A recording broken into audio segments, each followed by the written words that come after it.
It wasn't often that he was surprised, but Rowan just stared. She has no hope, Prince.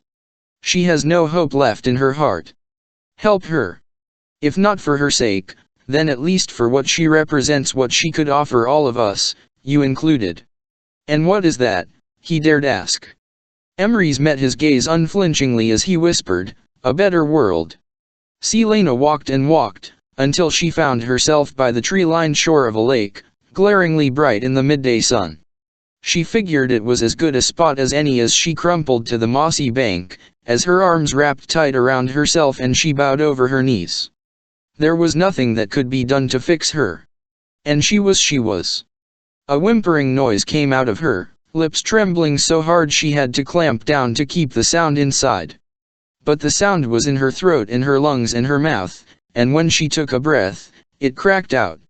Once she heard it, everything came spilling into the world, until her body ached with the force of it. She vaguely felt the light shifting on the lake. Vaguely felt the sighing wind, warm as it brushed against her damp cheeks. And heard, so soft it was as if she dreamed it, a woman's voice whispering, "Why are you crying, Fireheart?" It had been 10 years, 10 long years since she had heard her mother's voice. But she heard it then over the force of her weeping, as clear as if she knelt beside her. "Fireheart, why do you cry?" "Because I am lost," she whispered onto the earth, "and I do not know the way." It was what she had never been able to tell Nehemiah, that for 10 years, she had been unsure how to find the way home, because there was no home left. Storm winds and ice crackled against her skin before she registered Rowan sitting down beside her, legs out, palms braced behind him in the moss. She raised her head, but didn't bother to wipe her face as she stared across the glittering lake. "You want to talk about it?" he asked. "No." Swallowing a few times, she yanked a handkerchief from her pocket and blew her nose, her head clearing with each breath. They sat in silence, no sound but the quiet lapping of the lake on the mossy bank and the wind in the leaves. Then "Good. Because we're going." "Bastard." She called him as much, and then asked, "Going where?" He smiled grimly. "I think I've started to figure you out, Elin Galathenius." "What in every burning ring of hell," Selena panted, gazing at the cave mouth nestled into the base of the craggy mountain, "are we doing here?" It had been a 5-mile hike. Uphill. With hardly anything in her stomach. The trees butted against the gray stones, flowing up the slope for a ways and then fading into lichen-covered rock that eventually turned into the snow-capped peak that marked the barrier between Wendlin and Dorinelli. For some reason, this hulking giant made the hair on her neck stand up. And it had nothing to do with the frozen wind. Rowan strode into the gaping maw of the cave mouth, his pale gray cloak flapping behind him. "Hurry up." Pulling her own cloak tighter around her, she staggered after him. This was a bad sign. A horrible sign, actually, because whatever was in that cave. She walked into the dark, following Rowan by the light on his hair, letting her eyes adjust. The ground was rocky, the stones small and worn smooth, and littered with rusted weapons, armor, and clothes. No skeletons. Gods, it was so cold that she could see her breath. Tell me I'm hallucinating. Rowan had stopped at the edge of an enormous frozen lake, stretching into the gloom. Sitting on a blanket in its center, the chains around his wrists anchored under the ice, was Luca. Luca's chains clanked as he raised a hand in greeting. "I thought you'd never show." "I'm freezing," he called, and tucked his hands back under his arms. The sound echoed throughout the chamber. The thick sheet of ice covering the lake was so clear that she could see the water beneath pale stones on the bottom, what looked to be old roots from trees long dead, and no sign of life whatsoever. An occasional sword or dagger or lance poked up from the stones. "Vivihat is this place." "Go get him," was Rowan's answer. "Are you out of your mind?" Rowan gave her a smile that suggested he was, in fact, insane. She stepped toward the ice, but he blocked her path with a muscled arm. "In your other form." Luca's head was angled, as if trying to hear. "He doesn't know what I am," she murmured. "You've been living in a fortress of demi-fae, you know. He won't care." That was the least of her concerns, anyway. How dare you drag him into this?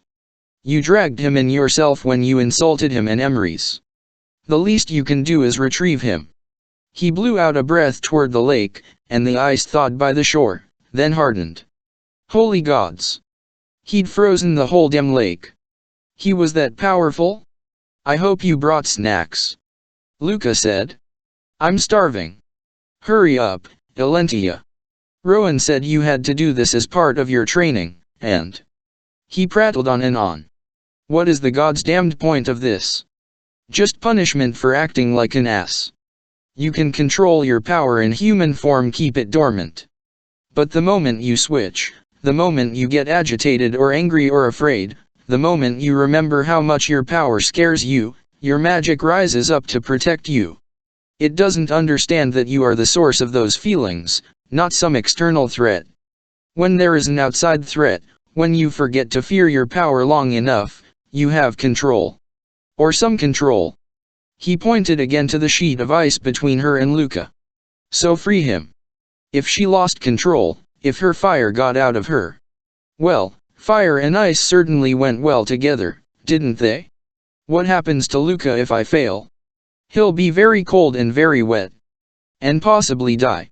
From the smile on his face, she knew he was enough of a sadist to let the boy go under with her. Were the chains really necessary? He'll go right to the bottom. A stupid, bleeding kind of panic was starting to fill her veins. Vivienne, she held out her hand for the key to Luca's chains. Rowan shook his head. Control is your key. And focus. Cross the lake, then figure out how to free him without drowning the of you. Don't give me a lesson like you're some mystical nonsense master. This is the stupidest thing I have ever had to hurry, Rowan said with a wolfish grin, and the ice gave a collective groan. As if it was melting. Though some small voice in her head told her he wouldn't let the boy drown, she couldn't trust him, not after last night. She took one step closer to the ice. You are a bastard. When Luca was safely home, she would start finding ways to make Rowan's life a living hell. She punched through her inner veil, the pain barely registering as her features shifted. I was waiting to see your fey form. Luca said. We were all taking bets on when and on and on. She scowled at Rowan, his tattoo even more detailed now that she was seeing it with fey eyes. It gives me comfort to know that people like you have a special place in hell waiting for them. Tell me something I don't already know. She gave him a particularly vulgar gesture as she stepped onto the ice. As she took each tentative step, small ones at first, she could see the lake bottom sloping away into darkness, swallowing the spread of lost weapons. Luca had finally shut up. It was only when she stepped past the visible edge of the rocky shelf and hovered over the dark depths that her breath hitched. She slid her foot, and the ice groaned. Groaned, and cracked, spider webbing under her foot. She froze, gaping like a fool as the cracks spread wider and wider, and then she kept moving. There was another crack beneath her boots. Did the ice move? Stop it, she hissed at Rowan, but didn't dare look behind her. Her magic shuddered awake, and she went still as death. No, but there it was, filling up the spaces in her. The ice emitted a deep groan that could only mean something cold and wet was coming her way really damn soon, and she took another step, if only because the way back seemed like it would shatter. She was sweating now. The fire was warming her from the inside out. Elentia? Luca asked, and she held out a hand toward him, a silent gesture to shut his stupid mouth as she closed her eyes and breathed, imagining the cold air around them filling her lungs, freezing over the well of power. Magic, it was magic. In a darlin', it was a death trap. She clenched her hands into fists. Here it was not a death trap. In this land, she could have it, could wear whatever form she wished. The ice stopped groaning, but it had clouded and thinned around her.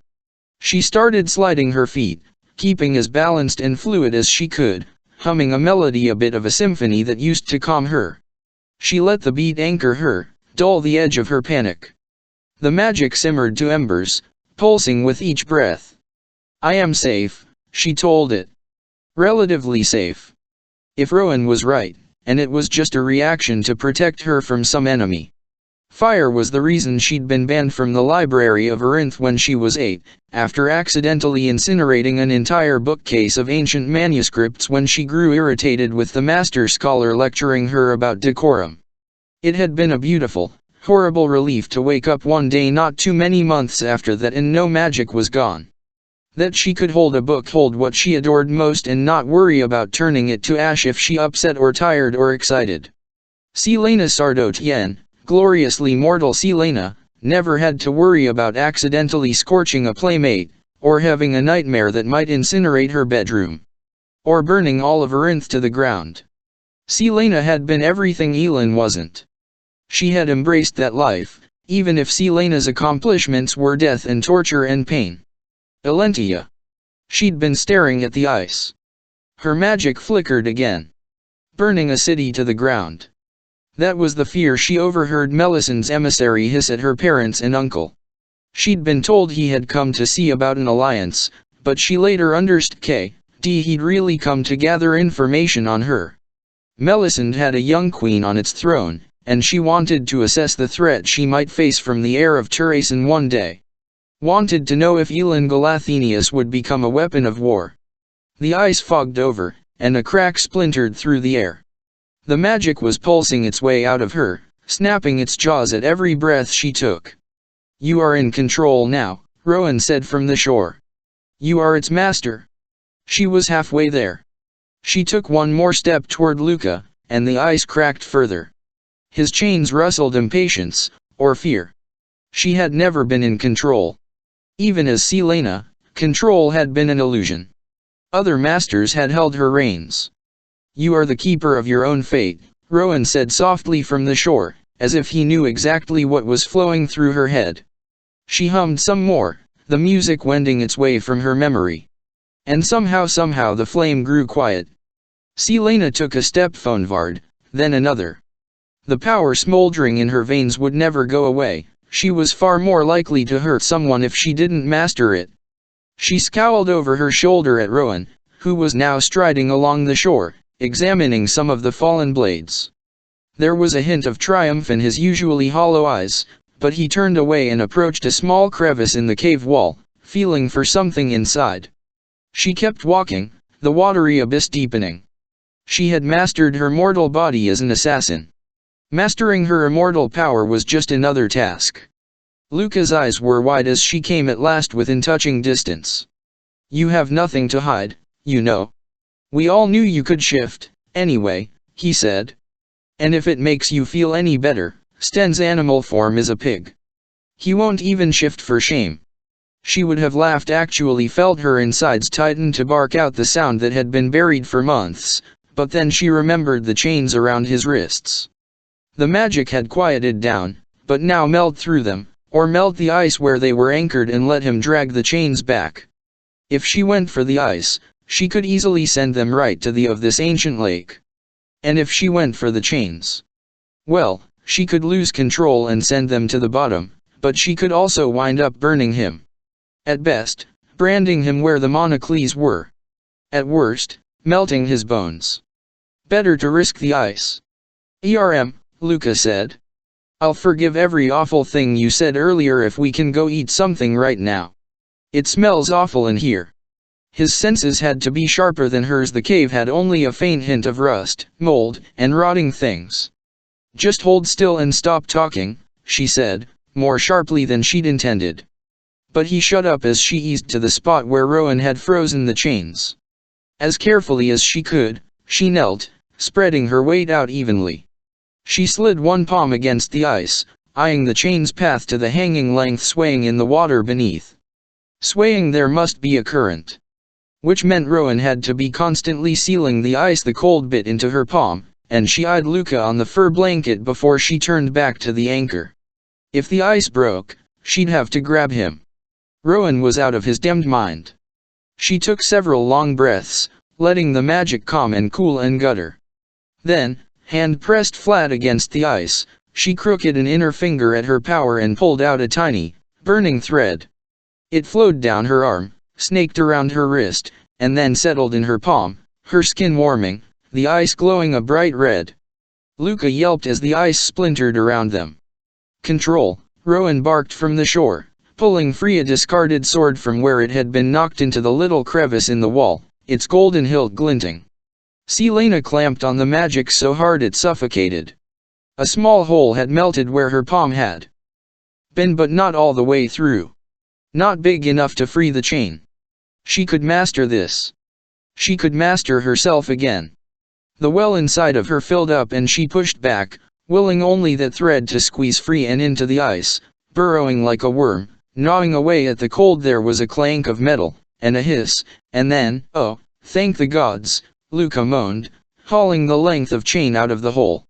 She spooled the thread of power back into herself, into that well, and was suddenly cold. Please tell me you brought food, Luca said again. Is that why you came? Rowan promised you snacks. I'm a growing boy. He winced when he looked at Rowan.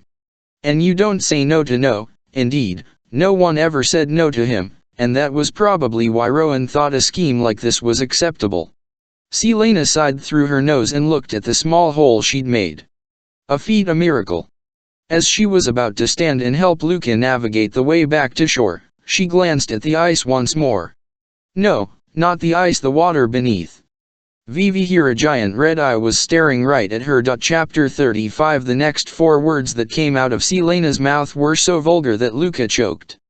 But Selena didn't move as a massive, jagged, white line gleamed unnervingly far from that red eye. Get off the ice now, she breathed to Luca. Because that jagged white line, those were teeth. Big, rip your arm off in one bite teeth. And they were floating up from the depths, toward the hole she'd made. That was why there were no skeletons, only the weapons that had failed the fools who'd wandered into this cave. Holy gods, Luca said, peering from behind her. What is that? Shut up and go, she hissed. On the shore, Rowan's eyes were wide, his face strained beneath his tattoo. He hadn't realized this lake wasn't empty. Now, Luca, Rowan growled, his sword out, the blade he'd swiped from the ground still sheathed in his other hand. It was swimming toward them, lazily. Curious. As it neared, she could make out a snaking body as pale as the stones on the bottom of the lake. She'd never seen anything so huge, so ancient, and there was only a thin layer of ice keeping her separated from it. Vivi and Luca started trembling, his tan skin going pale. Selena surged to her feet, the ice groaning. Don't look down, she said, gripping his elbow. A patch of thicker ice hardened under their feet and spread a path for the shore. Go, she told the boy, giving him a light shove. He started into a swift shuffle slide. She let him get ahead, giving him time so she could guard his back, and glanced down again. She swallowed her shout as a scaled, massive head stared up at her. Not a dragon or a wyvern, not a serpent or a fish, but something in between. It was missing an eye, the flesh scarred around the empty socket. What in hell had done that? Was there something worse down there, swimming at the belly of the mountain? Of course she'd be left unarmed in the center of a lake lined with weapons. Faster, Rowan barked. Luca was already halfway to the shore. Selena broke into Luca's same shuffle slide, not trusting herself to stay upright if she ran.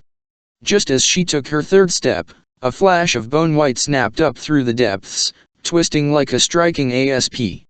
The long tail whipped against the ice and the world bounced.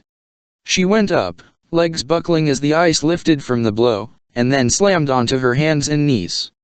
Selena shoved down the magic that arose to protect and burn and maim. She scrambled and veered aside as the scaly, horned head hurtled toward the ice near her feet. The surface jolted. Farther out, but getting closer, the ice was breaking. As if all of Rowan's concentration was now spent on keeping a thin bridge of ice frozen between her and the shore. Weapon, she gasped out, not daring to take her attention off the creature. Hurry, Rowan barked, and Selena lifted her head long enough to see him slide the blade he'd found across the ice, a brisk wind spinning it toward her. Luca abandoned the blanket, shuffle running, and Selena scooped up the golden-hilted sword as she followed him. A ruby the size of a chicken egg was embedded in the hilt, and despite the age of the scabbard, the blade shone when she whipped it free, as if it had freshly polished. Something clattered from the scabbard onto the ice, a plain golden ring. She grabbed it, shoving it into her pocket, and ran faster. As the ice lifted again, the boom of that mighty tail as horrific as the moving surface beneath her. Selena stayed up this time, sinking onto her haunches as she clutched the sword, part of her marveling at the balance and beauty of it, but Luca, slipping and sliding, went down. She reached him in a few heartbeats, hauling him up by the back of his tunic and gripping him tight as the ice lifted again and again and again. They got past the drop-off, and she almost groaned with relief at the sight of the pale stone shelf beneath their feet. The ice behind them exploded up, freezing water showering them, and then she didn't stop as those nostrils huffed. Didn't stop hauling Luca toward Rowan, whose brow gleamed with sweat as massive talons scraped over the ice, gouging 4 deep lines. She dragged the boy the last 10 yards, then 5, then they were on the shore and to Rowan, who let out a shuddering breath. Selena turned in time to see something out of a nightmare trying to crawl onto the ice, its one red eye wild with hunger, its massive teeth promising a brutal and cold kind of death. As Rowan's sigh finished sounding, the ice melted, and the creature plunged back on solid ground. Suddenly aware that the ice had also been a barrier, Selena again grabbed Luca, who was LCK, king ready to vomit, and bolted from the cave. There was nothing keeping that creature from climbing out of the water, and the sword was ATM_LT as useful as a toothpick against it. Who knew how fast it could move on land? Luca was chanting a steady stream of prayers to various gods as Selena yanked him down the rocky path and into the glaring afternoon sun, stumbling near blind until they hit the murky woods, dodging trees mostly by luck, faster and faster downhill, and then a roar that shook the stones and sent the birds scattering into the air, the leaves rustling. But a roar of rage and hunger, not of triumph. As if the creature had reached the edge of the cave and, after millennia in the watery dark, could not withstand the sunshine. She didn't want to consider, as they kept running from the echoing roar, what might have happened if it had been night. What still might happen at nightfall. After a while, she sensed Rowan behind them. Yet she cared only for her young charge, who panted and cursed all the way back to the fortress. Mistward was in sight. She told Luca only one thing before she sent him ahead: keep his mouth shut about what had happened in the cave. The moment the sounds of him crashing through the brush had faded, she turned. Rowan was standing there, panting as well, his sword now sheathed. She plunged her new blade into the earth, the ruby in the hilt glowing in a patch of sunlight. "I will kill you," she snarled. And launched herself at him. Even in her fey form, he still was faster than her, stronger, and dodged her with fluid ease. Slamming face first into the tree was better than colliding with the stone walls of the fortress, though not by much. Her teeth sang, but she whirled and lunged for Rowan again, now standing so close, his teeth bared. He couldn't dodge her as she him by the front of his jacket and connected. Oh, hitting him in the face felt good, even as her knuckles split and throbbed. He snarled and threw her to the ground. The air whooshed out of her chest, and the trickling out of her nose shot back down her throat. Before he could sit on her, she got her legs around him and shoved with every ounce of that immortal strength. And just like that, he was pinned, his eyes wide with what could only be fury and surprise. She hit him again, her knuckles barking in agony. "If you ever again bring someone else into this," she panted, hitting him on his tattoo, on that goddamned tattoo. "If you ever endanger anyone else the way you did today." The blood on her nose splattered on his face, mingling, she noted with some satisfaction, with blood from the blows she'd given him. "I will kill you." Another strike, a backhanded blow, and it vaguely occurred to her that he had gone still and was taking it. "I will rip out your rotting throat." She bared her canines. "You understand?" He turned his head to the side to spit blood. Her blood was pounding, so wild that every little restraint she'd locked into place shattered.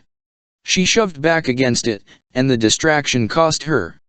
Rowan moved, and then she was under him again. She'd mangled his face, but he didn't seem to care as he growled, "I will do whatever I please." "You will keep other people out of it," she screamed, so loudly that the birds stopped chattering. She thrashed against him, gripping his wrists. "No one else."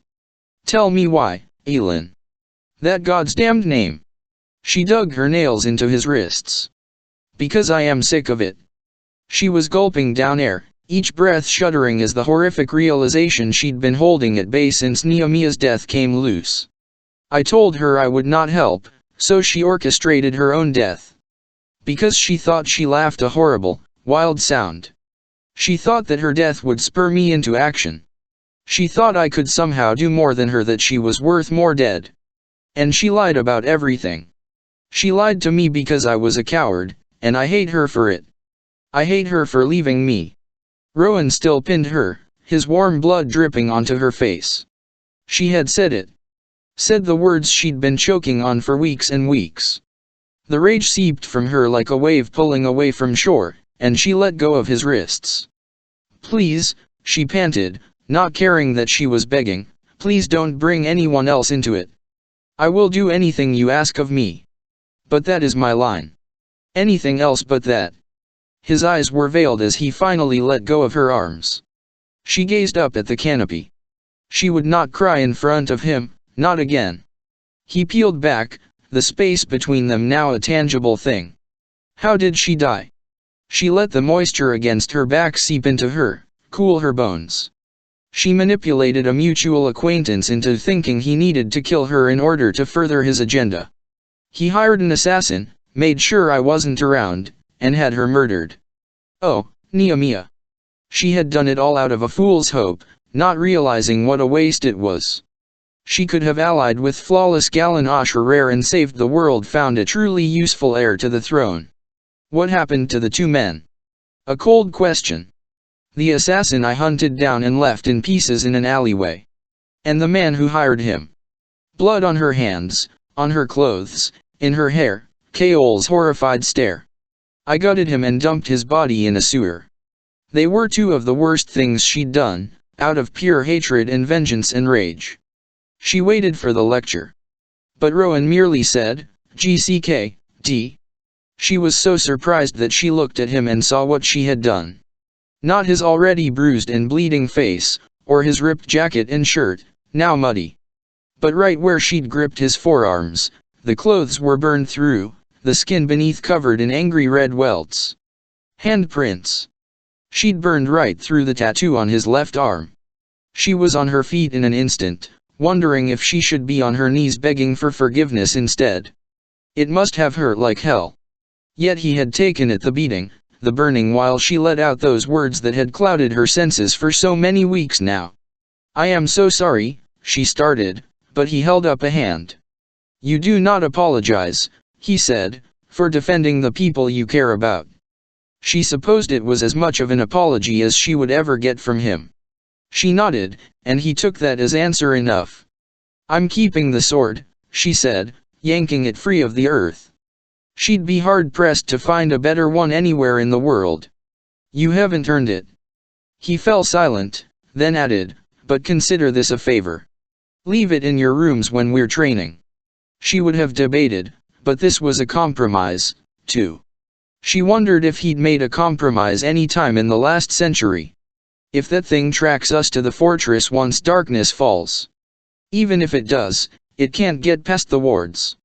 When she raised her brows, he said, "The stones around the fortress have a spell woven between them to keep out enemies.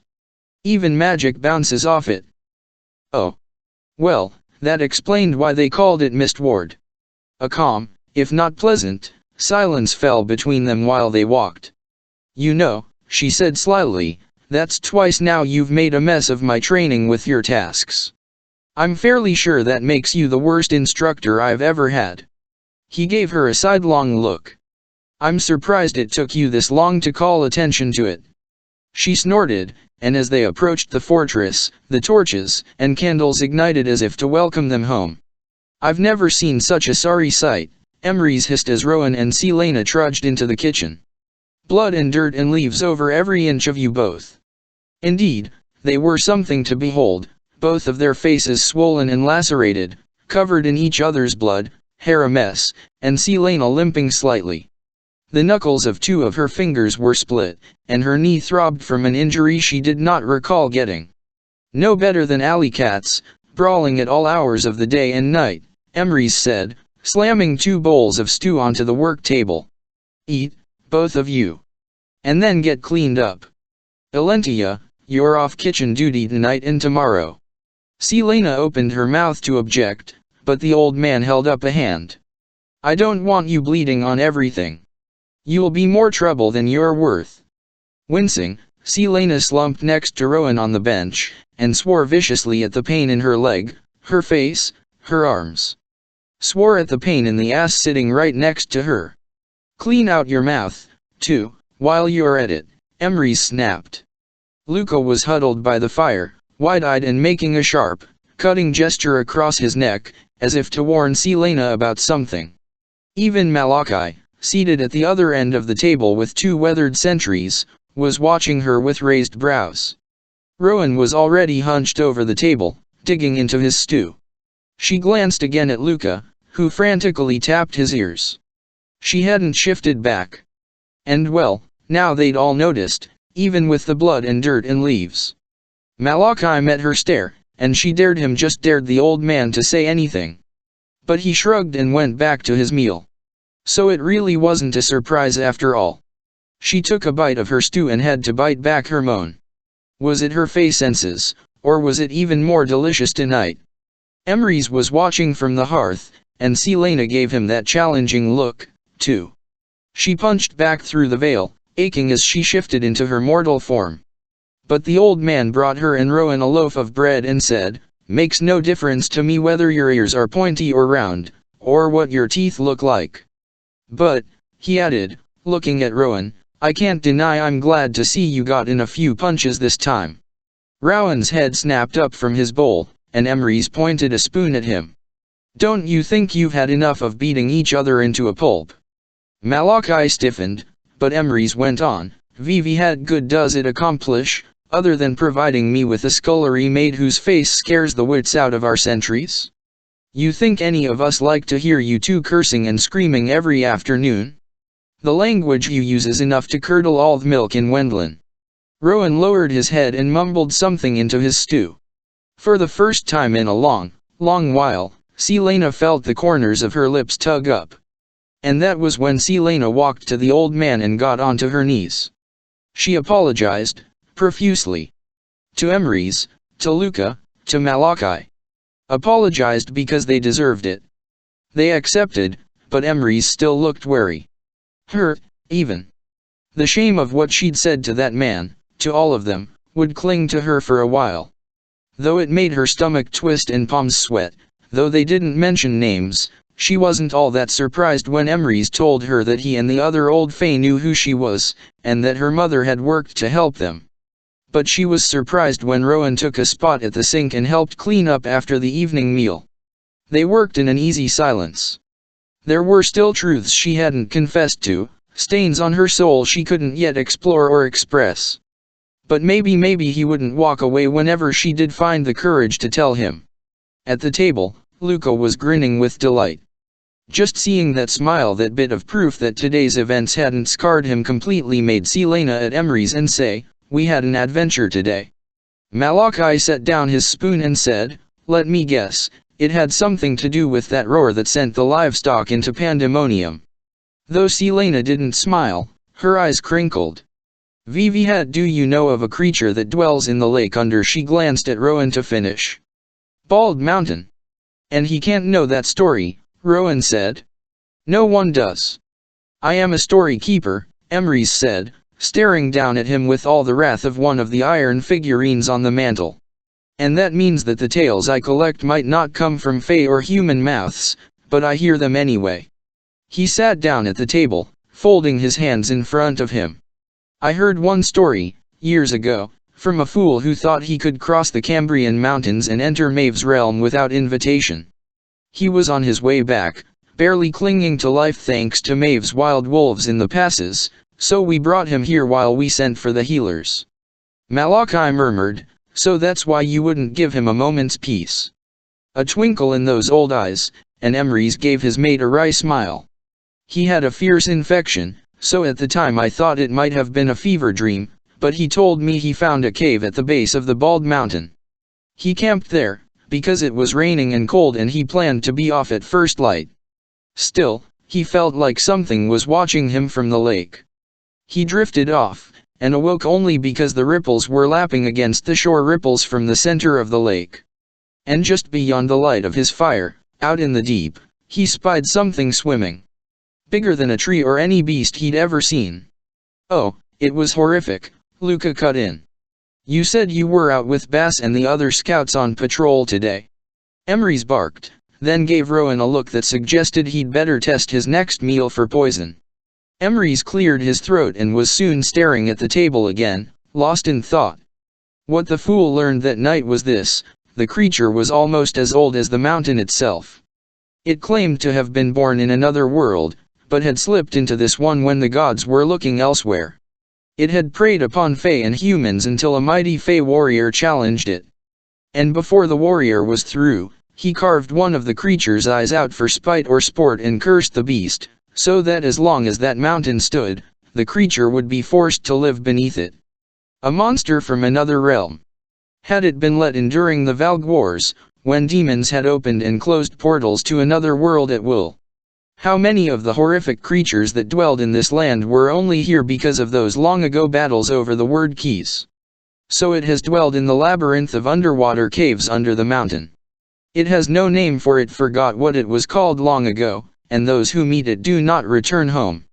Selena rubbed her arms, wincing as the split skin of her knuckles stretched with the movement. Rowan was staring directly at Emrys, his head cocked ever so slightly to the side.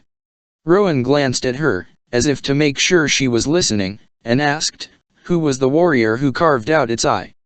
The fool didn't know, and neither did the beast. But the language it spoke was Fae, an archaic form of the old language, almost indecipherable. It could remember the gold ring he bore, but not what he looked like. It took every ounce of effort not to grab for her pocket and the ring she'd put in there, or to examine the sword she'd left by the door, and the ruby that might not be a ruby after all.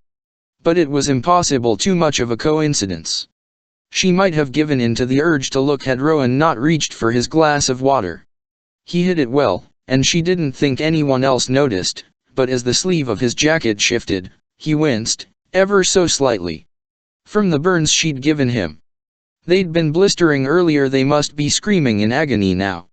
Emrys pinned the prince with a stare. "No more adventures." Rowan glanced at Luca, who seemed about to explode with indignation. "Agreed." Emrys didn't back down. "And no more brawling." Rowan met Selena's stare over the table. His expression yielded nothing. "We'll try." Even Emrys deemed that an acceptable answer. Despite the exhaustion that slammed into her like a wall, Selena couldn't sleep. She kept thinking of the creature, of the sword and the ring she'd examined for an hour without learning anything, and the control, however shaky, she'd managed to have on the ice. Yet she kept circling back to what she'd done to Rowan, how badly she'd burned him. His pain tolerance must be tremendous, she thought as she twisted on her cot, huddled against the cold in the room. She eyed her tin of salve. He should have gone to a healer for those burns. She tossed and turned for another 5 minutes before she yanked on her boots, grabbed the tin, and left. She'd probably get her head bitten off again, but she wouldn't get a wink of sleep if she were too busy feeling guilty. Gods, she felt guilty. She knocked softly on his door, half hoping he wasn't there. But he snapped what, and she winced and went in. His room was toasty and warm, if not a little old and shabby, especially the worn rugs thrown over much of the gray stone floor. A large 4-poster bed occupied much of the space, a bed that was still made and empty. Rowan was seated at the work table in front of the carved fireplace, shirtless, and examining what looked to be a map marked with the locations of those bodies. His eyes flashed with annoyance, but she ignored him as she studied the massive tattoo that went from his face down his neck and shoulders and covered the entirety of his left arm, straight to his fingertips. She hadn't really looked that day in the woods, but now she marveled at its beautiful, unbroken lines save for the manacle-like burn around his wrist. Both wrists. "What do you want?" She hadn't inspected his body too closely before, either. His chest, tan enough to suggest he spent a good amount of time without a shirt, was sculpted with muscle and covered in thick scars. From fights or battles or the gods knew what. A warrior's body that he'd had centuries to hone. She tossed the salve to him. I thought you might want this. He caught it with one hand, but his eyes remained on her. I deserved it. Doesn't mean I can't feel bad. He turned the tin over and over between his fingers.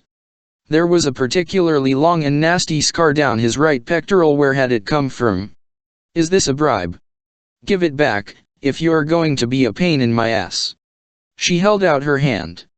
But he closed his fingers around the tin, then set it on his work table. He said, you could heal yourself, you know. Heal me, too. Nothing major, but you have that gift. She knew sort of. Her magic had sometimes healed her injuries without conscious thought. It's the drop of water affinity I inherited from Mab's line. The fire had been the gift of her father's bloodline. My mother, the words made her sick, but she said them for some reason, told me that the drop of water in my magic was my salvation and sense of self-preservation. A nod from him, and she admitted, I wanted to learn to use it like the other healers long ago, I mean. But never was allowed to. They said, well, it wouldn't be all that useful, since I didn't have much of it, and queens don't become healers. She should stop talking. For some reason, her stomach dropped as he said, go to bed. Since you're banned from the kitchen tomorrow, we're training at dawn. Well, she certainly deserved the dismissal after burning him like that. So she turned, and she as pathetic as he felt, because he suddenly said, wait. Shut the door. She obeyed. He didn't give her leave to sit, so she leaned against the wooden door and waited. He kept his back to her, and she watched the powerful muscles expand and contract as he a deep breath. Then another. Then, when my mate died, it took me a very, very long time to come back. It took her a moment to think of what to say. How long ago? 203 years, 27 days ago. He gestured to the tattoo on his face, neck, arms. This tells the story of how it happened. Of the shame I'll carry until my last breath. The warrior who had come the other day had such hollow eyes. Others come to you to have their own grief and shame tattooed on them. Gavriel lost 3 of his soldiers in an ambush in the southern mountains. They were slaughtered. He survived. For as long as he's been a warrior, he's tattooed himself with the names of those under his command who have fallen. But where the blame lies has little to do with the point of the markings. Were you to blame? Slowly, he turned not quite all the way, but enough to give her a sidelong glance. Yes. When I was young, I was ferocious in my efforts to win valor for myself and my bloodline. Wherever Maeve sent me on campaigns, I went. Along the way, I mated a female of our race. Lyria, he said, almost reverently. She sold flowers in the market in Doranelli. Maeve disapproved, but when you meet your mate, there is nothing you can do to alter it. She was mine, and no one could tell me otherwise. Mating her cost me Maeve's favor, and I still yearned so badly to prove myself. So when war came calling and Maeve offered me a chance to redeem myself, I took it. Lyria begged me not to go. But I was so arrogant, so misguided, that I left her at our mountain home and went off to war. I left her alone, he said, and again looked at Selena. You left me, she had said to him. That was when he'd snapped the wounds of centuries ago rising up to swallow him as viciously as her own past consumed her. I was gone for months, winning all that glory I so foolishly sought.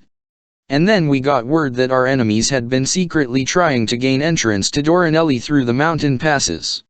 Her stomach dropped to her feet. Rowan ran a hand through his hair, scratched at his face. I flew home. As fast as I'd ever flown. When I got there, I found she had been with child. And they had slaughtered her anyway, and burnt our house to cinders. When you lose a mate, you don't a shake of the head. I lost all sense of self, of time, and place. I hunted them down, all the males who hurt her. I took a long while killing them. She was pregnant, had been pregnant since I'd left her. But I'd been so enamored with my own foolish agenda that I hadn't centered it on her. I left my pregnant mate alone. Her voice broke, but she managed to say, what did you do after you killed them? His face was stark and his eyes focused on some far-off sight. For 10 years, I did nothing. I vanished. I went mad. Beyond mad. I felt nothing at all. I just left. I wandered the world, in and out of my forms, hardly marking the seasons, eating only when my hawk told me it needed to feed or it would die. I would have let myself die except I couldn't bring myself. He trailed off and cleared his throat.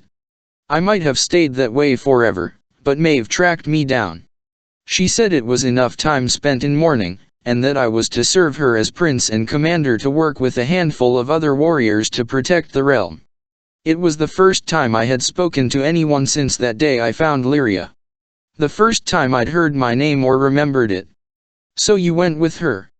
I had nothing. No one. At that point, I hoped serving her might get me killed, and then I could see Lyria again. So when I returned to Doranelli, I wrote the story of my shame on my flesh. And then I bound myself to Maeve with the blood oath, and have served her since.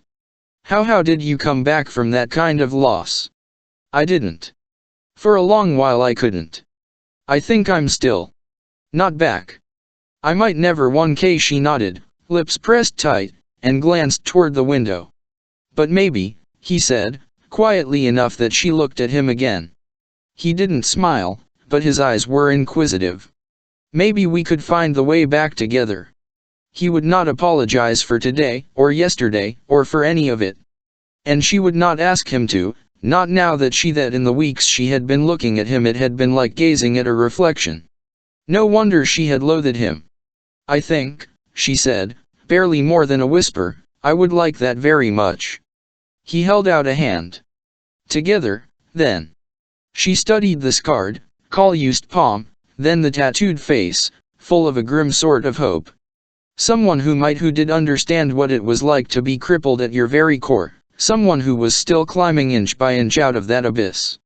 Perhaps they would never get out of it, perhaps they would never be whole again, but together, she said, and took his outstretched hand. And somewhere far and deep inside her, an ember began to glow. Part 2 Heir of Fire Chapter 36 Things are ready for your meeting tonight with Captain Westfall.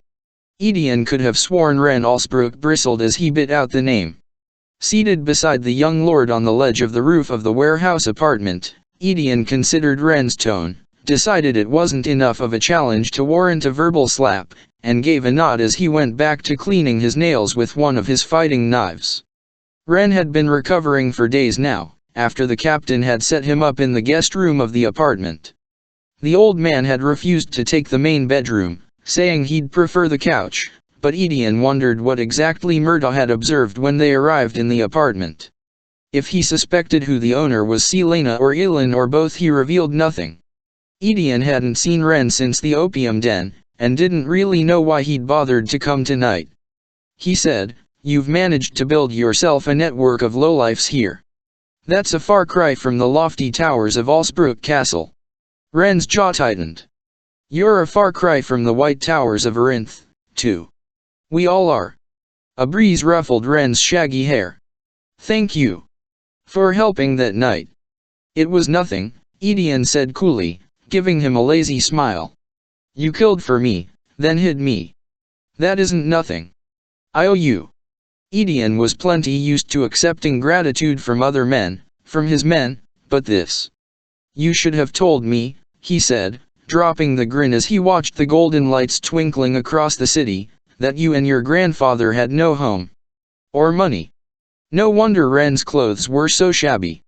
The shame Edion had felt that night had almost overwhelmed him and had haunted him for the past few days, honing his temper to a near-lethal edge. He'd tried working it off with the castle guards, but sparring with the men who protected the king had only sharpened it. "I don't see how it's relevant to anything," Ren said tightly. Edion could understand pride. The kind Ren had went deep, and admitting this vulnerability was as hard for him as it was for Edion to accept Ren's gratitude. Ren said, "If you find out how to break the spell on magic, you're going to do it, right?" "Yes. It could make a difference in whatever battles lie ahead. It didn't make a difference 10 years ago." Ren's face was a mask of ice, and then Edion remembered. Ren hardly had a drop of magic. But Ren's two elder sisters. The girls had been away at their mountain school when everything went to hell. A school for magic. As if reading his thoughts, as if this were a reprieve from the city below them, Ren said, Then the soldiers dragged us to the butchering blocks, that was what they mocked my parents about. Because even with their magic, my sister's school was defenseless, they could do nothing against 10,000 soldiers. I'm sorry, Edion said. That was all he could offer for the time being, until Elin returned. Ren looked right at him. Going back to Turaisen will be hard. For me, and for my grandfather. He seemed to struggle with the words, or just with the idea of telling anyone anything, but Edion gave him the time he needed. At last Ren said, I'm not sure I'm civilized enough anymore. I don't know if I could be a lord, even.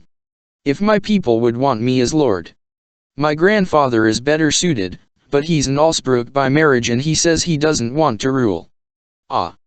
Edion found himself actually pausing, contemplating. The wrong word, the wrong reaction, could make Ren shut up forever. It shouldn't matter, but it did. So he said, my life has been war and death for the past 10 years.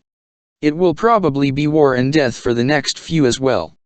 But if there's ever a day when we find peace. Gods, that word. It'll be a strange transition for all of us. For whatever it's worth, I don't see how the people of Allsbrook wouldn't embrace a lord who spent years trying to break a Darlin's rule or a lord who spent years in poverty for that dream. I've done things, Ren said. Bad things. Edion had suspected as much from the moment Ren gave them the address of the opium den. So have we all, Edion said. So has Elin. He wanted to say it, but he still didn't want Ren or Murtaugh or anyone knowing a damn thing about her. It was her story to tell. Edion knew the conversation was about to take a turn for the ugly when Ren tensed and asked too quietly, what do you plan to do about Captain Westfall? Right now, Captain Westfall is useful to me, and useful to our queen. So as soon as he's outlived his usefulness, I'll decide that when the time comes if it's safe to leave him alive. Ren opened his mouth, but Edion added, this is the way it has to be. The way I operate. Even if he'd helped save Ren's life and given him a place to stay. I wonder what our queen will think of the way you operate. Edion flashed him a glare that had sent men running. But he knew Ren wasn't particularly scared of him, not with what he had seen and endured. Not after Edion had killed for him. Edion said, if she's smart, then she'll let me do what needs to be done. She'll use me as the weapon I am. What if she wishes to be your friend? Would you deny her that, too? I will deny her nothing. And if she asks you to be her king? Edion bared his teeth. Enough. Do you want to be king? Edion swung his legs back onto the roof and stood. All I want, he snarled, my people to be free and my queen restored to her throne. They burned the antler throne, Edion. There is no throne for her. Then I'll build one myself from the bones of our enemies. Ren winced as he stood as well, his injuries no doubt bothering him, and kept his distance. He might not be afraid, but he wasn't stupid. Answer the question. Do you want to be king? If she asked me, I would not refuse her. It was the truth. That's not an answer. He knew why Ren had asked. Even Edion was aware that he could be king with his legion and ties to the Ashravirs, he'd be an advantageous match. A warrior king would make any foes think twice. Even before their kingdom shattered, he'd heard the rumors. My only wish, Edion said, growling in Ren's face, is to see her again. Just once, if that's all the gods will allow me. If they grant me more time than that, then I'll thank them every damn day of my life. But for now, all I'm working for is to see her, to know for certain that she's real, that she survived. The rest is none of your concern. He felt Ren's eyes on him as he vanished through the door to the apartment below. The tavern was packed with soldiers on rotation home to Adarlan, the heat and reek of bodies making Kaol wish Edion had done this alone. There was no hiding now that he and Edion were drinking friends, as the general trumpeted for everyone to hear while the soldiers cheered. Better to hide it right under everyone's noses than pretend, Edion murmured to Kaol as yet another free drink was slapped down on their stained, sodden table, courtesy of a soldier who had actually bowed to Edion. "For the wolf," said the scarred and tan-skinned soldier, before returning to his packed table of comrades. Edion saluted the man with the mug, getting a cheer in response, and there was nothing faked about his feral grin. It hadn't taken Edion long to find the soldiers Murtaugh thought they should question soldiers who had been stationed at one of the suspected spell origin points. While Edion had been searching for the right group of men, Kaol had taken the time to go about his own duties, which now included considering a candidate to replace him and packing for his return to Aniel. He'd come into Rifthold today with the excuse of finding a company to ship his first trunk of belongings, a task he'd actually accomplished. He didn't want to think of what his mother would do when the trunk of books arrived at the keep. Kaol didn't bother looking pleasant as he said, "Get on with it." Edion stood, hoisting his mug. As though they'd all been watching him, the room quieted. "Soldiers," he said, loud and soft at once, grave and reverent. He turned in place, mug still upheld. "For your blood, for your scars, for every dent in your shield and nick in your sword, for every friend and foe dead before you." The mug raised higher, and Edion bowed his head, golden hair gleaming in the light. "For what you have given, and have yet to give, I salute you." For a heartbeat, as the room thundered with roars and cries, Kaol beheld what truly made Edion a threat, what made him a god to these men, and why the king tolerated his insolence, ring or no ring. Edion was not a noble in a castle, sipping wine. He was metal and sweat, sitting in this filthy tavern, drinking their ale. Whether it was real or not, they believed he cared _LT them, listened to them. They preened when he remembered their names, their wives' and sisters' names, and slept assured that he saw them as his brothers.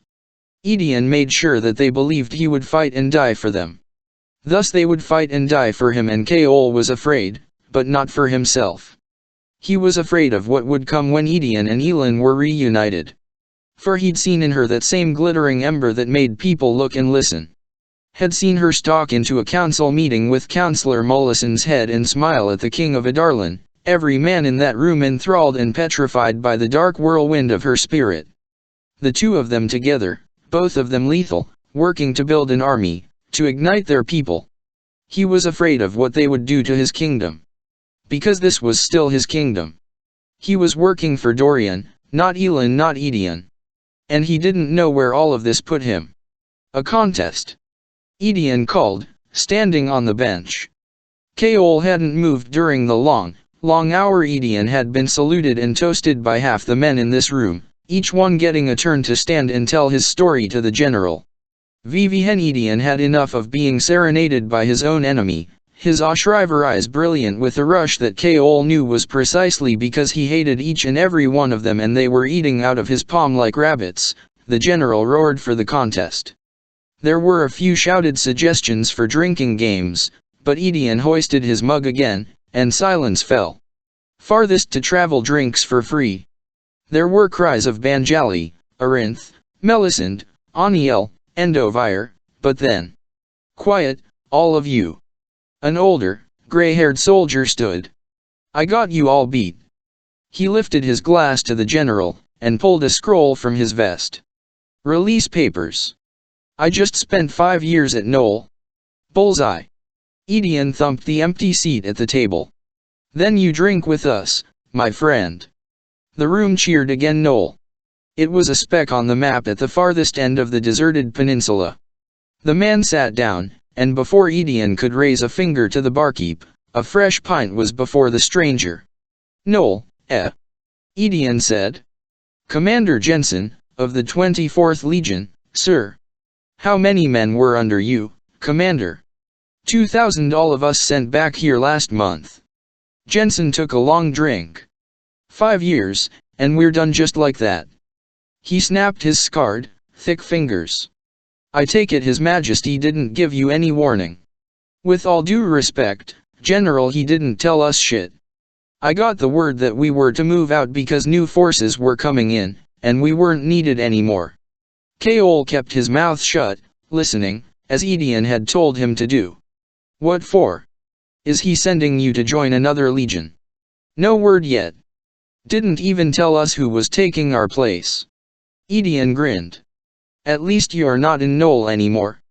Jensen looked into his drink, but not before Keol caught the shadow in the man's eyes. What was it like? Off the record, of course, Edion said. Jensen's smile had faded, and when he looked up, there was no light in his eyes. The volcanoes are active, so it's always dark, you see, because the ash covers everything. And because of the fumes, we always had headaches. Sometimes men went mad from them. Sometimes we got nosebleeds from them, too. We got our food once a month, occasionally less than that depending on the season and when the ships could bring in supplies. The locals wouldn't make the trek across the sands, no matter how much we threatened and bribed them. Why? Laziness. Knoll isn't much, just the tower and town we built around it. But the volcanoes were sacred, and 10 years ago, maybe a bit longer, apparently we, not my men, because I wasn't there, but rumor says the king took a legion into those volcanoes and sacked the temple. Jensen shook his head. The locals spit on us, even the men who weren't there, for that. The Tower of Knoll was built afterward, and then the locals cursed it, too. So it was always just us. A tower. Keol said quietly, and Edion frowned at him. Jensen drank deeply. Not that we were ever allowed in. The men who went mad, Edion said, a half smile on his face. What did they do, exactly? The shadows were back and Jensen glanced around him, not to see who was listening, but almost as if he wanted to find a way out of this conversation. But then he looked at the general and said, our reports say, General, that we killed them, arrows to the throat. Quick and clean. But Edion leaned closer. Not a word leaves this table. A vague nod. The truth was, by the time we got our archers ready, the men who went mad had already bashed their own skulls in. Every time, as if they couldn't get the pain out. Selena claimed Calton and Roland had complained about headaches. As a result of the king's magic being used on them, his horrible power. And she had told him she got a pounding headache when she uncovered those secret dungeons beneath the castle. Dungeons that led to the tower you were never allowed in. Keol ignored Edion's warning glare. There was no door. Always seemed more decorative than anything. But I hated it, we all did. It was just this awful black stone. Just like the clock tower in the glass castle. Built around the same time, if not a few years before. Why bother? Edion drawled. A waste of resources, if you ask me.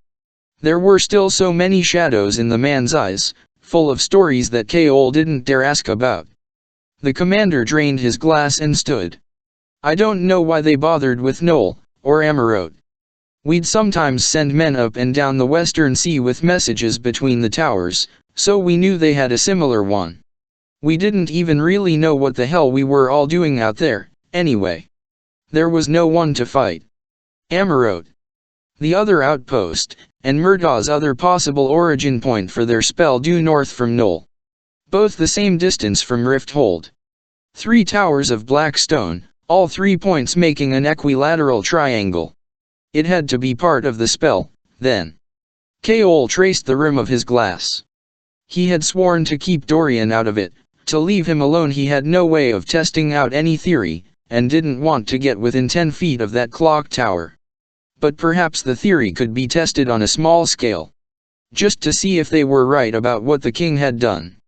VS-01 Itch meant. He needed Dorian. Chapter 37. It was 2 weeks of training for Manon and her 13. 2 weeks of waking up before the sun to fly each canyon run, to master it as one unit. 2 weeks of scratches and sprained limbs, of near deaths from falls or the wyverns squabbling or just stupid miscalculation. But slowly, they developed instincts not just as a fighting unit, but as individual riders and mounts. Manon didn't like the thought of the mounts eating the foul-tasting meat raised within the mountain, So twice a day they hunted the mountain goats, swooping to pluck them off the mountainsides. It wasn't long before the witches started eating the goats themselves, building hasty fires in the mountain passes to cook their breakfast and evening meals. Manon didn't want any of them mounts or riders taking another bite of the food given to them by the king's men, or tasting the men themselves. If it smelled and tasted strange, odds were something was wrong with it. She didn't know if it was the fresh meat or the extra lessons, but the 13 were starting to outpace every coven.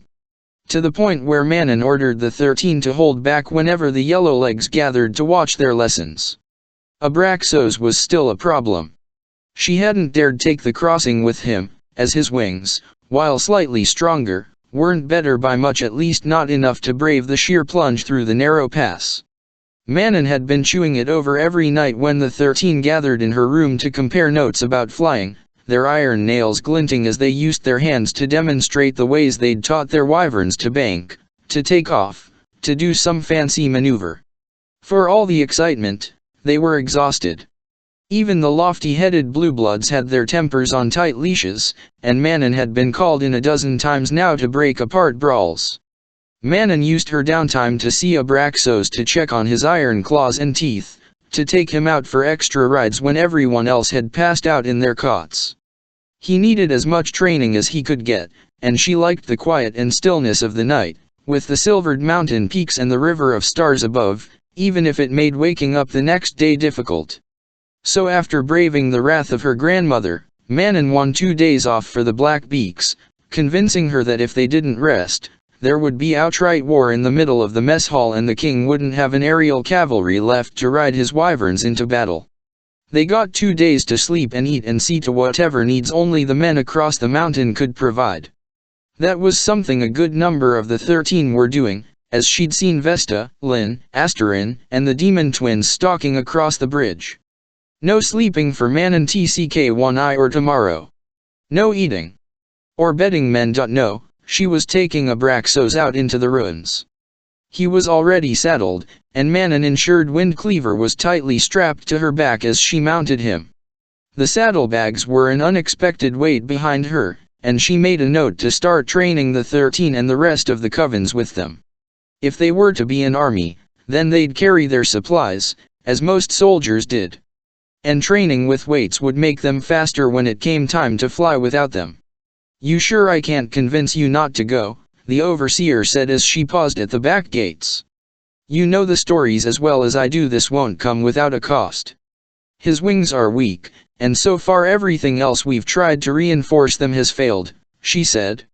"It might be the only material that could patch up his wings and withstand the winds. As I don't see any markets nearby, I suppose I'll have to go directly to the source." The overseer frowned at the gray sky beyond. "Bad day for flying, storms coming. It's the only day I have." Even as she said it, she wished that she could take the 13 into the skies when the storm hit to train them in that, too. "Be careful, and think through any bargain they offer you. If I wanted your advice, I'd ask for it, mortal," she said, but he was right. Still, Manon led Abraxos out through the gates and to their usual takeoff spot. They had a long way to fly today and tomorrow, all the way to the edge of the Rhön Mountains. To find spider silk. And the legendary Stygian spiders, large as horses and deadlier than poison, who wove it. The storm hit right as Manon and Abraxos circled the westernmost outcropping of the ruins. Through the icy rain lashing her face and soaking right through her layers of clothes, she could see that the mist hung low over the mountains, veiling much of the ash-gray, jagged labyrinth below. With the rising winds and lightning thrashing around them, Manon grounded Abraxos on the only open bit of land she could spot. She'd wait until the storm had passed, and then they would take to the skies and scan the area until they found the spiders. Or at least clues about their whereabouts, mostly in the form of bones, she expected. But the storm continued, and though she and Abraxos pressed themselves into the side of a little cliff, it did nothing to shield them. She would have preferred snow over this freezing rain, which came with so much wind that she couldn't light a fire. Night fell swiftly thanks to the storm, and Manon had to put her iron teeth away to keep them from chattering right through her lip. Her hood was useless, soaked and dripping in her eyes, and even Abraxos had curled into as tight a ball as he could against the storm. Stupid, horrible idea.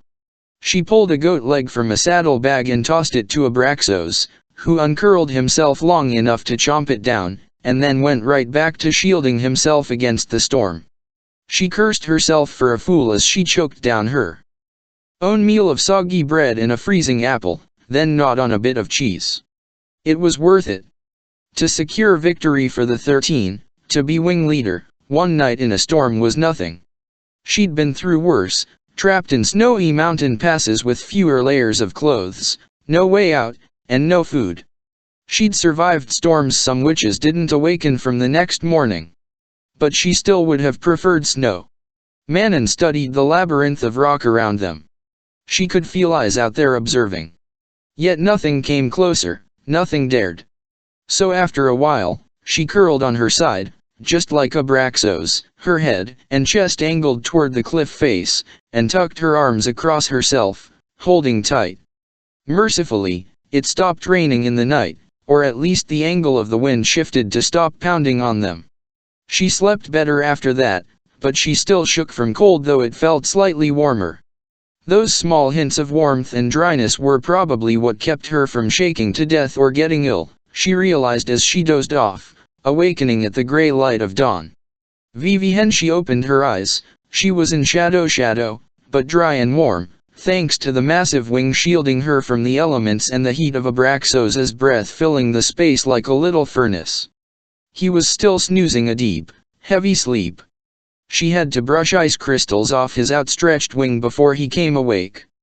The storm had cleared and the skies were an untamed blue, clear enough that they only needed to circle the western outcropping of the ruins once before Manon spotted what she'd been looking for.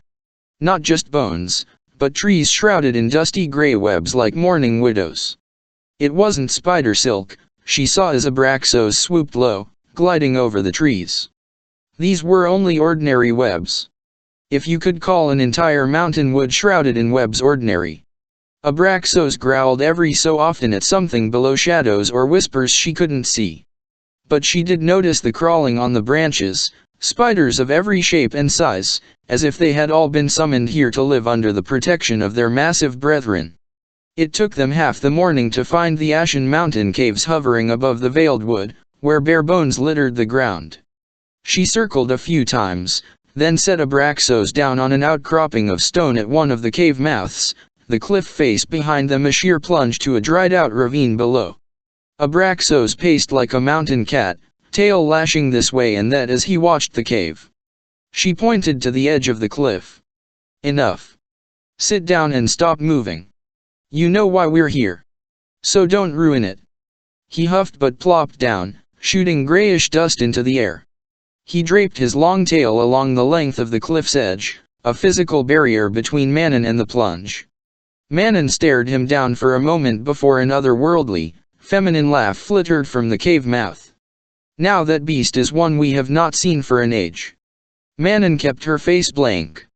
The light was bright enough to reveal several ancient, merciless eyes looming within the cave mouth and three massive shadows lurking behind. The voice said, "Closer now," pincers clicking like an accompanying drum, "and it has been an age since we dealt with the iron teeth." Manon didn't dare touch Windcleaver as she said, "The world is changing, sister." "Sister," the spider mused. "I suppose we are sisters, you and I. Two faces of the same dark coin, from the same dark maker. Sisters in spirit, if not in flesh." Then she emerged into the murky light, the mist sweeping past her like a pilgrimage of phantom souls. She was black and gray, and the sheer mass of her was enough to make Manon's mouth go dry. Despite the size, she was elegantly built, her legs long and smooth, her body streamlined and gleaming. Glorious. Abraxos let out a soft growl, but Manon held out a hand to silence him. "I see now," Manon said softly, "why my blue blood sisters still worship you." "Do they, now?" The spider remained motionless, but the three behind her crept closer, silent and observing with their many dark eyes. "We can hardly recall the last time the blue blood priestesses brought their sacrifices to our foothills. We do miss them." Manon smiled tightly. I can think of a few I'd like to send your way. A soft, wicked laugh. A black beak, no doubt. Those 8 massive eyes took her in, swallowed her whole. Your hair reminds me of our silk. I suppose I should be flattered. Tell me your name, Blackbeak. My name does not matter, Manon said. I've come to bargain. What would a Blackbeak witch want with our precious silk? She turned to reveal the vigilant Abraxos, his focus pinned on the massive spider, tense from the tip of his nose to his iron-spiked tail. His wings need reinforcement. I heard the legends and wondered if your silk might help. We have bartered our silk to merchants and thieves and kings, to be spun into dresses and veils and sails. But never for wings. I'll need 10 yards of it woven bolts, if you have them. The spider seemed to still further. Men have sacrificed their lives for a yard. Name your price. 10 yards. She turned to the 3 waiting behind her, offspring or minions or guards. Manon didn't know. Bring out the bolt. I shall inspect it before I name my price. Good. This was going well. Silence fell as the 3 scuttled into the cave, and Manon tried not to kick any of the tiny spiders crawling across her boots. Or look for the eyes she felt watching from the nearby caves across the ravine. Tell me, Blackbeak, the spider said, how did you come across your mount? He was a gift from the king of Adarlan. We are to be a part of his host, and when we are done serving him, we will take them home to the wastes. To reclaim our kingdom. Ah. And is the curse broken? Not yet. But when we find the Kroken who can undo it. Block Killading. She would enjoy that, such a delightfully nasty curse. You won the land, only for the cunning Krokhans to curse it beyond use. Have you seen the wastes these days? No, Manon said. I have not yet been to our home. A merchant came by a few years ago. He told me there was a mortal high king who had set himself up there. But I heard a whisper on the wind recently that said he'd been deposed by a young woman with wine-red hair who now calls herself their High Queen. Manon bristled. High Queen of the Wastes indeed. She would be the first Manon would kill when she returned to reclaim the land, when she finally saw it with her own eyes, breathed in its smells and beheld its untamable beauty. A strange place, the Wastes, the spider continued. The merchant himself was from there, a former shapeshifter. Lost his gifts, just like all of you truly mortal things. He was stuck in a man's body, thankfully, but he did not realize that when he sold me 20 years of his life, some of his gifts passed to me. I can't use them, of course, but I do wonder what it would be like. To see the world through your pretty eyes. To touch a human man. The hair on Manon's neck rose. Here we are, the spider said as the 3 approached, a bolt of silk flowing between them like a river of light and color. Manon's breath caught. Isn't it magnificent? Some of the finest weaving I've ever done. Glorious, Manon admitted. Your price? The spider stared at her for a long time. What price could I ask of a long-lived witch?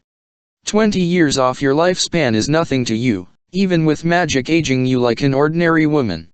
And your dreams, what dark, horrible dreams they must be, Blackbeak. I do not think I should like to eat them, not those dreams. The spider came closer.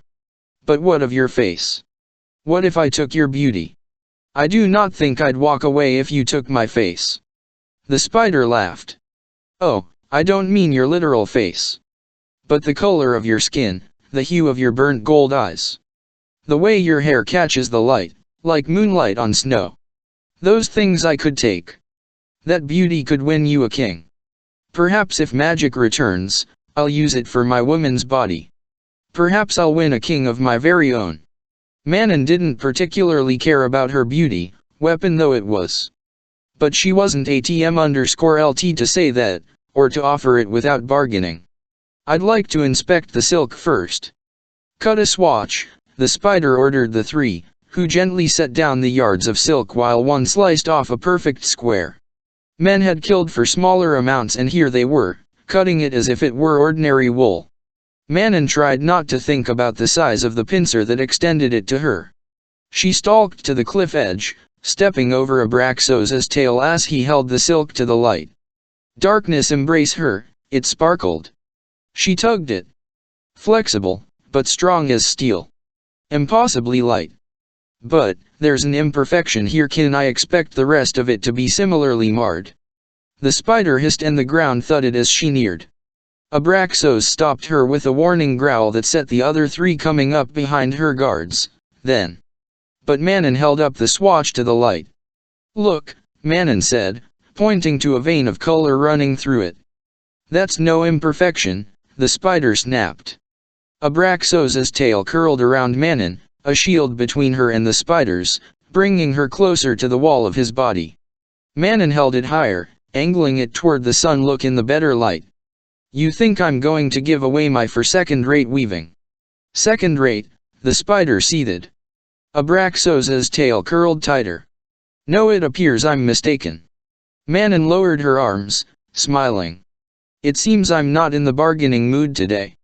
The spiders, now standing along the cliff's edge, didn't even have time to move as Abraxos's tail unwound like a whip and slammed into them. They went flying into the ravine, shrieking. Manon didn't waste a second as she stuffed the remaining yards of silk into the empty saddlebags.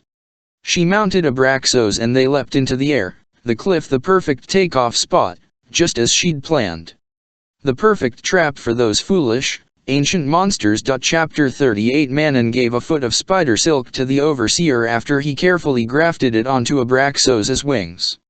She'd gotten extra lots of it, in case it ever wore down, and it was now locked in the false bottom of a trunk. She told no one where she had been, or why Abraxos's wings now shimmered in a certain light. Asterin would have murdered her for the risk, and her grandmother would have butchered Asterin for not being there. Manon was in no mood to replace her second and find a new member for the 13. Once Abraxos had healed, Manon brought him to the mouth of the northern fang to try the crossing. Before, his wings had been too weak to attempt the plunge, but with the silk reinforcements, he'd stand a far greater chance. But the risk remained, which was why Asterin and Sorrel waited behind her, already on their mounts. If things went wrong, if Abraxos couldn't pull up or the silk failed, she was to jump away from him. Let him die, while one of them caught her in the claws of their wyverns. Manon wasn't too keen on that plan, but it was the only way Asterin and Sorrel would agree to let her do it. Though Manon was the Blackbeak heir, they would have locked her in a wyvern pen rather than let her make the crossing without the proper precautions. She might have called them soft-hearted and given them the beatings they deserved, but it was smart. Tensions were worse than ever, and she wouldn't put it past the Yellowlegs heir to spook Abraxos during the crossing. Manon nodded her readiness to her second and third before approaching her beast. Not many had gathered, but Iskra was on the viewing platform, smiling faintly. Manon checked the stirrups, the saddle, and the reins one more time, Abraxos tense and snarling. Let's go, she said to him, pulling the reins to lead him a bit farther ahead so she could mount him. He still had plenty of space to get a running start, and with his new wings, she knew he would be fine. They'd done steep plunges and hard upswings before. But Abraxos wouldn't move. Now, she snapped at him, tugging hard. Abraxos turned an eye to her and growled. She lightly smacked his leathery cheek. Now. Those hind legs dug in, and he tucked his wings in tight. Abraxos. He was looking at the crossing, then back at her. Wide-eyed. Petrified, utterly petrified. Useless, stupid, cowardly beast. Stop it, she said, moving to climb into the saddle instead. Your wings are fine now. She reached for his haunch, but he reared away, the ground shaking as he slammed down. Behind her, Asterin and Sorrel murmured to their mounts, who had skittered back and snapped at Abraxos, and at each other. There was a soft laugh from the viewing platform, and Manon's teeth popped down. Abraxos. Now. She reached for the saddle again. He bucked away, slamming into the wall and shrinking back. One of the men brought out a whip, but she held out a hand. Don't take another step, she snapped, iron nails out. Vivi hips only made Abraxos more uncontrollable. She turned to her mount. You rutting coward, she hissed at the beast, pointing to the crossing. Get back in line. Abraxos met her stare, refusing to back down. "Get in line, Abraxos. He can't understand you," Asterin said quietly. "Yes," Manon shut her mouth. She hadn't told them that theory, not yet. She turned back to the wyvern. "If you don't let me into that saddle and make that jump, I'm going to have you confined to the darkest, smallest pit in this bloody mountain." He bared his teeth. She bared hers. The staring contest lasted for a full minute. One humiliating, enraging minute. "Fine," she spat, turning from the beast. "He was a waste of her time. Have him locked up wherever he'll be the most miserable," she said to the overseer. "He's not coming out until he's willing to make the crossing." The overseer gaped, and Manon snapped her fingers at Asterin and Sorrel to signal them to dismount. She'd never hear the end of this, not from her grandmother, or from the Yellowlegs witches, or from Iskra, who was already making her way across the floor of the pit. "Why don't you stay, Manon?" Iskra called. "I could show your wyvern how it's done." "Keep walking," Sorrel murmured to Manon, but she didn't need a reminder. "They say it's not the beasts who are the problem, but the riders," Iskra went on, loud enough for everyone to hear. Manon didn't turn. She didn't want to see them take Abraxos back to the gate, to whatever hole they'd lock him in. "Stupid, useless beast. Though," Iskra said thoughtfully, "perhaps your mount needs a bit of discipline." "Let's go," Sorrel coaxed, pressing in tight to Manon's side. Asterin walked a step behind, guarding Manon's back. "Give that to me," Iskra barked at someone. "He just needs the right encouragement." A whip snapped behind them, and there was a roar of pain and fear. Manon stopped dead. Abraxos was huddling against the wall. Iskra stood before him, whip bloody from the line she'd sliced down his face, narrowly missing his eye. Her iron teeth shining bright, Iskra smiled at Manon as she raised the whip again and struck. Abraxos yelped. Asterin and Sorrel weren't fast enough to stop Manon as she hurtled past and tackled Iskra, teeth and nails out. They rolled across the dirt floor, flipping and shredding and biting. Manon thought she might be roaring so loud the hall shook. Feet slammed into her stomach, and the air shot out of her as Iskra kicked her off. Manon hit the earth, spat out a mouthful of blue blood, and was up in a heartbeat. The Yellowlegs Heir slashed with an iron-tipped hand, a blow that could have severed through bone and flesh. Manon ducked past her guard and threw Iskra onto the unforgiving stone. Iskra groaned above the shouts of the swarming witches, and Manon brought her fist down onto her face. Her knuckles howled in pain, but all she could see was that whip, the pain in Abraxos's eyes, the fear. Struggling against Manon's weight, Iskra swiped at her face. Manon reeled back, the blow cutting down her neck. She didn't quite feel the stinging, or the warm trickle of blood. She just drew back her fist, knee digging harder into Iskra's chest, and struck. Again. And again. She lifted her aching fist once more, but there were hands at her wrist, under her arms, hauling her off. Manon thrashed against them, still screaming, the sound wordless and endless. "Manon!" Sorrel roared in her ear, and nails cut into her shoulder, not hard enough to damage but to make her pause, to realize there were witches everywhere, in the pit and in the viewing platform, gaping. Sword raised, Asterin was standing between her and Iskra, on the ground, face bloodied and swollen, her own second sword out and poised to meet Asterin's. "He is fine," Sorrel said, squeezing her tighter. "Abraxos is fine, Manon. Look at him. Look at him and see that he's fine." Breathing through her mouth thanks to her blood-clogged nose, Manon obeyed, and found him crouching, eyes wide and on her. His wound had already clotted. Iskra hadn't moved an inch from where Manon had thrown her onto the floor. But Asterin and the other second were growling, ready to launch into another fight that might very well rip this mountain apart. Enough. Manon shook off Sorrel's firm grip. Everyone went dead silent as Manon wiped her bloco nose and mouth on the back of her wrist. Iskra snarled at her from the floor, blood from her broken nose leaking onto her cut lip. "You touch him again," Manon said, "and I'll drink the marrow from your bones." The Yellowlegs Heir got a second that night from her mother in the mess hall, plus 2 lashes of the whip for the blows she'd given Abraxos. She'd offered them to Manon, but Manon refused under the guise of indifference. Her arm was actually too stiff and aching to use the whip with any efficiency. Manon had just entered Abraxos's cage the next day, Asterin on her heels, when the blue blood heir appeared at the stairway entrance, her red-haired second close behind. Manon, her face still swollen and eye beautifully black, gave the witch a tight nod. There were other pens down here, though she rarely ran into anyone else, especially not the two heirs. But Petra paused at the bars, and it was then that Manon noticed the goat's leg in her second's arms. I heard the fight was something to behold, Petra said, keeping a respectful distance from Manon and the open door to the pen. Petra smiled faintly. Iskra looks worse. Manon flicked her brows up, though the motion made her face throb. Petra held out a hand to her second, and the witch passed her the leg of meat.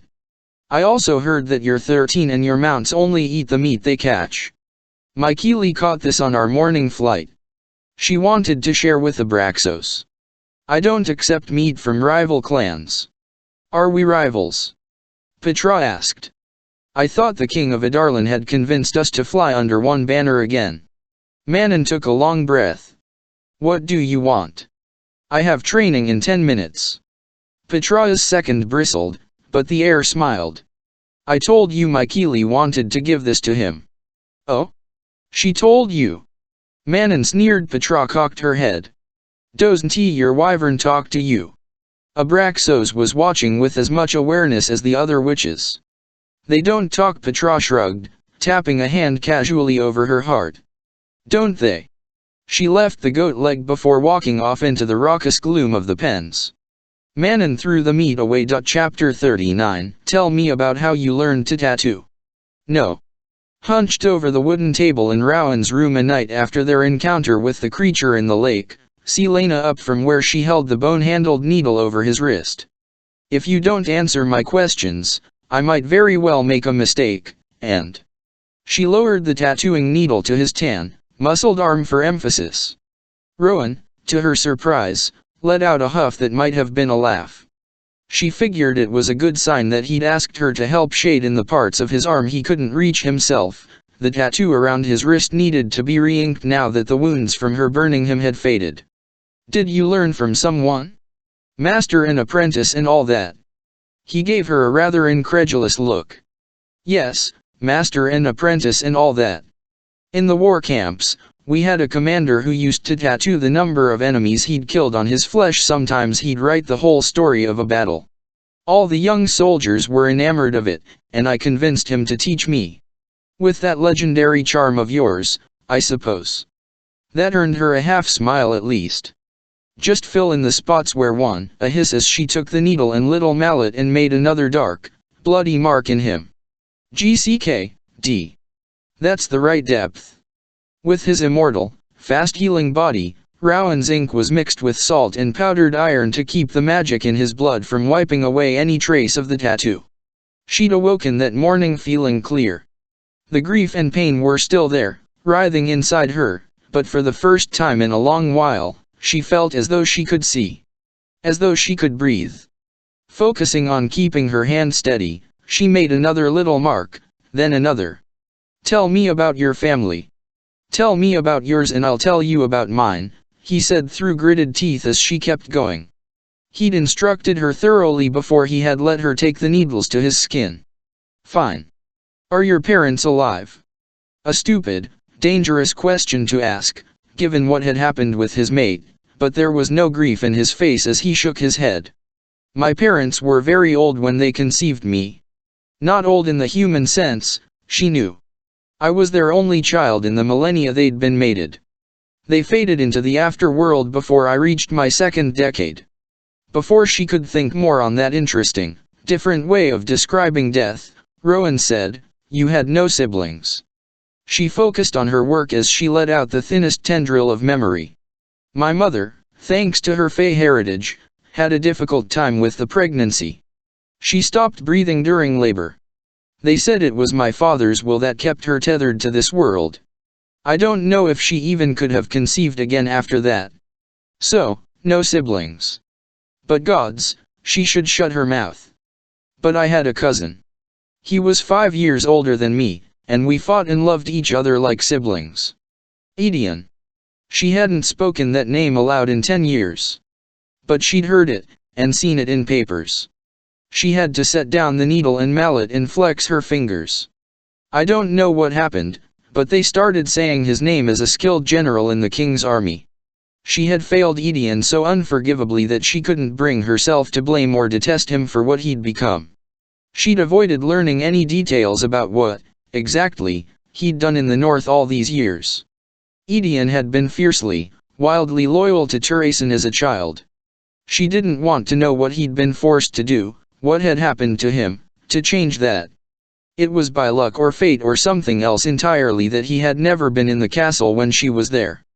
Because not only would he have recognized her, but if he knew what she had done with her life, his hatred would make Rowan's look pleasant, probably. Rowan's features were set in a mask of contemplation as she said, I think facing my cousin after everything would be the worst of it, worse than facing the king. There was nothing she could say or do to atone for what she'd become while their kingdom fell into ruin and their people were slaughtered or enslaved. Keep working, Rowan said, jerking his chin at the tools sitting in her lap. She obeyed, and he hissed again at the first prick. Do you think, he said after a moment, your cousin would kill you or help you? An army like his could change the tide of any. A chill went down her spine at that word war. I don't know what he would think of me, or where his loyalties lie. And I'd rather not know. Ever. Though their eyes were identical, their bloodlines were distant enough that she'd heard servants and courtiers alike pondering the usefulness of a Galathenia-Shriver union someday. The idea was as laughable now as it had been 10 years ago. Do you have cousins? She asked. Too many. Mora's line was always the most widespread, and my meddlesome, gossiping cousins make my visits to Dorinelli irksome. She smiled a little at the thought. You'd probably get along with my cousins, he said. Especially with the Snoopng. She paused her inking and squeezed his hand hard enough to hurt anyone but an immortal. You're one to talk, Prince. I've never been asked so many questions in my life. Not quite true, but not quite an exaggeration, either. No one had ever asked her these questions. And she'd never told anyone the answers. He bared his teeth, though she knew he didn't mean it, and glanced meaningfully at his wrist. Hurry up, Princess. I want to go to bed at some point before dawn.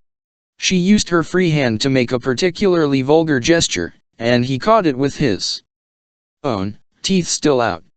That is not very queenly. Then it's GCK, I'm not a queen, isn't it? But he wouldn't let go of her hand. You have sworn to free your friend's kingdom and save the world, but will not even consider your own lands. What scares you about seizing your birthright? The king. Facing what remains of your court. He kept his face so close to hers that she could see the flecks of brown in his green eyes. Give me one good reason why you won't take back your throne.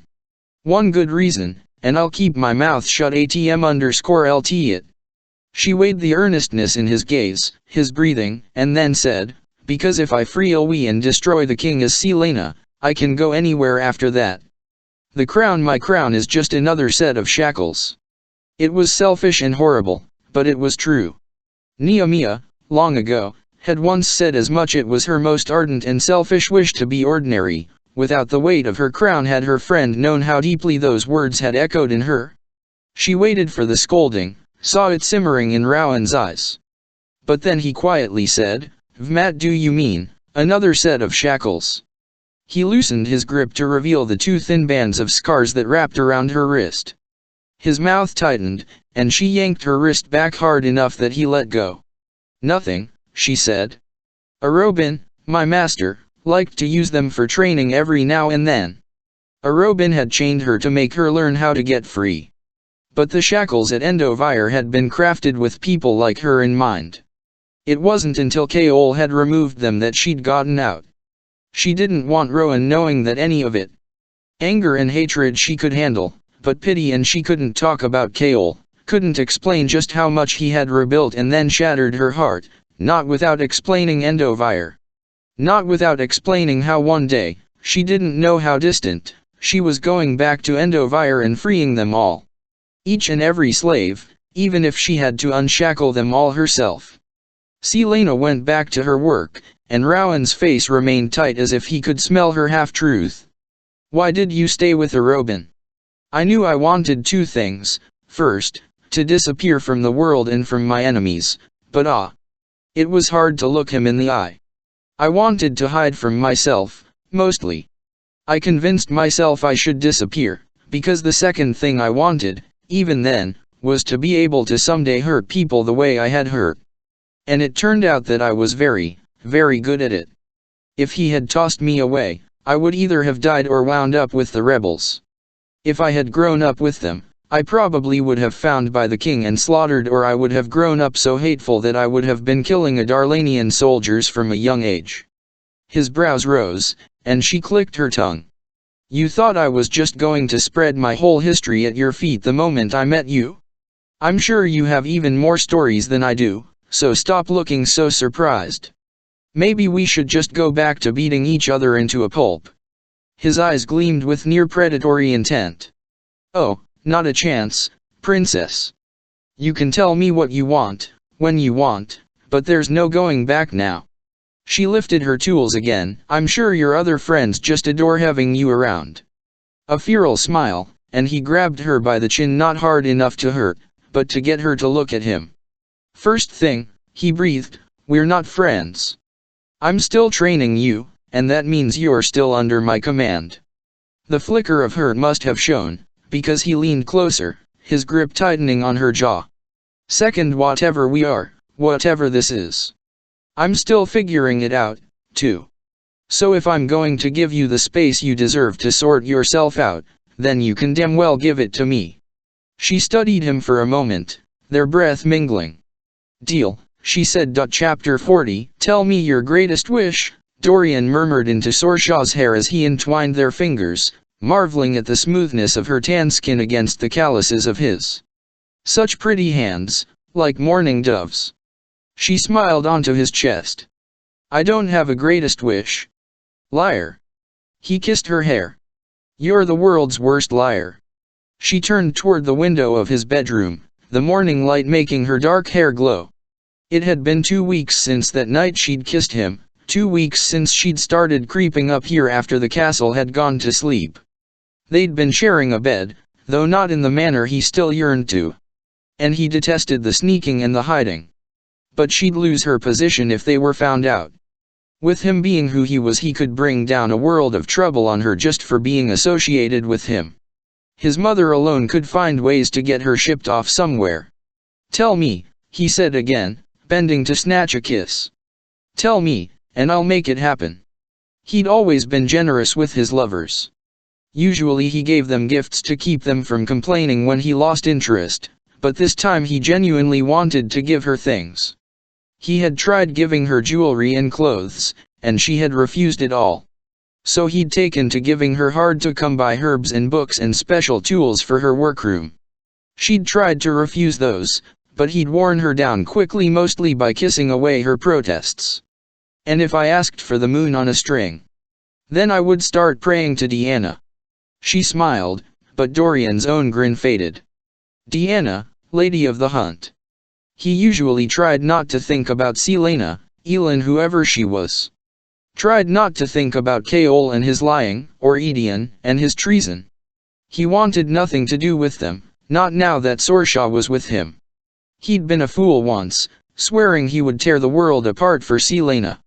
A boy in love with a wildfire, or believing he was in love with one. "Dorian."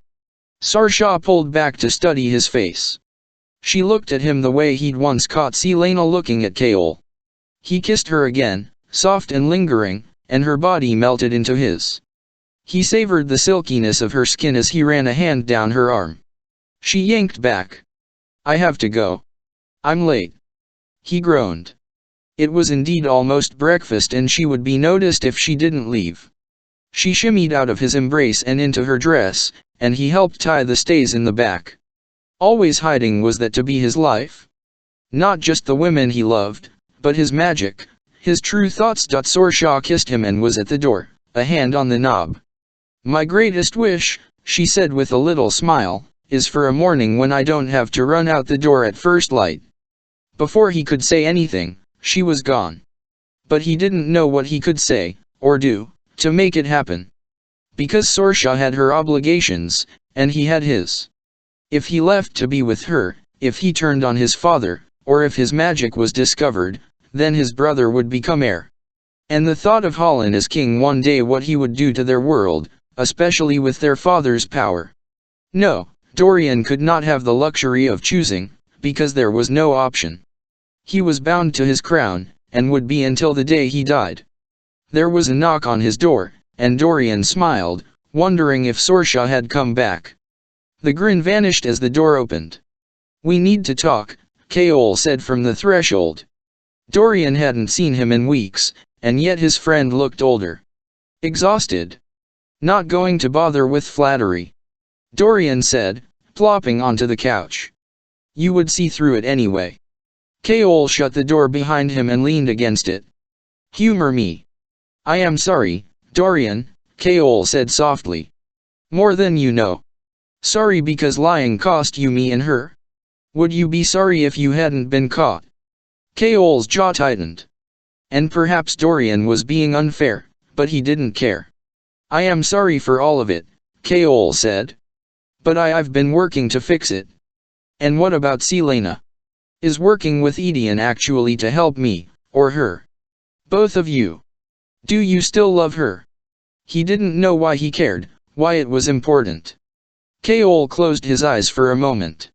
"A part of me will always love her. But I had to get her out of this castle. Because it was too dangerous, and she was what she was becoming. She was not becoming anything different from what she always was and always had the capacity to be. You just finally saw everything. And once you saw that other part of her," Dorian said quietly. It had taken him until now, until Sorsha, to understand what that meant. You cannot pick and choose what parts of her to love. He pitied Kaol, he realized. His heart hurt for his friend, for all that Kaol had surely been realizing these past few months. Just as you cannot pick which parts of me you accept. I don't, you do. But what's done is done, Kaol. And there is no going back, no matter how hard you try to change things. Like it or not, you played a role in getting us all to this point, too. You set her down that path, to revealing what and who she is, to whatever she decides to do now. You think I wanted any of this to happen?" Kaol splayed his arms. "If I could, I would put it all back to the way it was. If I could, she wouldn't be queen, and you wouldn't have magic. Of course you still see the magic as a problem. And of course you wish she wasn't who she is. Because you are not really scared of those things, are you? No, it's what they represent. The change. But let me tell you," Dorian breathed, his magic flickering and then subsiding in a flash of pain, "things have already changed. And changed because of you. I have magic, there is no undoing that, no getting rid of it. And as for Selena," he clamped down on the power that surged as he imagined for the first time, he realized what it was to be her. "As for Selena," he said again, "you do not have the right to wish she were not what she is. The only thing you have a right to do is decide whether you are her enemy or her friend." He did not know all of her story, did not know what had been truth and what had been lies, or what it had been like in Endovire to slave beside her countrymen, or to bow to the man who had murdered her family. But he had seen glimpses of the person beneath, regardless of name or title. And he knew, deep down, that she had not blinked at his magic but rather that burden, and that fear. She had not walked away or wished him to be anything but what he was. "I'll come back for you." So he stared down his friend, even though he knew Kaol was hurting and adrift, and said, "I've already made my decision about her. And when the time comes, regardless of whether you are here or in Aniel, I hope your choice is the same as mine." Edian hated to admit it, but the captain's self-control was impressive as they waited in the hidden apartment for Murtaugh to arrive. Ren, who couldn't keep his ass planted in a chair for more than a moment even with his still healing wounds, paced around the great room. But Kaol sat beside the fire, saying little but always watching, always listening. Tonight the captain seemed different. Warier, but tighter. Thanks to all those meetings where he'd carefully watched the captain's movements, every breath and blink, Edion instantly noted the difference. Had there been some news, some development? Murtaugh was to return tonight, after a few weeks near Skulls Bay. He had refused Ren's offer to go with him and told his grandson to rest. Vvh, though Ren tried to hide it, left the young lord anxious, ungrounded, and aggressive. Edion was honestly surprised the apartment hadn't torn to shreds. In his war camp, Edion might have taken Ren into the sparring ring and let him fight it out. Or sent him on some mission of his own. Or at least made him chop wood for hours. So we're just going to wait all night, Ren said at last, pausing before the dining table and looking at them both. The captain yielded nothing more than a vague nod, but Edion crossed his arms and gave him a lazy grin. You have something better to do, Ren. Are we interfering with a visit to one of your opium dens? A low blow, but nothing that the captain hadn't already guessed about Ren. And if Ren showed any indication of that sort of habit, Edion wouldn't let him within 100 miles of Elin. Ren shook his head and said, "We're always waiting these days. Waiting for Elin to send some sign, waiting for nothing. I bet my grandfather will have nothing, too. I'm surprised we're not all dead by now that those men didn't track me down." He stared into the fire, the light making his scar look even deeper. "I have someone who..." Ren trailed off, glancing at Kaol. "They could find out more about the king. I don't trust your sources one bit, especially not after those men found you," Kaol said. It had been one of Ren's informants caught and tortured who had given his location away. And even though the information had been yielded under duress, it still didn't sit well with Edion. He said as much, and Ren tensed, opening his mouth to snap something undoubtedly stupid and brash, but a three-note whistle interrupted. The captain whistled back, and Ren was at the door, opening it to find his grandfather there. Even with his back to them, Edion could see the relief flooding Ren's body as they clasped forearms, weeks of waiting without word finally over. Murtaugh wasn't young by any means, and as he threw back his hood, his face was pale and grim. "There's brandy on the buffet table," Kaol said, and Edion, yet again, had to admire the captain's keen eyes even if he would never tell him. The old man nodded his thanks, and didn't bother to remove his cloak as he knocked back a glass of it. "Grandfather." Ren lingered by the door. Murtaugh turned to Edion. "Answer me truthfully, boy, do you know who General Narek is?" Edion rose to his feet in a smooth movement. Ren took a few steps toward them, but Murtaugh held his ground as Edion stalked to the buffet table and slowly, with deliberate care, poured himself a glass of brandy. "Call me boy again," Edion said with lethal calm, holding the old man's stare, "and you'll find yourself back squatting in shanties and sewers." The old man threw up his hands. "Vivien, you're my age, Edion, don't waste your breath," Edion said, returning to his chair. "Narek's been in the south last I heard. He was bringing the armada to the Dead Islands. Pirate territory. But that was months ago. We're kept on a need-to-know basis. I learned about the Dead Islands because some of the pirate lords' ships sailed north looking for trouble, and they informed us that they'd come to avoid Narek's fleet. The pirates had scattered, actually. The pirate Lord Rolf had taken half of them south, some had gone east, and some had made the fatal mistake of sailing to Duracen's north coast." Murtaugh sagged against the buffet table. "Captain. I'm afraid I know even less than Edion," Kaol said. Murtaugh rubbed his eyes, and Ren pulled out a chair at the table for his grandfather. The old man slid into it with a small groan. It was a miracle the bag of bones was still breathing. Edion shoved down a flicker of regret. He'd been raised better than that. He knew better than to act like an arrogant, hot-headed prick. Roi would have been ashamed of him for speaking to an elder in that manner. But Rui was dead. All the warriors he'd loved and worshipped were 10 years dead, and the world was worse for it. Edion was worse for it. Murtaugh sighed. "I fled here as quickly as I could. I have not rested for more than a few hours this past week. Narek's fleet is gone. Captain Rolf is again pirate lord of Skulls Bay, though not more than that. His men do not venture into the eastern Dead Islands. Despite the hint of shame, Edion ground his teeth when Murtaugh didn't immediately get to the point. "Why?" he demanded. The lines of Murtaugh's face deepened in the light of the fire. "Because the men who go into the eastern islands do not come back.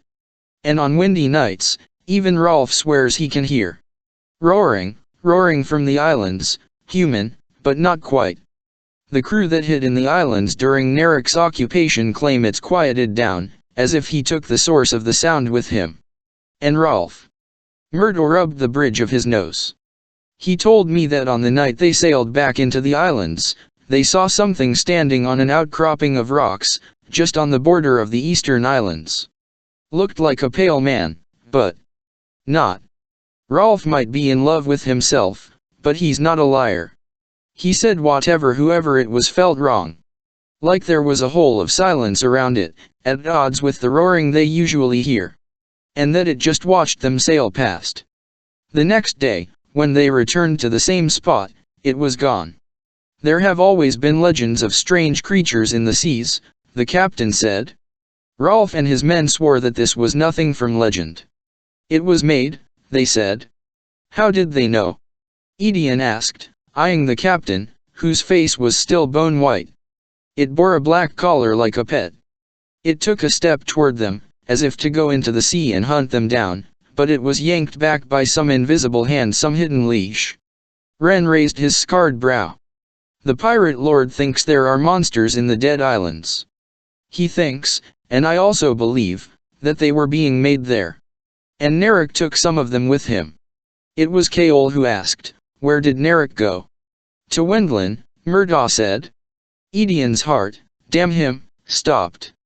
"Nerek took the fleet to Wendlin to launch a surprise attack."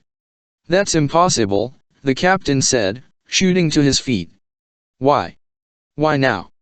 "Because someone," the old man said, sharper than Edion had ever heard him, "convinced the king to send his champion there to kill the royal family. What better time to try out these alleged monsters than when the country is in chaos?" Kaol gripped the back of a chair. "She's not actually going to kill them, she would never. It was all a ruse," he said. Edion supposed that was all he would tell the Allsbrook men, and all they really needed to know right now.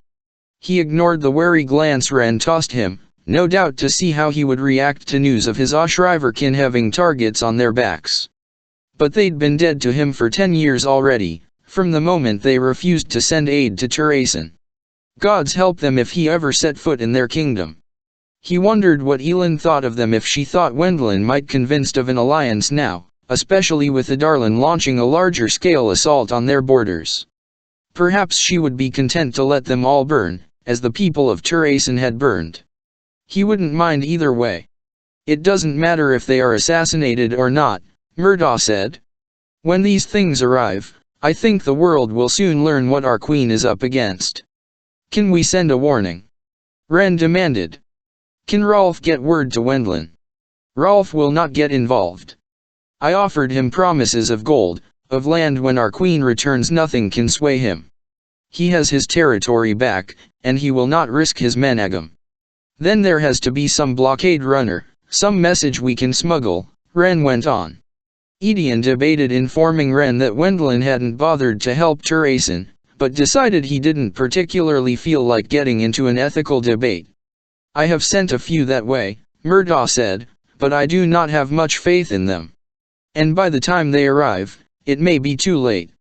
So what do we do?" Ren pushed. Murtaugh sipped his brandy. "We keep looking for ways to help here. Because I do not believe for one moment that His Majesty's newest surprises were located only in the Dead Islands." That was an interesting point. Edion took a sip from the brandy, but set it down. Alcohol wouldn't help him sort through the jumble of forming plans. So Edion half listened to the others as he slipped into the steady rhythm, the beat to which he calculated all his battles and campaigns. Kaol watched Edion pace in the apartment, Murtaugh and Ren having left to see to their own agendas. Edion said, "You want to tell me why you look like you're going to vomit?" "You know everything I know, so it's easy to guess why," Kaol said from his armchair, his jaw clenched. His fight with Dorian had left him in no hurry to get back to the castle, even if he needed the prince to test out his theories on that spell. Dorian had been right about Selena, about Kaol resenting her darkness and abilities and true identity, but it hadn't changed how he felt. "I still don't quite grasp your role in things, Captain," Edion said. "You're not fighting for Elin or for Turaisen, for what, then? The greater good? Your prince. The loose side Daist had put you on. Are you a traitor, a rebel?" "No." Kaol's blood chilled at the thought. "I'm on neither side. I only wish to help my friend before I leave for Aniel." Edion's lip pulled back in a snarl. "Perhaps that's your problem. Perhaps not picking a side is what costs you. Perhaps you need to tell your father you're breaking your promise." "I will not turn my back on my kingdom or my prince," Kaol snapped. "I will not fight in your army and slaughter my people. And I will not break my vow to my father. His honor might very well be all he would have left at the end of this. What if your prince sides with us? Then I will fight alongside him, however I am able, even if it's for Aniel. So you will fight alongside him, but not for what is right. Have you no free will, no wants of your own? My wants are none of your concern. And those wants, regardless of what Dorian decides, he would never sanction the killing of innocents." A sneer. No taste for blood. Kaol wouldn't give him the satisfaction of rising to meet his temper. Instead he went for the throat and said, "I think your queen would condemn you if you spilled one drop of Inuit blonde. She would spit in your face. There are good people in this kingdom, and they deserve to be considered in any course of action your side takes." Edion's eyes flicked to the scar on Kaol's cheek. "Just like how she condemned you for the death of her friend." Edion gave him a slow, vicious smile, and then, almost too fast to register, the general was in his face, arms braced on the wings of the chair. Kaol wondered if Edion would strike him, or kill him, as the general's features turned more lupin than he'd ever seen them, nose crinkled, teeth exposed. Edion said, "When your men have died around you, when you have seen your women unforgivably hurt, when you have watched droves of orphaned children starve to death in the streets of your city, then you can talk to me about sparing innocent lives. Until then, the fact remains, Captain, that you have not picked a side because you are still a boy, and you are still afraid. Not of losing innocent lives, but of losing whatever dream it is you're clinging to. Your prince has moved on, my queen has moved on. But you have not. And it will cost you in the end." Kaol had nothing to say after that and quickly left the apartment. He hardly slept that night, hardly did anything but stare at his sword, discarded on his desk. When the sun rose, he went to the king and told him of his plans to return to Aniel. Chapter 41. The next 2 weeks fell into a pattern enough that Selena started to find comfort in it. There were no unexpected stumbles or turns or pitfalls, no deaths, or betrayals or nightmares made flesh. In the mornings and evenings, she played scullery maid. Late morning until dinner she spent with Rowan, slowly, painfully exploring the well of magic inside her, a well that, to her horror, had no bottom in sight. The small things, lighting candles, putting out hearth fires, weaving a ribbon of flame through her fingers, were still the hardest. But Rowan pushed, dragging her from ruin to ruin, the only safe places for her to lose control. At least he brought food with him now, as she was constantly starving and could hardly go an hour without eating something. Magic gobbled up energy, and she was eating double or triple what she used to. Sometimes they would talk. Well, she would make him talk, because after telling him of L1T Edion and her own selfish wish for freedom, she decided that talking was good even if she wasn't able to open up of L1T some things. She liked hearing Rowan speak. She managed to get him to tell her about his various campaigns and adventures, each more brutal and harrowing than the next. There was a whole giant world to the south and east of Wendlin, kingdoms and empires she'd heard of in passing but had never known much. ATM_LT. Rowan was a true warrior, who had walked on and off of killing fields, led men through hell, sailed on raging seas and seen distant, strange shores. Though she envied his long life and the gift of seeing the world that went along with it, she could still feel the undercurrent of rage and grief beneath each tale, the loss of his mate that haunted him no matter how far he rode or sailed or flew. He spoke very little of his friends, who sometimes accompanied him on his journeys. She did not envy him the battles he had fought, the wars in far-off lands, or the bloody years spent laying siege to cities of sand and stone. She did not tell him that, of course. She only listened as he narrated while instructing her. And as she listened, she began to hate Maeve, truly hate her aunt in her core. That rage drove her to request legends about her aunt from Emery's every night. Rowan never reprimanded her when she asked for those stories, never showed any alarm. It came as some surprise when Emery's announced one day that Beltane was 2 days off and they would begin preparations for their feasting and dancing and celebrating.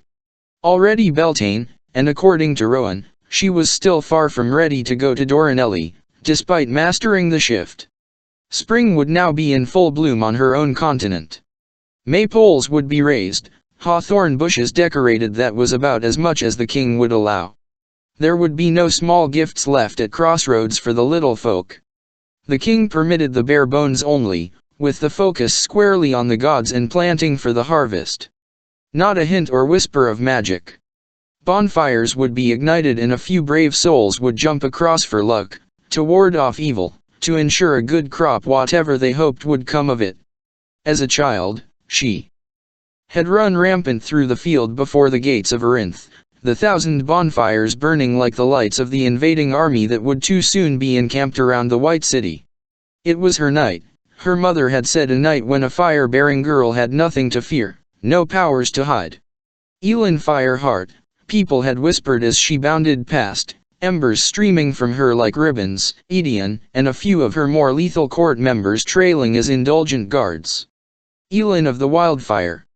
After days of helping Emery's with the food, and devouring it when the cook wasn't looking, she was hoping for a chance to relax on Beltane, but Rowan hauled her to a field atop the mountain plateau. Selena bit into an apple she'd pulled from her pocket and raised her brows at Rowan, who was standing in front of a massive pile of wood for the bonfire, flanked by 2 small unlit fires on either side. Around them, some of the demi-fae were still hauling in more wood and kindling, others setting up tables to serve the food that Emery's had been laboring over without rest. Dozens of other demi-fae had arrived from their various outposts, with little fanfare and much embracing and good-natured teasing.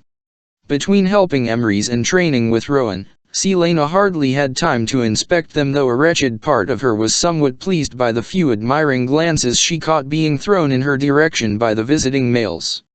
She didn't fail to notice how quickly they looked away when they beheld Rowan at her side. Though she did catch a few females looking at him with far warmer interest. She wanted to claw their faces off for it. She munched on the apple as she studied him now, in his usual pale gray tunic and wide belt, hood thrown back and leather vambraces gleaming in the late afternoon sunlight. Gods, she had no interest in him like that, and she was certain he had no inclination to take her to his bed, either. Maybe it was just from spending so much time in her Fabco that she felt territorial. Territorial and grumpy and mean. Last night, she had growled at a female in the kitchen who would not stop staring at him and had actually taken a step toward him as if to say hello. Selena shook her head to clear away the instincts that were starting to make her see fire at all hours of the day.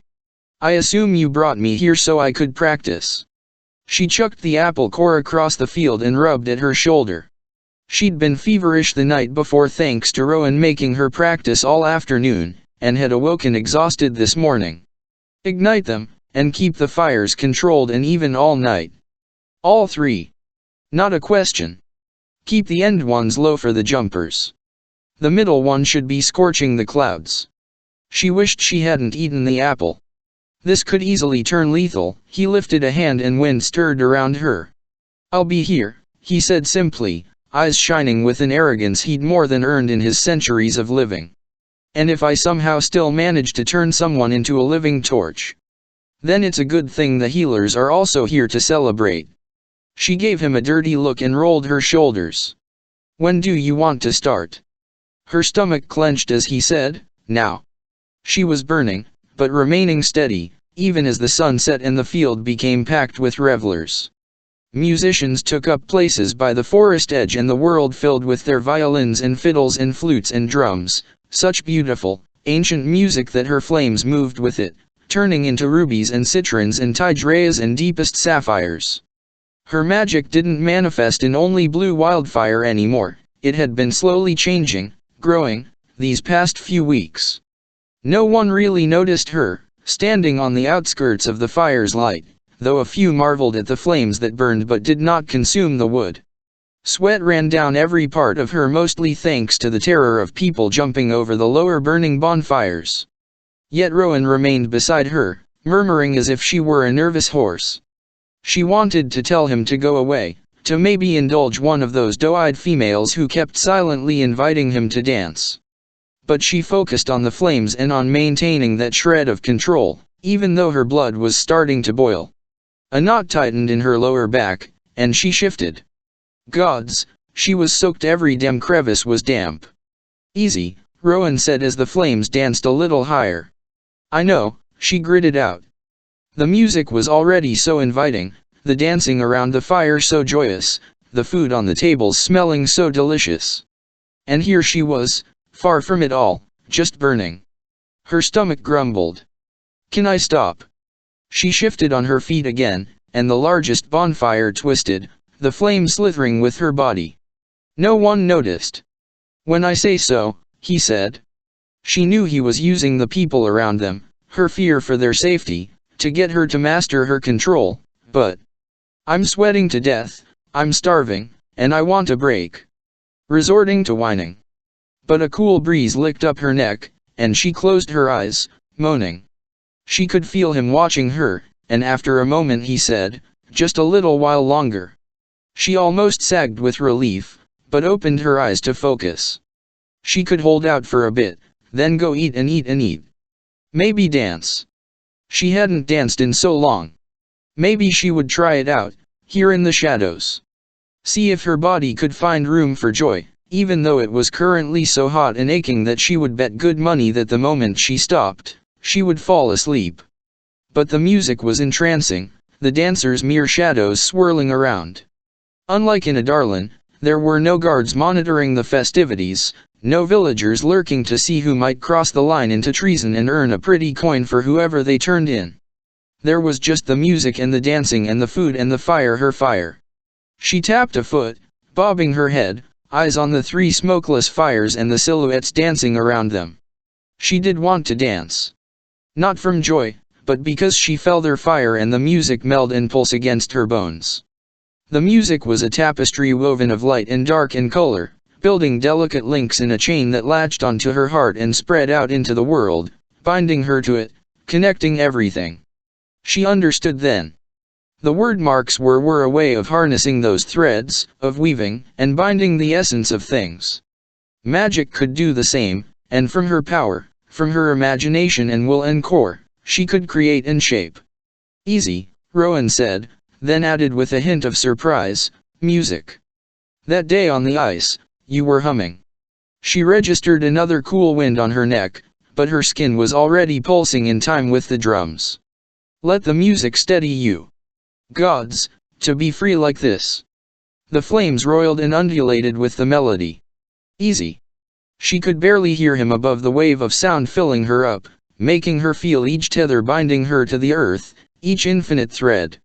For a breath she wished for a shapeshifter's heart so she could shed her skin and weave herself into something else, the music or the wind, and blow across the world. Her eyes were stinging, almost blurry from staring so long at the flames, and a muscle in her back twinged. Steady. She didn't know what he was talking about. The flames were calm, lovely. Would happen if she walked through them. The pulsing in her head seemed to say, do it, do it, do it. That's enough for now. Rowan grabbed her arm, but hissed and let go. That is enough.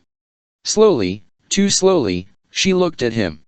His eyes were wide, the light of the fire making them almost blaze. Fire, her fire. She returned to the flame, submitted to it. The music and the dancing continued, bright and merry. Look at me, Rowan said, but didn't touch her. Look at me.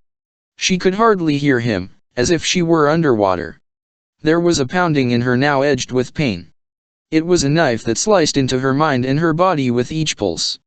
She couldn't look at him, didn't dare take her attention from the fire. Let the fires burn on their own, Rowan ordered. She could have sworn she heard something like fear in his voice. It was an effort of will, and pain spiked down the tendons in her neck, but she looked at him. His nostrils flared. Elin, stop right now. She tried to speak, but her throat was raw, burning. She couldn't move her body. Let go. She tried to tell him she couldn't, but it hurt. She was an anvil and the pain was a hammer, striking again and again. If you don't let go, you are going to burn out completely. Was this the end of her magic, then? A few hours tending fires? Such a relief, such a blessed relief, if it were true. You are on the verge of roasting yourself from the inside out, Rowan snarled. She blinked, and her eyes ached as if she had sand in them. Agony lashed down her spine, so hard she fell to the grass. Light flared not from her or Rowan, but from the fires surging. People yelled, the music faltered. The grass hissed beneath her hands, smoking. She groaned, fumbling inside for the 3 tethers to the fires. But she was a maze, a labyrinth, the strings all tangled, and I'm sorry, Rowan hissed, swearing again, and the air vanished. She tried to groan, to move, but she had no air. No air for that inner fire. Blackness swept in. Oblivion. Then she was gasping, arcing off the grass, the fires now crackling naturally and Rowan hovering over her. Breathe. Breathe. Though he'd snapped her tethers to the fires, she was still burning. Not burning on the outside, where even the grass had stopped smoldering. She was burning up from within. Each breath sent fire down her lungs, her veins. She could not speak or move. She had shoved herself over some boundary, hadn't heard the warning signs to turn back, and she was burning alive beneath her skin. She shook with tearless, panicked sobs. It hurt, it was endless and eternal, and there was no dark part of her where she could flee to escape the flames. Death would be a mercy, a cold, black haven.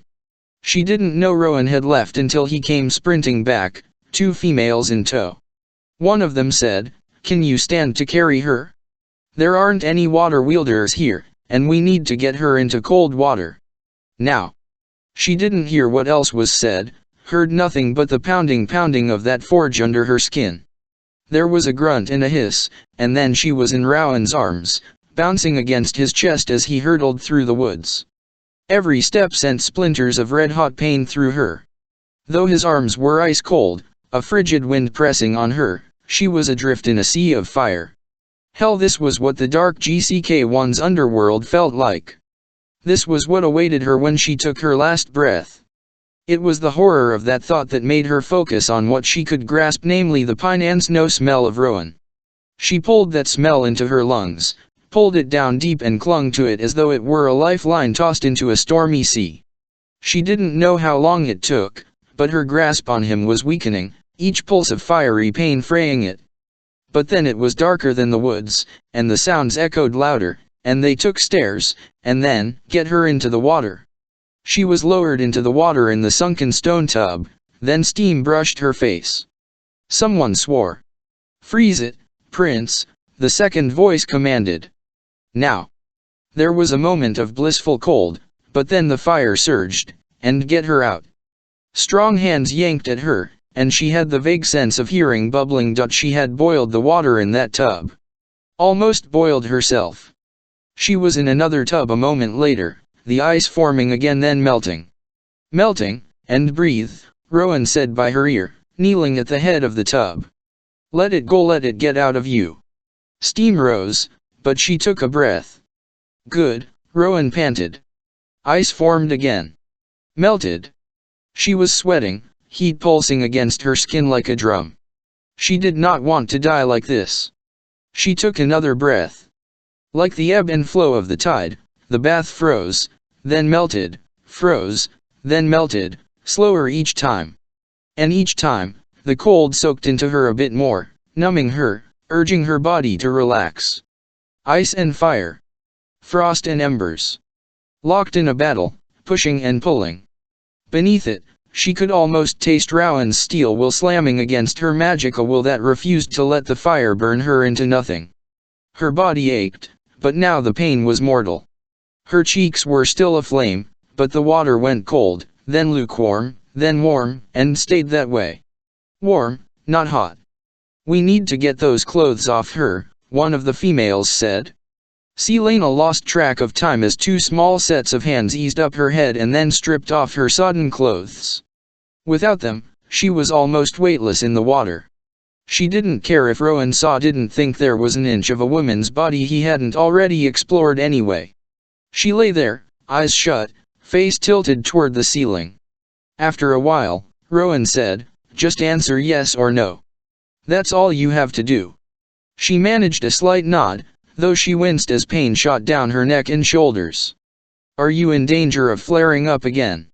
She was breathing as evenly as she could, the heat pounding in her cheeks, her legs, her core, but it was steadily diminishing. "No," she whispered, a brush of hot air from her tongue. "Are you in pain?" Not a sympathetic question, but a commander assessing his soldier's condition to sort out the best course of action. "Yes." A hiss of steam. A woman said, "We will prepare a tonic. Just keep her cool." Soft feet patted on the stone floors on their way out, then came the snick of the door to the bath's closing. There was a slosh of water in a bucket, then Selena sighed, or tried to, as an ice-cold cloth was laid on her forehead. More sloshing, then another cloth dripped freezing water onto her hair, her neck. "The burnout," Rowan said quietly. "You should have told me you were at your limit." Speaking was too hard, but she opened her eyes to find him kneeling at the head of the bath, a bucket of water beside him and a cloth in his hands. He wrung it again over her brow, the water so wonderful she would have moaned. The bath cooled further, but was still warm, too warm. "If you'd gone on any longer, the burnout would have destroyed you. You must learn to recognize the signs and how to pull back. It's too late." Not a statement, but a command. "It will rip you apart inside. Make this." He shook his head again. "Make this look like nothing. You don't touch your magic until you've rested for a while. Understand?" She tilted her head up, beckoning for more cold water on her face, but he refused to wring the cloth until she nodded her agreement. He cooled her off for another few moments, then slung the cloth over the side of the bucket and stood. "I'm going to check on the tonic. I'll be back soon." He left once she'd nodded again. If she hadn't known better, she might have thought he was fussing. Worried, even. She hadn't been old enough in Turaisen to have anyone teach her about the deadly side to her power, and no one had explained, since her lessons had been so limited. She hadn't felt like she was burning out. It had come on so quickly. Maybe that was all there was to her magic. Maybe her well didn't go as deep as everyone had thought. It would be a relief if that were true. She lifted her legs, groaning at the aches along her muscles, and leaned forward far enough to hug her knees. Above the lip of the sunken tub, there were a few candles burning on the stones, and she glared at the flames. Hated the flames. Though she supposed they needed light in here. She rested her forehead on her scarred knees, her skin nearly scorching. She shut her eyes, piecing her splintered consciousness together. The door opened. Rowan. She kept herself in that cool darkness, savoring the growing chill in the water, the quieting pulse under her skin. He sounded about halfway across the room when his footsteps halted. His breath caught, harsh enough that she looked over her shoulder. But his eyes weren't on her face. Or the water. They were on her bare back. Curled as she was against her knees, he could see the whole expanse of ruined flesh, each scar from the lashings. "Who did that to you?" It would have been easy to lie, but she was so tired, and he had saved her useless hide. So she said, "A lot of people. I spent some time in the salt mines of Endovire." He was so still that she wondered if he'd stopped breathing. "How long?" he asked after a moment. She braced herself for the pity, but his face was so carefully blank. "No, not blank. Calm with lethal rage. A year. I was there a year before. It's a long story." She was too exhausted, her throat too raw to say the rest of it. She noticed then that his arms were bandaged, and more bandages across his broad chest peeked up from beneath his shirt. She'd burned him again. And yet he had held on to her, had run all the way here and not let go once. You were a slave. She gave him a slow nod. He opened his mouth, but shut it and swallowed, that lethal rage winking out. As if he remembered who he was talking to and that it was the least punishment she deserved. He turned on his heel and shut the door behind him. She wished he'd slammed it, wished he'd shattered it. But he closed it with barely more than a click and did not return. Chapter 42. Her back Rowan soared over the trees, riding and shaping the winds to push him onward, faster, their roar negligible to the bellowing in his head. He took in the passing world out of instinct rather than interest, his eyes turned inward toward that slab of ruined flesh glistening in the candlelight. The GCK-1S knew he'd seen plenty of harrowing injuries. He'd bestowed plenty of them on his enemies and friends alike. In the grand sense of things, her back wasn't even close to some of those wounds. Yet when he'd seen it, his heart had clean stopped, and for a moment, there had been an overwhelming silence in his mind. He felt his magic and his warrior's instincts honing into a lethal combination the longer he stared, howling to rip apart the people who had done that with his bare hands. Then he'd just left, hardly making it out of the baths. He shifted and soared into the night. Maeve had lied. Or lied by omission. But she knew. She knew what the girl had gone through, knew she'd been a slave. That day early on, he'd threatened to whip the girl, gods above. And she had lost it. He'd been such a proud fool that he'd assumed she'd lashed out because she was nothing more than a child. He should have known better, should have known that when she did react to something like that, it meant the scars went deep. And then there were the other things he'd said. He was almost to the towering line of the Cambrian mountains. She had barely been grown into her woman's body when they hurt her like that. Why hadn't she told him? Why hadn't Maeve told him? His hawk loosed a piercing cry that echoed on the dark gray stones of the mountain wall before him.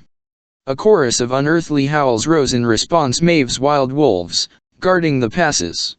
Even if he flew all the way to Doranelli, he'd reach his queen and demand answers, and she would not give them to him. With the oath, she could command he not go back to Mistward. He gripped the winds with his magic, choking off their current. Elin had not trusted him, had not wanted him to know. And she'd almost burned out completely, gods be damned, leaving her currently defenseless. Primal anger sharpened in his gut, brimming with a territorial, possessive need. Not a need for her, but a need to protect a male's duty and honor. He had not handled the news as he should have. If she hadn't wanted to tell him about being a slave, then she probably had done so, assuming the worst about him, just as she was probably assuming the worst about his leaving. The thought didn't sit well. So he veered back to the north and rained his magic to pull the winds with him, easing his flight back to the fortress. He would get answers from his queen soon enough. The healers gave her a tonic, and when Selena reassured them that she wasn't going to incinerate herself, she stayed in the bath until her teeth were chattering. It took 3 times as long as usual to get back to her rooms, and she was so frozen and drained that she didn't change into clothes before she dropped into bed. She didn't want to think about what it meant that Rowan had left like that, but she did, aching and cramping from the magic. She drifted into a jerking, fitful sleep, the cold so fierce she couldn't tell whether it was from the temperature or the aftermath of the magic. At some point, she was awoken by the laughing and singing of the returning revelers. After a while, even the drunkest found their bed or someone else's. She was almost asleep again, teeth still chattering, when her window groaned open in the breeze. She was too cold and sore to get up. There was a flutter of wings and a flash of light, and before she could roll over, he'd scooped her up, blanket and all. If she'd had any energy, she might have objected. But he carried her up the 2 flights of stairs, down the hall, and then a roaring fire, warm sheets, and a soft mattress. And a heavy quilt that was tucked in with surprising gentleness. The fire dimmed on a phantom wind, and then the mattress shifted. In the flickering dark, he said roughly, "You're staying with me from now on." She found him lying as far away from her as he could get without falling off the mattress. The bed is for tonight. Tomorrow, you'll get a cot. You'll clean up after yourself or you'll be back in that room. She nestled into her pillow. Very well. The fire dimmed, yet the room remained toasty. It was the first warm bed she'd had in months. But she said, I don't want your pity. This is not pity. Maeve decided not to tell me what happened to you. You have to know that I wasn't aware you had. She slid an arm across the bed to grasp his hand. She knew that if she wanted to, she could strike him a wound so deep it would fracture him. I knew. At first, I was afraid you'd mock me if I told you, and I would kill you for it. Then I didn't want you to pity me. And more than any of that, I didn't want you to think it was ever an excuse. Like a good soldier, he said. She had to look away for a moment to keep from letting him see just what that meant to her. He took a long breath that made his broad chest expand. Tell me how you were sent there and how you got out. She was tired in her bones, but she rallied her energy one last time and told him of the years in Rifthold, of stealing Astrian horses and racing across the desert, of dancing until dawn with courtesans and thieves and all the beautiful, wicked creatures in the world. And then she told him about losing Sam, and of that first whipping in Endovire, when she'd spat blood in the chief overseer's face, and what she had seen and endured in the following year. She spoke of the day she had snapped and sprinted for her own death. Her heart grew heavy when at last she got to the evening when the captain of the Royal Guard prowled into her life, and a tyrant's son had offered her a shot at freedom. She told him what she could about the competition and how she'd won it, until her words slurred and her eyelids drooped.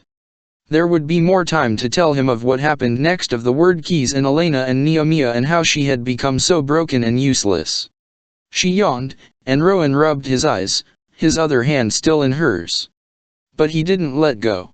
And when she awoke before dawn, warm and safe and rested, Rowan was still holding her hand, clasped to his chest.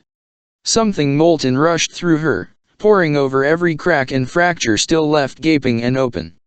Not to hurt or mar but to weld. To forge. Chapter 43. Rowan didn't let her get out of bed that day.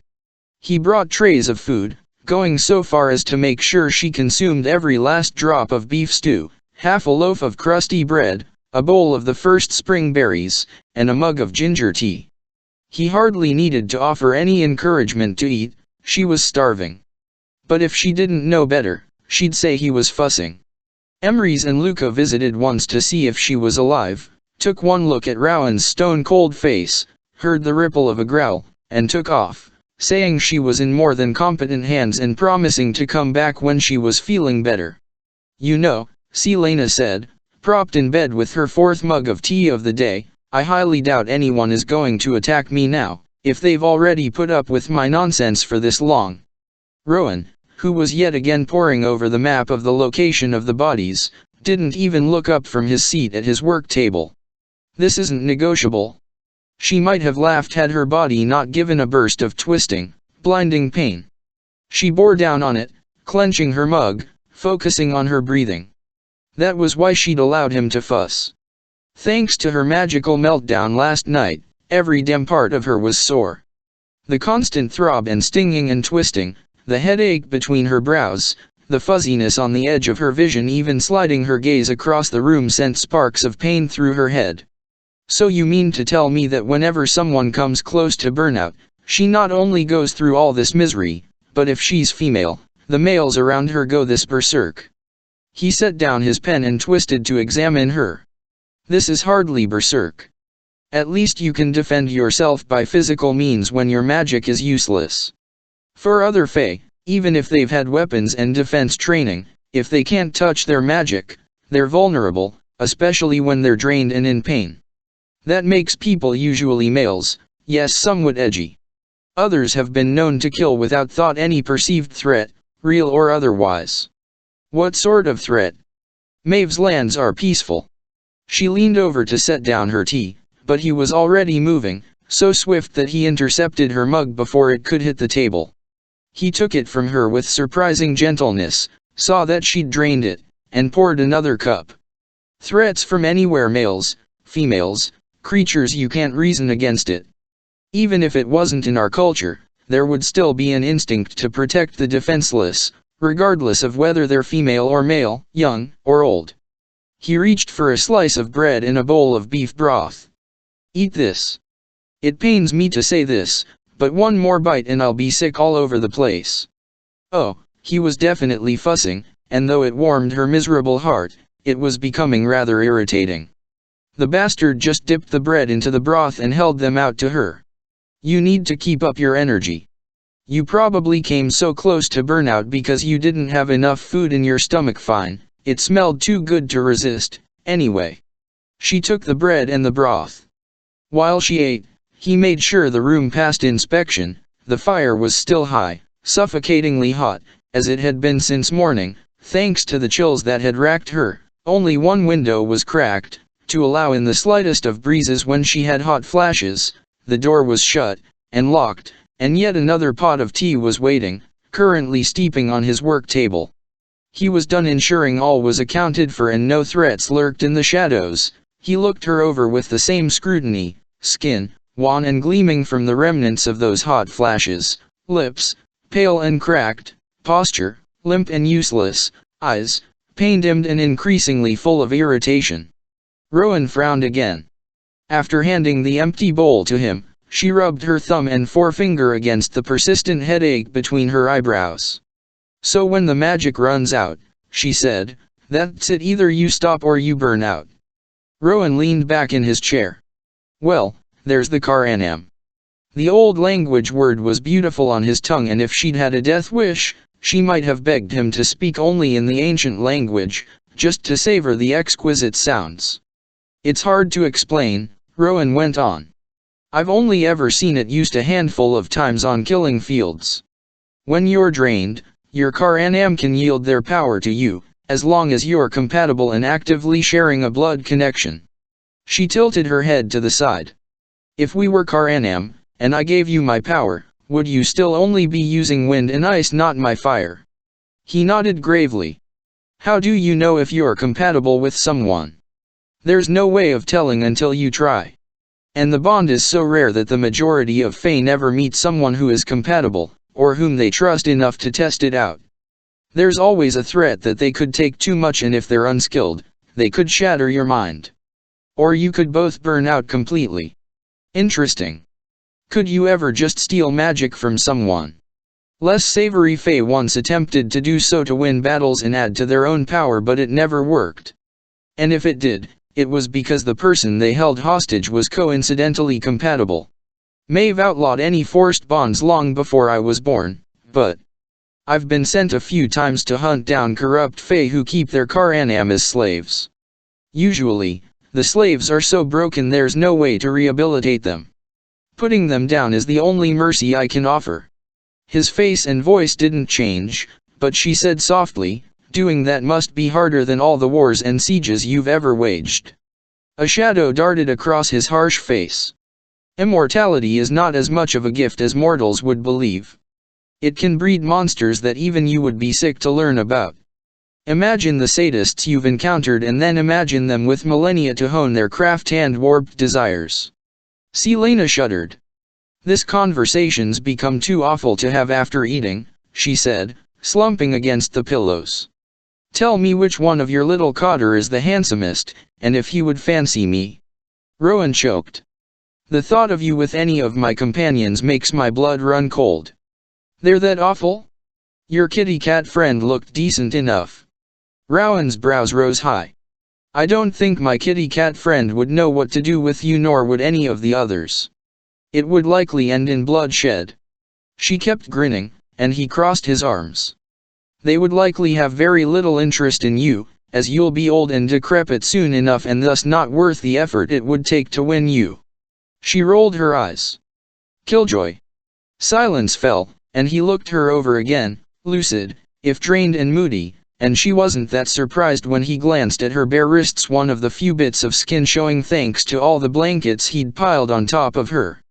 They hadn't discussed it last night, but she knew he'd been working up to it. There was no judgment in his eyes as he said, "A skilled healer could probably get rid of those scars, definitely the ones on your wrist, and most on your back." She clenched her jaw, but after a moment loosed a long breath. Even though she knew he would understand without much explanation, she said, "There were cells in the bowels of the mines that they used to punish slaves. Cells so dark you would wake up in them and think you'd been blinded. They locked me in there sometimes once for 3 weeks straight. And the only thing that got me through it was reminding myself of my name, over and over and over. I am Selena Sardotien." Rowan's face was drawn, but she went on. "When they would let me out, so much of my mind had shut down in the darkness that the only thing I could remember was that my name was Selena. Selena Sardotien, arrogant and brave and skilled, Selena who did not know fear or despair, Selena who was a weapon honed by death." She ran a shaking hand through her hair. "I don't usually let myself think about that part of Heir," she admitted. "After I got out, there were nights when I would wake up and think I was back in those cells, and I would have to light every candle in my room to prove I wasn't. They don't just kill you in the mines, they break you. There are thousands of slaves in Heir, and a good number are from Turaisen. Regardless of what I do with my birthright, I'm going to find a way to free them someday. I will free them. Them, and all the slaves in Calicula, too. So my scars serve as a reminder of that." She'd never said it, but there it was. Once she dealt with the king of Adarlan, if destroying him somehow didn't put an end to the labor camps, she would. Stone by stone, if necessary. Rowan asked, "That happened 10 years ago, Elin. I'm not going to talk ATM_LT that. If you took up your crown, you could free Heir far more easily than. I can't talk about it." "Why?" "There was a pit in the memory, a pit she couldn't climb out of if she ever fell in. It wasn't her parents' deaths. She had been able to tell others in vague terms about their murders.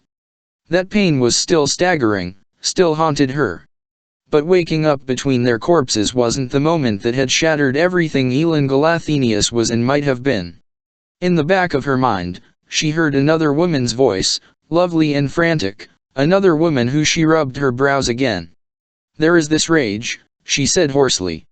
"This despair and hatred and rage that lives and breathes inside me. There is no sanity to it, no gentleness. It is a monster dwelling under my skin. For the past 10 years, I have worked every day, every hour, to keep that monster locked up. And the moment I talk about those 2 days, and what happened before and after, that monster is going to break loose, and there will be no accounting for what I do. That is how I was able to stand before the king of Adarlan, how I was able to befriend his son and his captain, how I was able to live in that palace. Because I did not give that rage, those memories, 1 inch. And right now I am looking for the tools that might destroy my enemy, and I cannot let out the monster, because it will make me use those tools against the king, not put them back as I should, and I might very well destroy the world for spite. So that is why I must see Lena, not Elin, because being Elin means facing those things, and unleashing that monster. Do you understand? For whatever it's worth, I don't think you would destroy the world from spite."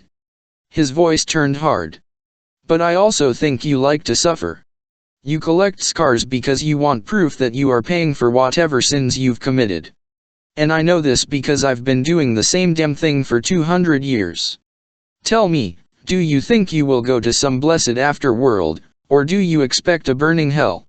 You're hoping for hell because how could you face them in the afterworld?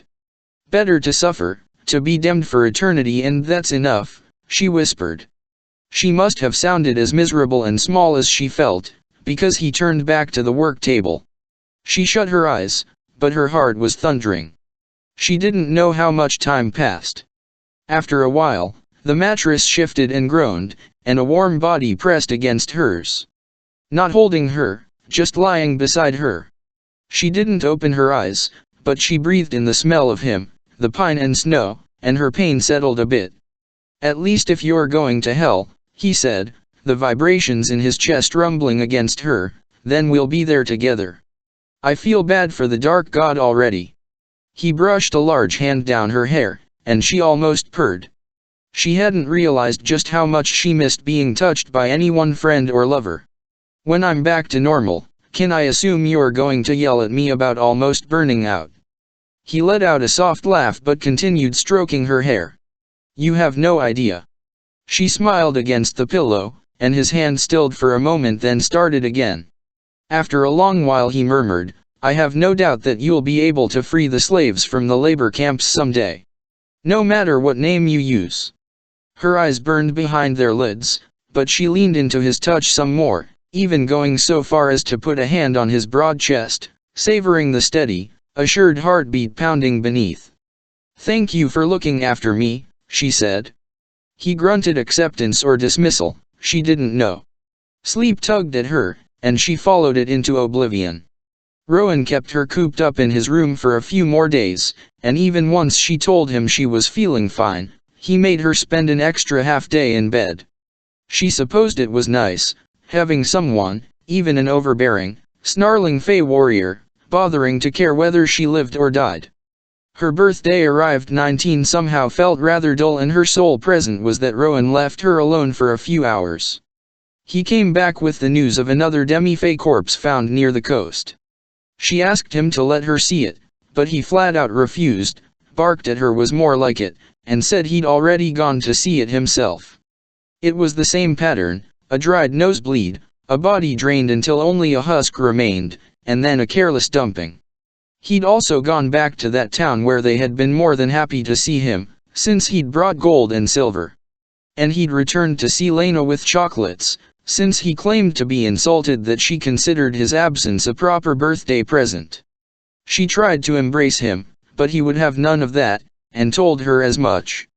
Still, the next time she used the bathing room, she'd snuck behind his chair at the work table and planted a great, smacking kiss on his cheek. He'd waved her off and wiped his face with a snarl, but she had the suspicion that he'd let her get past his defenses. It was a mistake to think that finally going back outdoors would be delightful. Selena was standing across a mossy clearing from Rowan, her knees slightly bent, hands in loose fists. Rowan hadn't told her to, but she'd gotten into a defensive position upon seeing the faint gleam in his eyes. Rowan only looked like this when he was about to make her life a living hell.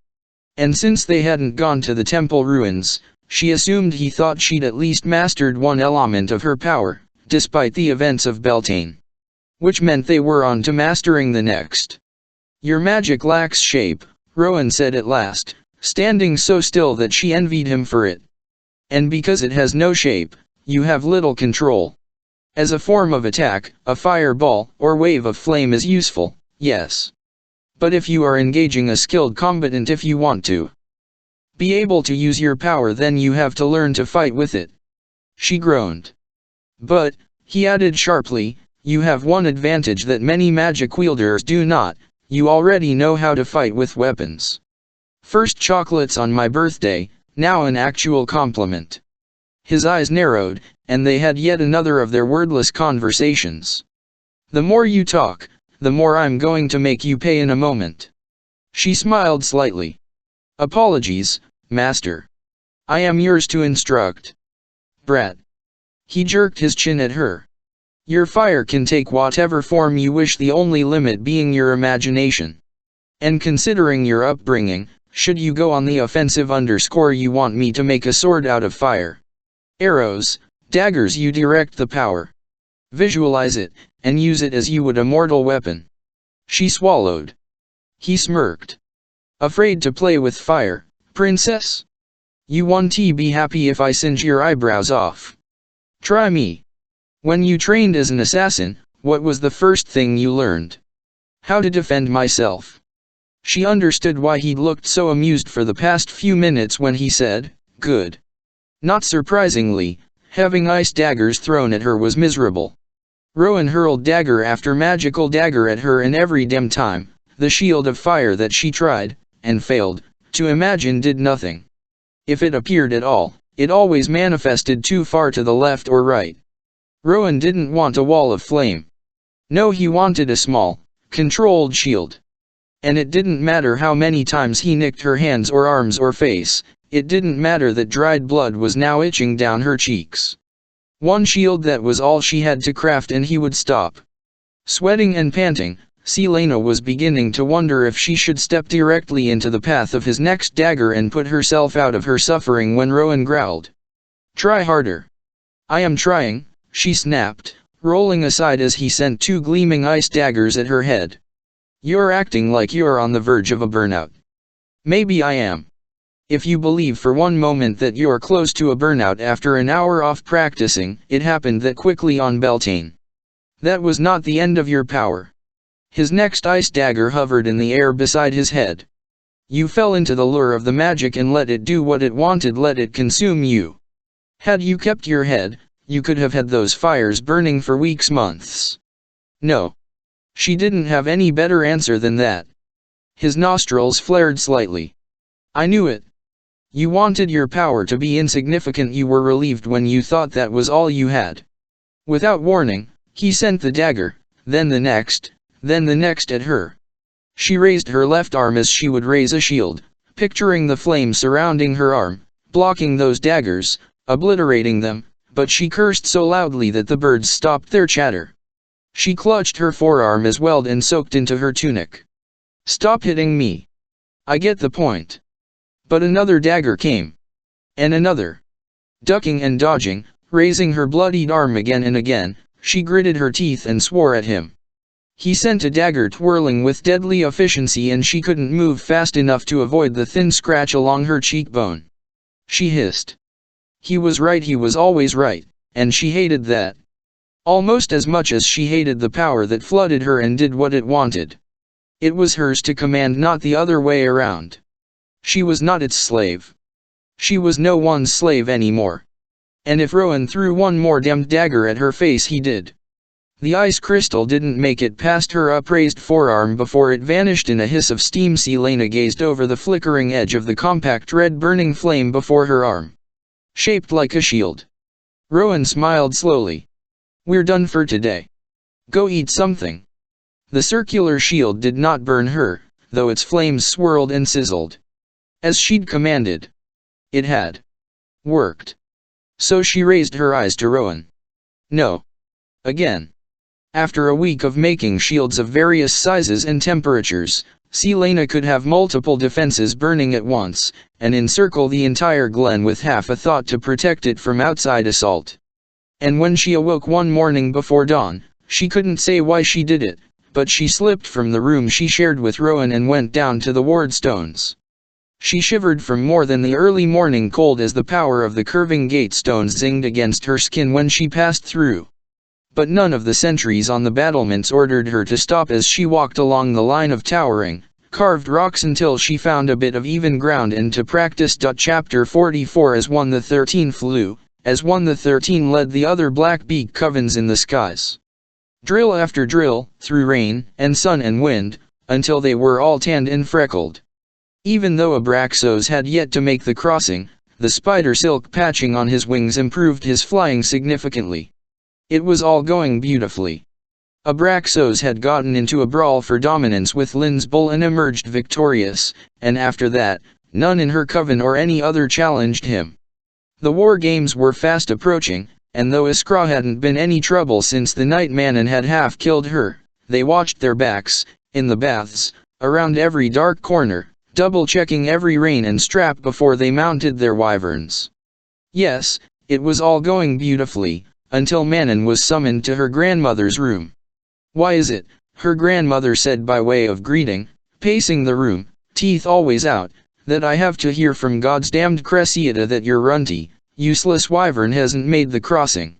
Why is it that I am in the middle of a meeting, planning these war games so you can win, and the other matrons tell me that you aren't allowed to participate because your mount will not make the crossing and therefore isn't allowed to fly in the host?"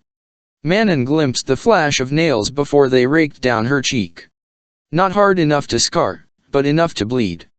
You and that beast are an embarrassment," her grandmother hissed, teeth snapping in her face. "All I want is for you to win these games so we can take our rightful place as queens, not high witches. Queens of the Waste, Manon. And you are doing your best to ruin it." Manon kept her eyes on the ground. Her grandmother dug a nail into her chest, cutting through her red cloak, piercing the flesh right above her heart. "Has your heart melted? No. No, her grandmother sneered. No, it cannot melt, because you do not have a heart, Manon. We are not born with them, and we are glad of it. She pointed to the stone floor. Why is it that I am informed today that Iskra caught a God's damned Krokan spying on us? Why am I the last to know that she is in our dungeons and that they have been interrogating her for 2 days? Manon blinked, but that was all the surprise she let show. If Krokhans were spying on them. Another slice to the face, marring the other cheek. You will make the crossing tomorrow, Manon. Tomorrow, and I don't care if you splatter yourself on the rocks. If you live, you had better pray to the darkness that you win those games. Because if you don't. Her grandmother sliced a nail across Manon's throat. A scratch to set the blood running. In a promise. Everyone came this time to watch the crossing. Abraxos was saddled, focus pinned on the cave mouth open to the night beyond. Asterin and Sorrel were behind her but beside their mounts, not astride them. Her grandmother had gotten wind of how they planned to save her and forbidden it. It was Manon's own stupidity and pride that had to pay, she'd said. Witches lined the viewing platform, and from high above, the high witches and their heirs watched from a small balcony. The noise was near deafening. Manon glanced at Asterin and Sorrel and found them looking stone-cold fierce, but tense. Keep to the walls so he doesn't spook your wyverns, she told them. They nodded grimly. Since grafting the spider silk onto Abraxos's wings, Manon had been careful not to push him too hard until the healing was absolutely complete. But the crossing, with its plunge and winds his wings could shred it in a matter of seconds if the silk didn't hold. We're waiting, Manon, her grandmother barked from above. She waved a hand toward the cave mouth. But by all means, take your time. Laughter from the yellow legs, black beaks everyone. Yet Petra wasn't smiling. And none of the 13, gathered closest along the viewing platform, were smiling, either. Manon turned to Abraxos, looking into those eyes. Let's go. She tugged on the reins. But he refused to move, not from fear or terror. He slowly lifted his head looking to where her grandmother stood and let out a low, warning growl. A threat. Manon knew she should reprimand him for the disrespect, but the fact that he could grasp what was occurring in this hall, it should have been impossible. The night is waning, her grandmother called, heedless of the beast that stared at her with such rage in his eyes. Sorrel and Asterin exchanged glances, and she could have sworn her second's hand twitched toward the hilt of her sword. Not to hurt Abraxos, but every single one of the 13 was casually reaching for their weapons. To fight their way out in case her grandmother gave the order to have Manon and Abraxos put down. They'd heard the challenge in Abraxos's growl, understood that the beast had drawn a line in the sand. They were not born with hearts, her grandmother said. They had all been told that. Obedience, discipline, brutality. Those were the things they were supposed to cherish. Asterin's eyes were bright, stunningly bright, and she nodded once at Manon. It was that same feeling she'd gotten when Iskra whipped Abraxos, that thing she couldn't describe, but it blinded her. Manon gripped Abraxos's snout, forcing his gaze away from her grandmother. Just once, she whispered. All you have to do is make this jump just once, Abraxos, and then you can shut them up forever. Then, rising up from the deep, there came a steady 2-note beat. The beat of the chained bait beasts, who hauled the massive machines around. Like a thudding heart. Or beating wings. Louder the beat sounded, as if the wyverns down in the pits knew what was happening. It grew and grew, until it reached the cavern, until Asterin reached for her shield and joined in. Until each one of the 13 took up the beat. You hear that? That is for you. For a moment, as the beat pulsed around them, phantom wings from the mountain itself, Manon thought that it would not be so bad to die if it was with him, if she was not alone. You are one of the 13, she said to him. From now until the darkness cleaves us apart. You are mine, and I am yours. Let's show them why. He huffed into her palms as if to say he already knew all that and that she was just wasting time. She smiled faintly, even as Abraxos cast another challenging glare in her grandmother's direction. The wyvern lowered himself to the ground for Manon to climb into the saddle. The distance to the entrance seemed so much shorter in the saddle than on foot, but she did not let herself doubt him as she blinked her inner lid into place and retracted her teeth. The spider silk would hold, she would consider no other alternative. "Fly, Abraxos," she told him, and dug her spurs into his sides. Like a roaring star, he thundered down the long chute, and Manon moved with him, meeting each gallop of his powerful body, each step in time with the beat of the wyverns locked in the belly of the mountain. Abraxos flapped his wings open, pounding them once, twice, gathering speed, fearless, unrelenting, ready. Still, the beat did not stop, not from the wyverns or from the 13 or from the black-beaked covens, who picked it up, stomping their feet or clapping their hands. Not from the blue-blood heir, who clapped her sword against her dagger, or the blue-blood witches who followed her lead. The entire mountain shook with the sound.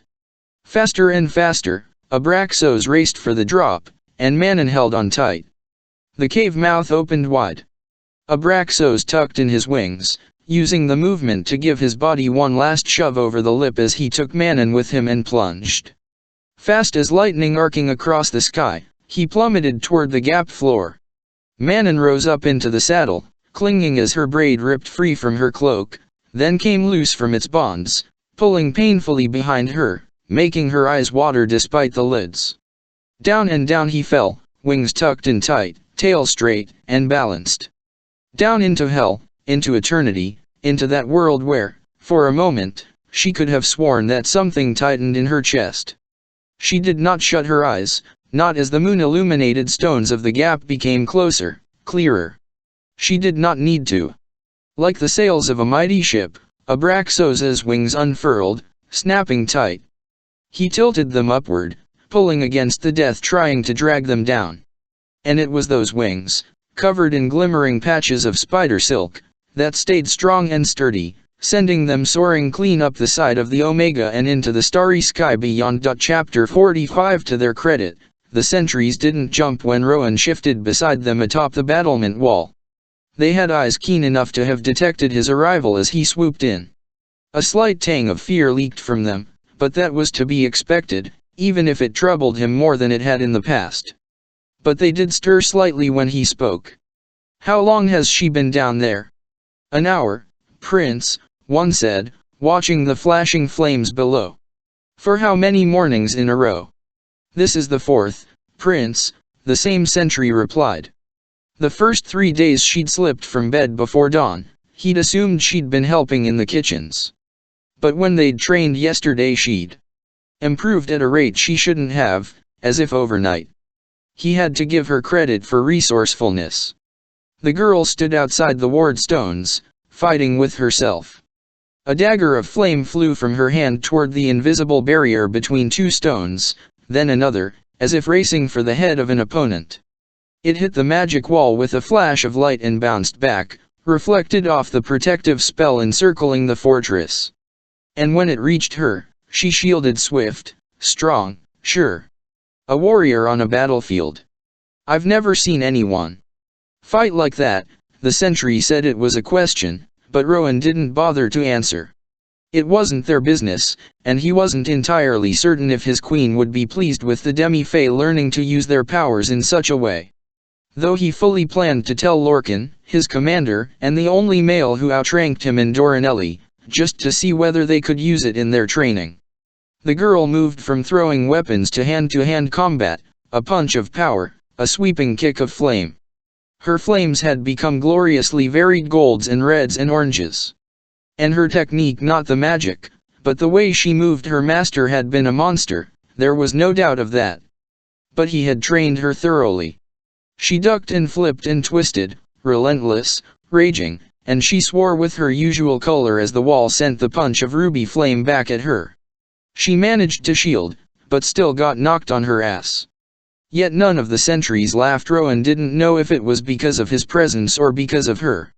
He got his answer a heartbeat later, as he waited for her to shout or shriek or walk away. But the princess just slowly got to her feet, not bothering to brush off the dirt and leaves, and kept practicing.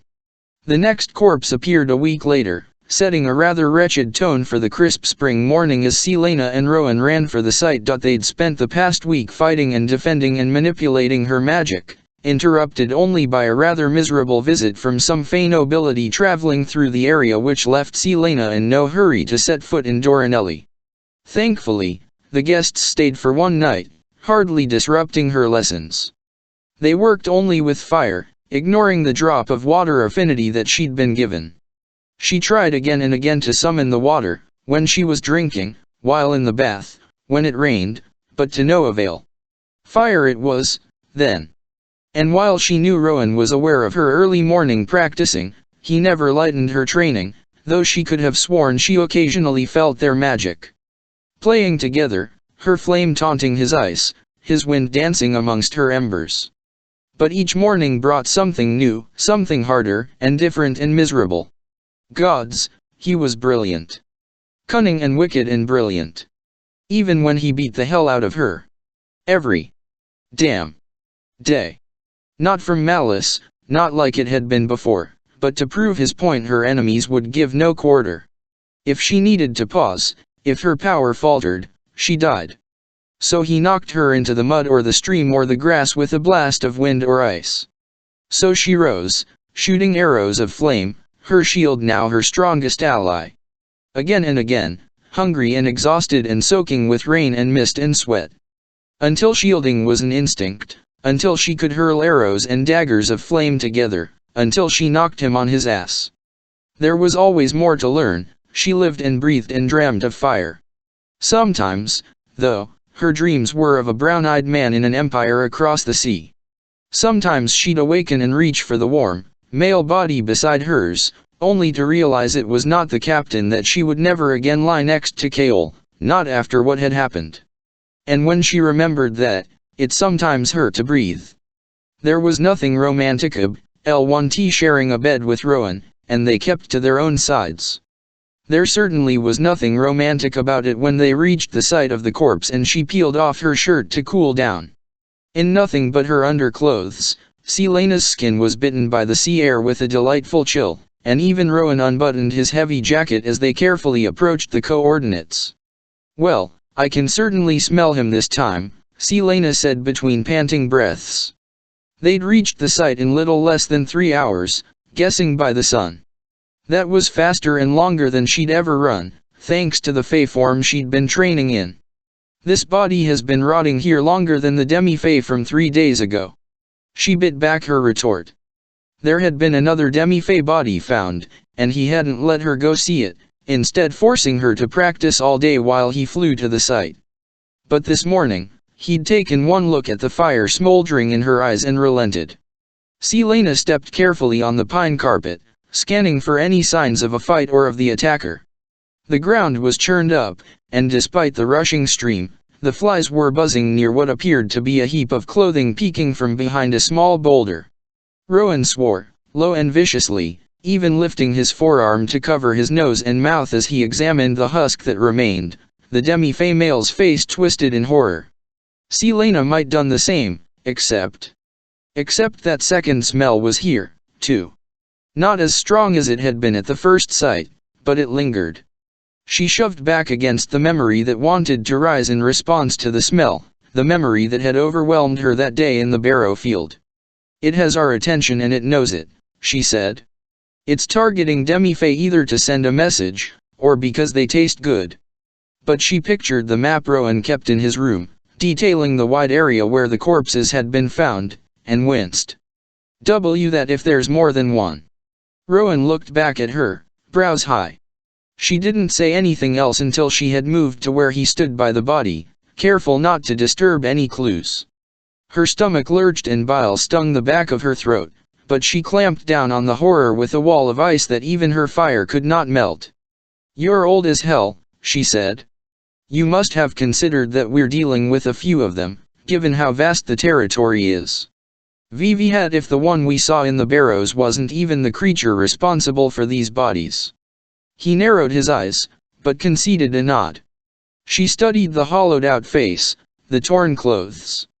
Torn clothes, what looked like small cuts along the palms as if he'd dug in his fingernails. The others had barely been touched, but this. Rowan. She waved away flies. Rowan, tell me you see what I'm seeing. Another vicious curse. He crouched, using the tip of a dagger to push back a bit of clothing torn at the collar. This male fought. He fought back against it. None of the others did, according to the reports. The stench of the corpse was nearly enough to bring her to her knees. But she squatted by the decaying hand and forearm, shriveled and wasted from the inside out. She held out a hand for Rowan's dagger, still possessing none of her own. He hesitated as she looked up at him. Only for the afternoon, he seemed to growl as he pressed the hilt into her open palm. She yanked down the dagger. I know. I haven't earned my weapons back yet, don't get your feathers ruffled. She turned back to the husk, cutting off their wordless conversation and getting a snarl in response. Butting heads with Rowan was the least of her concerns, even if it had become one of her favorite activities. There was something so familiar about doing this, she thought as she carefully, as gently, and respectfully as she could, ran the tip of the dagger under the male's cracked and filthy nails, then smeared the contents on the back of her own hand. Dirt and black. Black. What the hell is that? Rowan demanded, kneeling beside her, sniffing her outstretched hand. He jerked back, snarling. That's not dirt. No, it wasn't. It was blacker than night, and reeked just as badly as it had the first time she'd smelled it, in the catacombs beneath the library, an obsidian, oily pool of BLCK, slightly different from that other, horrific smell that loitered around this place, but similar. So similar to, this isn't possible, she said, jolting to her feet. This she paced, if only to keep from shaking. I'm wrong. I have to be wrong. There had been so many cells in that forgotten dungeon beneath the library, beneath the king's wordstone clock tower. The creature she'd encountered there had possessed a human heart. It had been left, she'd suspected, because of some defect. Vivi had if. What if the perfected ones had been moved elsewhere? What if they were now ready? Tell me, Rowan growled, the words barely understandable as he seemed to struggle to rein in the killing edge he wrote in response to the threat lurking somewhere in these woods. She lifted her hand to rub her eyes, but realized what was on her fingers and went to wipe them on her shirt. Only to recall that she was wearing nothing but the soft white band around her breasts, and that she was cold to her very bones. She rushed to the nearby stream to scrub off the dried black blood, hating even that the trace of it would be in the water, in the world, and quietly told Rowan of the creature in the library, the word keys, and the information Maeve held hostage regarding how to destroy that power.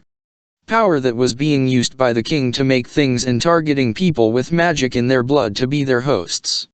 A warm breeze wrapped around her, heating her bones and blood, steadying her. How did it get here? Rowan asked, his features now set with icy calm. I don't know. I hope I'm wrong. But that smell, I'll never forget that smell as long as I live. Like it had rotted from the inside out, its very essence ruined. But it retained some cognitive abilities. And whatever this is, it must have them, too, if it's dumping the bodies. She tried to swallow twice but her mouth was dry. Demi-Fae, they would make perfect hosts, with so many of them able to use magic and no one in Wendlin or Dorinelli caring if they live or die. But these corpses, if he wanted to kidnap them, why kill them? Unless they weren't compatible, Rowan said. And if they weren't compatible, then what better use for them than to drain them dry? But what's the point of leaving the bodies where we can find them? To drum up fear. Rowan ground his jaw and stalked through the area, examining the ground, the trees, the rocks. Burn the body, Elin. He removed the sheath and belt that had housed the dagger still dangling from her hand and tossed them to her. She caught them with her free hand. We're going hunting. They found nothing, even when Rowan shifted into his other form and circled high above. As the light grew dim, they climbed into the biggest, densest tree in the area. They squeezed onto a massive branch, huddling together, as he would not let her summon even a flicker of flame. Vivi, she complained about the conditions. Rowan pointed out that there was no moon that night, and worse things than the skinwalkers prowled the woods. That shut her up until he asked her to tell him more about the creature in the library, to explain every detail and weakness and strength. After she finished, he took out one of his long knives, a fraction of the marvelous assortment he carried, and began cleaning it. With her heightened senses, she could see enough in the starlight to make out the steel, his hands, and the shifting muscles in his shoulders as he wiped the blade. He himself was a beautiful weapon, forged by centuries of ruthless training and warring. "Do you think I was mistaken?" she said as he put away the knife and reached for the ones hidden beneath his clothes. Like the first, none of them were dirty, but she didn't point it out. "About the creature, I mean." Rowan slung his shirt over his head to get at the weapons strapped beneath, revealing his broad back, muscled and scarred and glorious. Find some very feminine, innate part of her appreciated that. And she didn't mind his half-nakedness. He'd seen every inch of her now. She supposed there was no part of him that would be much of a surprise, either, thanks to Kaol. But no, she wouldn't think about Kaol. Not when she was feeling balanced and clear-headed and good.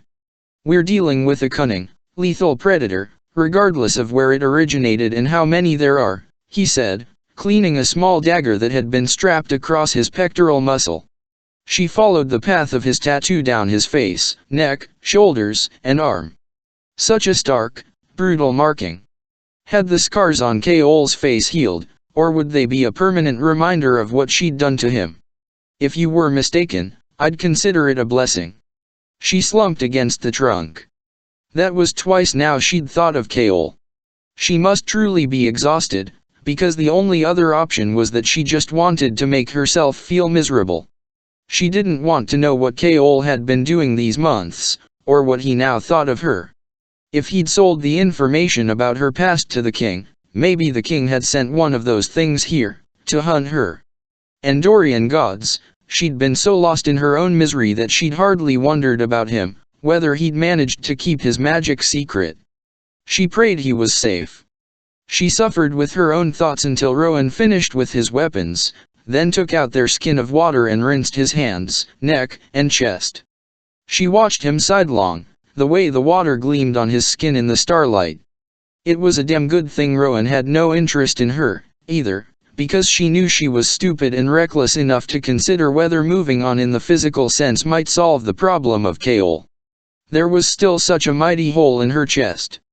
A hole that grew bigger, not smaller, and that no one could fix, not even if she took Rowan to bed. There were some days when the amethyst ring was her most precious belonging, others when it was all she could do not to melt it down in a flame of her own making. Maybe she had been a fool to love a man who served the king, but Kaol had been what she needed after losing Sam, after surviving the mines. But these days, she didn't know what she needed. What she wanted. If she felt like admitting it, she actually didn't have the faintest clue who the hell she was anymore. All she knew was that whatever and whoever climbed out of that abyss of despair and grief would not be the same person who had plummeted in. And maybe that was a good thing. Rowan put his clothes back on and settled against the trunk, his body warm and solid against hers. They sat in the dark for a little until she said quietly, "You once told me that when you find your mate, you can't stomach the idea of hurting them physically. Once you're mated, you'd sooner harm yourself." "Yes, why?" "I tried to kill him. I mauled his face, then held a dagger over his heart because I thought he was responsible for Nehemiah's death. I would have done it if someone hadn't stopped me. If he'd truly been my mate, I wouldn't have been able to do that, would I?" He was silent for a long while. "You hadn't been in your Fae form for 10 years, so perhaps your instincts weren't even able to take hold. Sometimes, mates can be together intimately, the actual bond snaps into place. It's a useless hope to cling to, anyway. Do you want the truth?" She tucked her chin into her tunic and closed her eyes. "Not tonight." Chapter 46. Shielding her eyes from the glare, Selena scanned the cliffs and the spit of beach far below. It was scorching, with hardly a breeze, but Rowan remained in his heavy pale gray jacket and wide belt, vambraces strapped to his forearms. He'd deigned to give her a few of his weapons that morning as a precaution. They'd returned to the latest site at dawn to retrace their steps, and that was where Selena had picked up a trail. Well, she'd spied a droplet of dark blood on a nearby rock, and then Rowan had followed the scent back toward the cliffs. She looked down the beach, at the natural cut arches of the many caves along its curving length. But there was nothing here, and the trail, thanks to the sea and wind and elements, had gone cold. They'd been here for the past half hour, looking for any other signs, but there was nothing. Nothing, except there. A sagging curve in the cliff edge, as if many pairs of feet had worn the lip down as they slid carefully over the edge. Rowan gripped her arm as she leaned to view the crumbled, hidden stair. She glared at him, but he didn't let go. "I'm trying not to be insulted," she said. "Look." They were hardly steps now, just lumps of rock and sand peppered with shrubs. The water beyond the beach was so clear and calm that a slight break could be seen in the barrier reef that guarded these shores. It was one of the few ways to make a safe landing here without shattering your boat, only wide enough for a small craft to pass through. No warships or merchant vessels would fit, undoubtedly one reason this area had never been developed. It was the perfect place, however, if you wanted to surreptitiously enter the country and stay hidden. She began sketching in the sandy earth, a long, hard line, then drew dot after dot after dot. The bodies were dumped in streams and rivers, she said. The sea was never far off, he said, kneeling beside her. They could have dumped the bodies there. But then those bodies probably would drift right back to shore, and prompt people to look along the beach. "Look here," she said, pointing to the stretch of coastline she'd sketched and where they were currently sitting, smack dab in the middle of it. "There are countless caves along this section of the shore." She indicated where the waves broke on the reef and the small, calm space between them. "It's an easy access point from," she swore. She couldn't say it.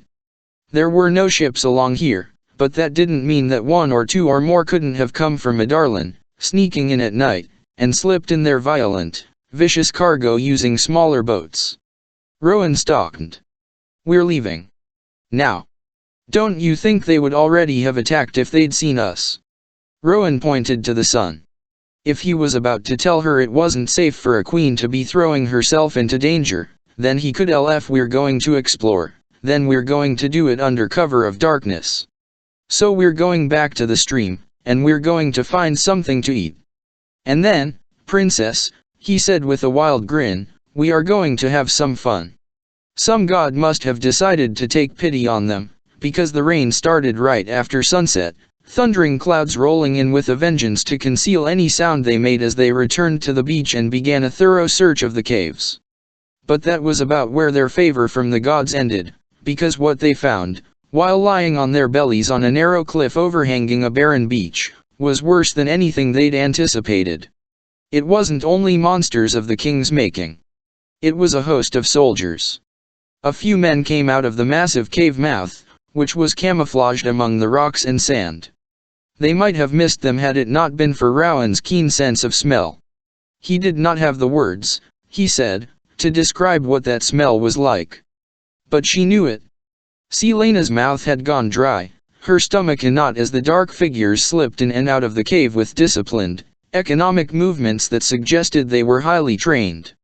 They weren't rabid, half-feral monsters like the one in the library, or cold, flawless creatures like what she'd seen in the barrows, but mortal soldiers.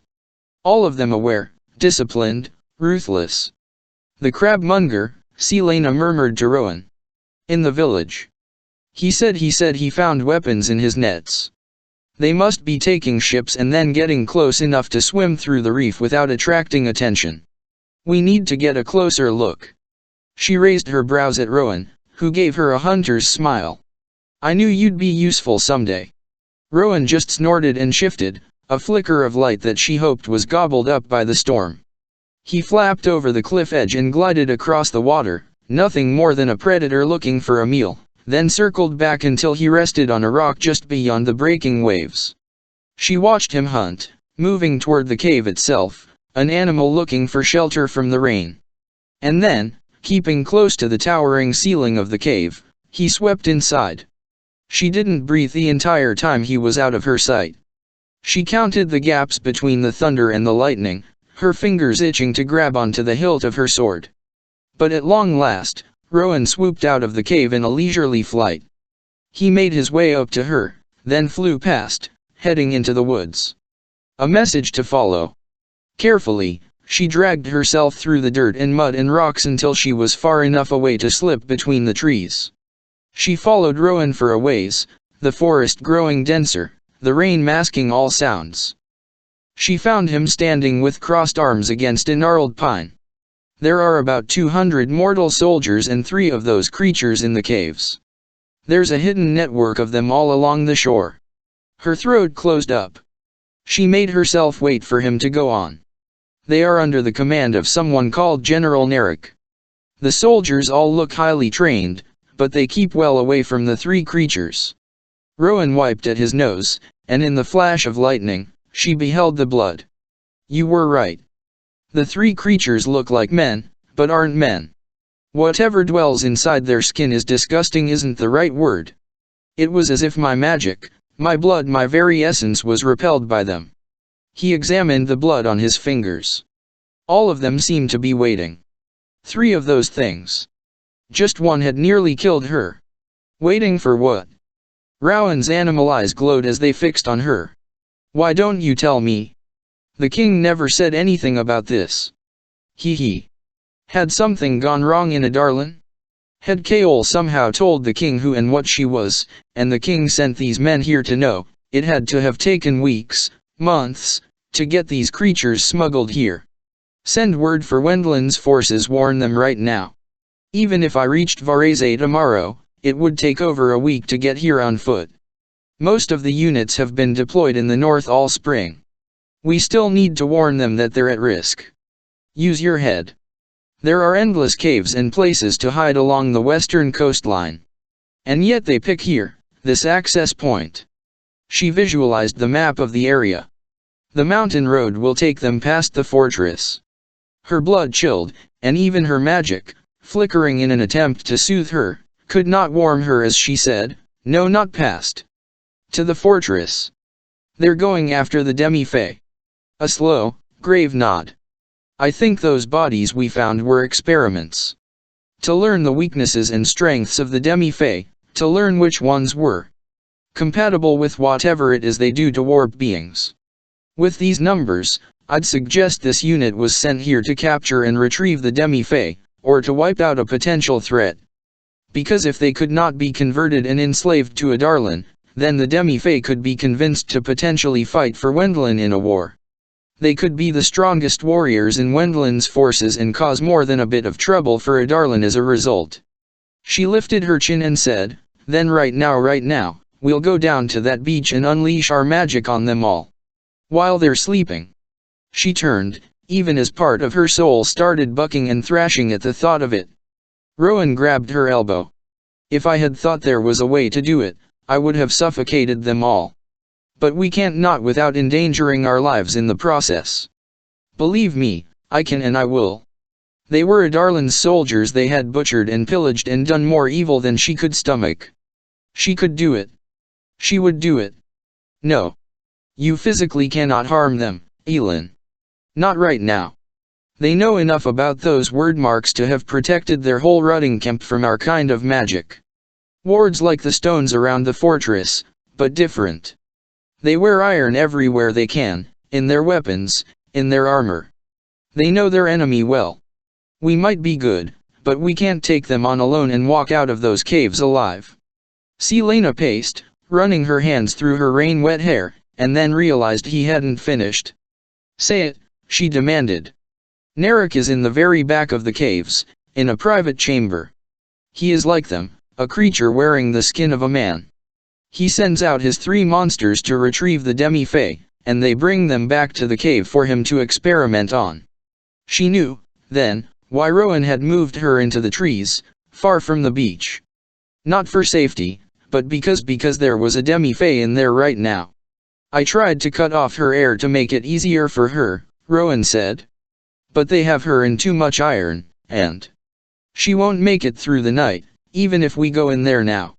She is already a husk, barely able to breathe. There is no coming back from what they've done. They've fed on the very life of her, trapping her in her mind, making her relieve whatever horrors and miseries she's already encountered. Even the fire in her blood froze. It truly fed on me that day in the barrows, she whispered. If I hadn't managed to escape, it would have drained me like that. A low, confirming growl rippled out of Rowan. Nauseated, Selena scrubbed at her face, tipped her head back to the rain trickling in from the canopy above, then finally took a long breath and faced Rowan. We cannot kill them with our magic while they are encamped. Wendland's forces are too far away, and Narek is going after the Demi-Fae with 3 of those monsters plus 200 soldiers. She was thinking aloud, but Rowan nodded anyway. How many of the sentries at Mistward have actually seen battle? 30 or less. And some, like Malachi, are too old, but will fight anyway and die. Rowan walked deeper into the woods. She followed him, if only because she knew if she one step closer to the beach, she would go after that female. From the tension in Rowan's shoulders, she knew he felt the same. The rain ceased, and Selena pulled back her hood to let the misty air soak into her too hot face. This area was full of shepherds and farmers and fishermen. Aside from the Demi-Fae, there was no one else to fight the creatures. They had no advantage, save for knowing their territory better than their enemy. They would send word to Wendland, of course, and maybe help would arrive in the next week.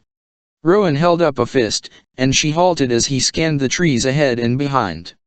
With expert quietness, he unsheathed one of the blades in his vambraces. The smell hit her a second later, the stench of whatever those creatures were beneath the mortal meat. Only one. He was so quiet she could hardly hear even with her ears. That's not reassuring, she said with equal softness, drawing her own dagger. Rowan pointed. He's coming dead at us. You head to the right for 20 yards, I'll go left. When he's between us, wait for my signal, then strike. No magic, much attention if others are nearby. Keep it quick and quiet and fast. Rowan, this thing, quick and quiet and fast it might attract too, his green eyes flashed, but she held his stare. It fed on me and would have turned me into a husk, she silently said.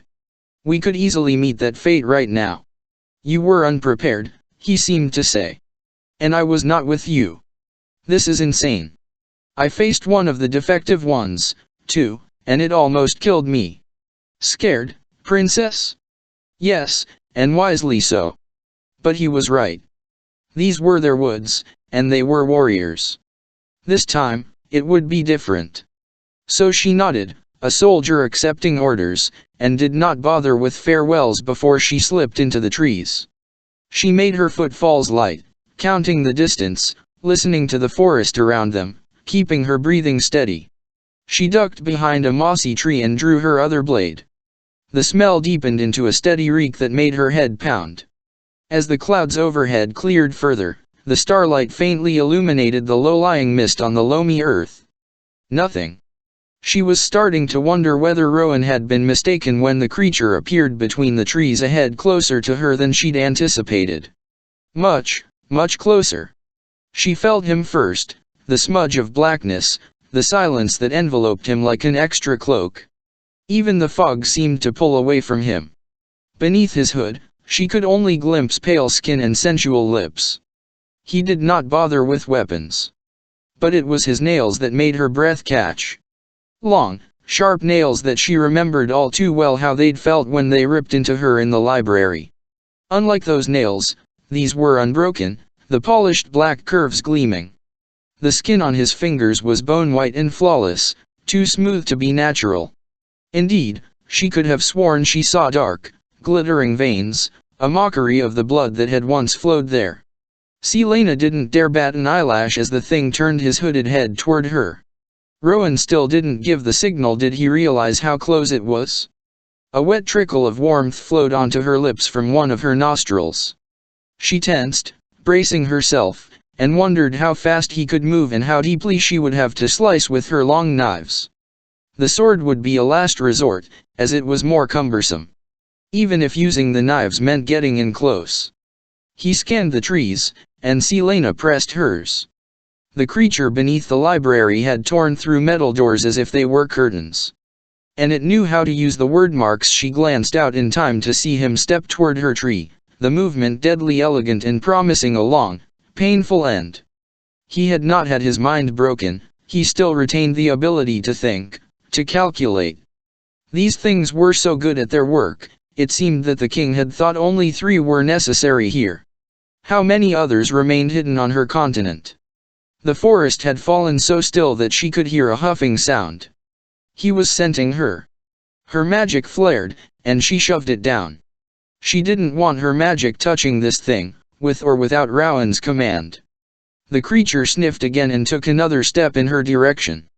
Just like that day at the barrows, the air to hollow out, pulsing against her ears. Her other nostril began to bleed. Shit. The thought hit her then, and the world stumbled. What if it had gotten to Rowan first? She dared another glance around the tree. The creature was gone. Chapter 47. Selena silently swore, scanning the trees. Where in hell had the creature gone? The rain began again, but the dead scent still clung to everything.